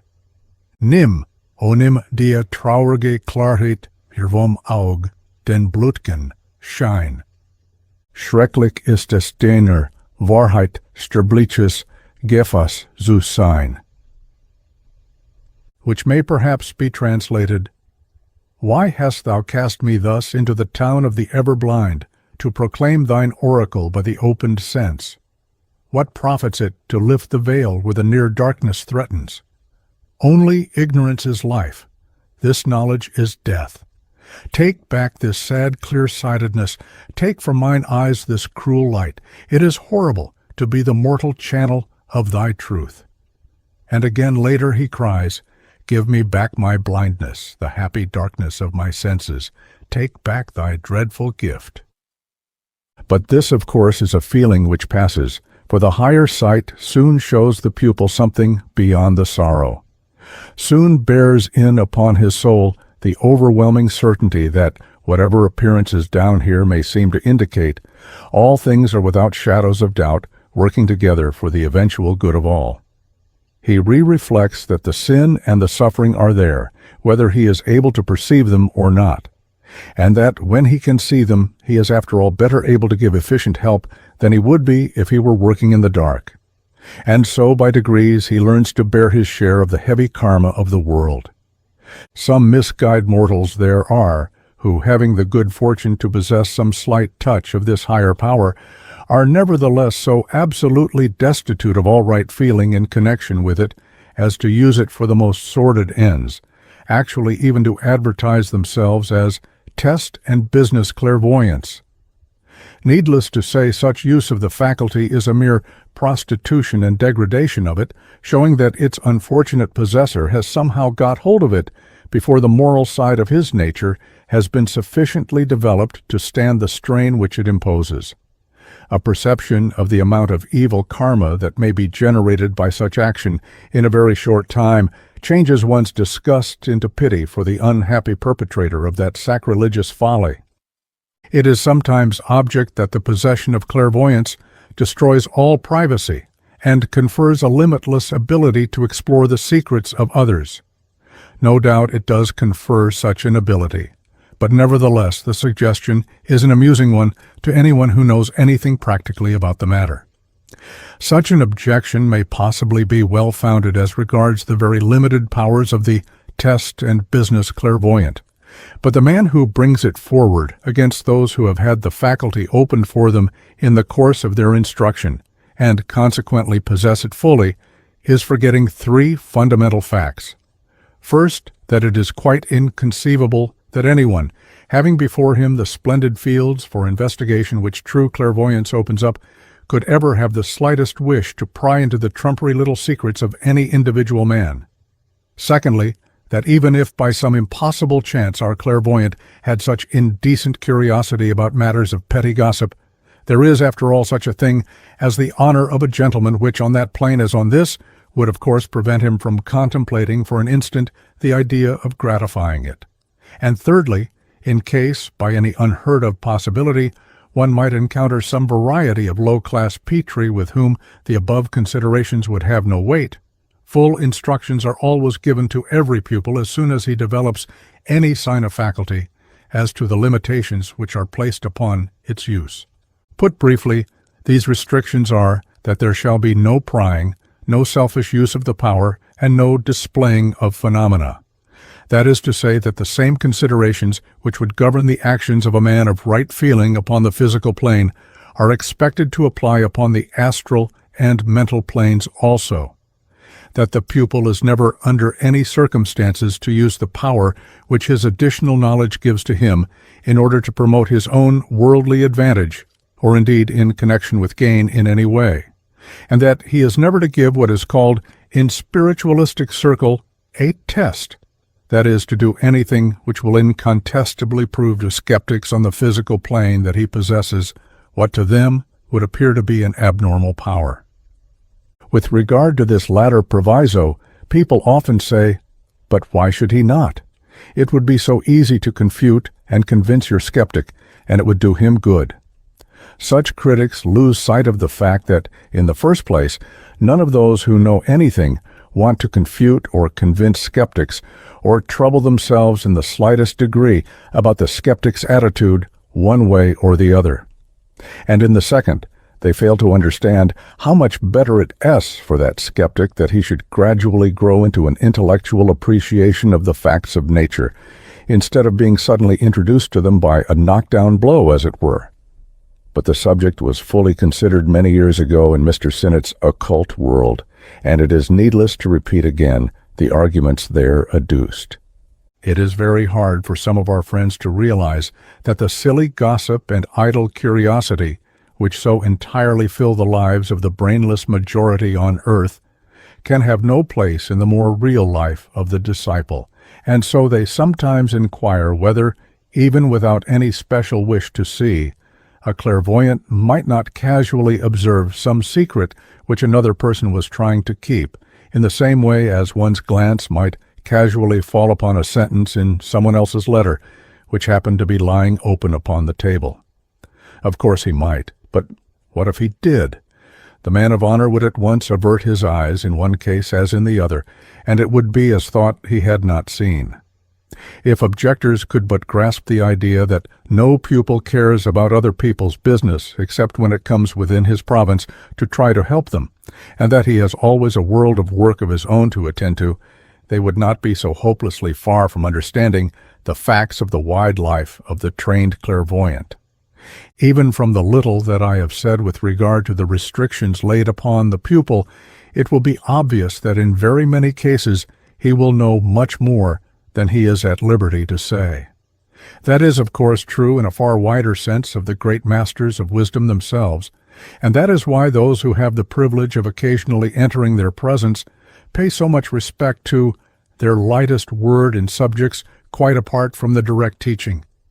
For opinion of a master, or even of one of his higher pupils, upon any subject is that of a man whose opportunity of judging accurately is out of all proportion to ours. His position and his extended faculties are in reality the heritage of all mankind, and far though we may now be from those grand powers, they will none the less certainly be ours one day. Yet how different a place will this old world be when humanity as a whole possesses the higher clairvoyance. Think what the difference will be to history when all can read the records, to science when all the processes about which now men theorize can be watched through all their course, to medicine when doctor and patients alike can see clearly and exactly all that is being done, to philosophy when there is no longer any possibility of discussion as to its basis, because all alike can see a wider aspect of the truth, to labor when all work will be joy, because every man will be put only to that which he can do best, to education when the minds and hearts of the children are open to the teacher who is trying to form their character, to religion when there is no longer any possibility of dispute as to its broad dogmas, since the truth about the states after death and the great law that governs the world will be patent to all eyes. Above all, how far easier it will be then for the evolved men to help one another under those so much freer conditions. The possibilities that open before the mind are as glorious vistas stretching in all directions, so that our seventh round should indeed be a veritable golden age. Well for us that these grand faculties will not be possessed by all humanity until it has evolved to a far higher level in morality, as well as in wisdom, else should we but repeat once more, under still worse conditions, the terrible downfall of the great Atlantean civilization, whose members failed to realize that increased power meant increased responsibility. Yet we ourselves were most of us among those very men. Let us hope that we have learnt wisdom by that failure, and that when the possibilities of the wider life open before use once more, this time we shall bear the trial better.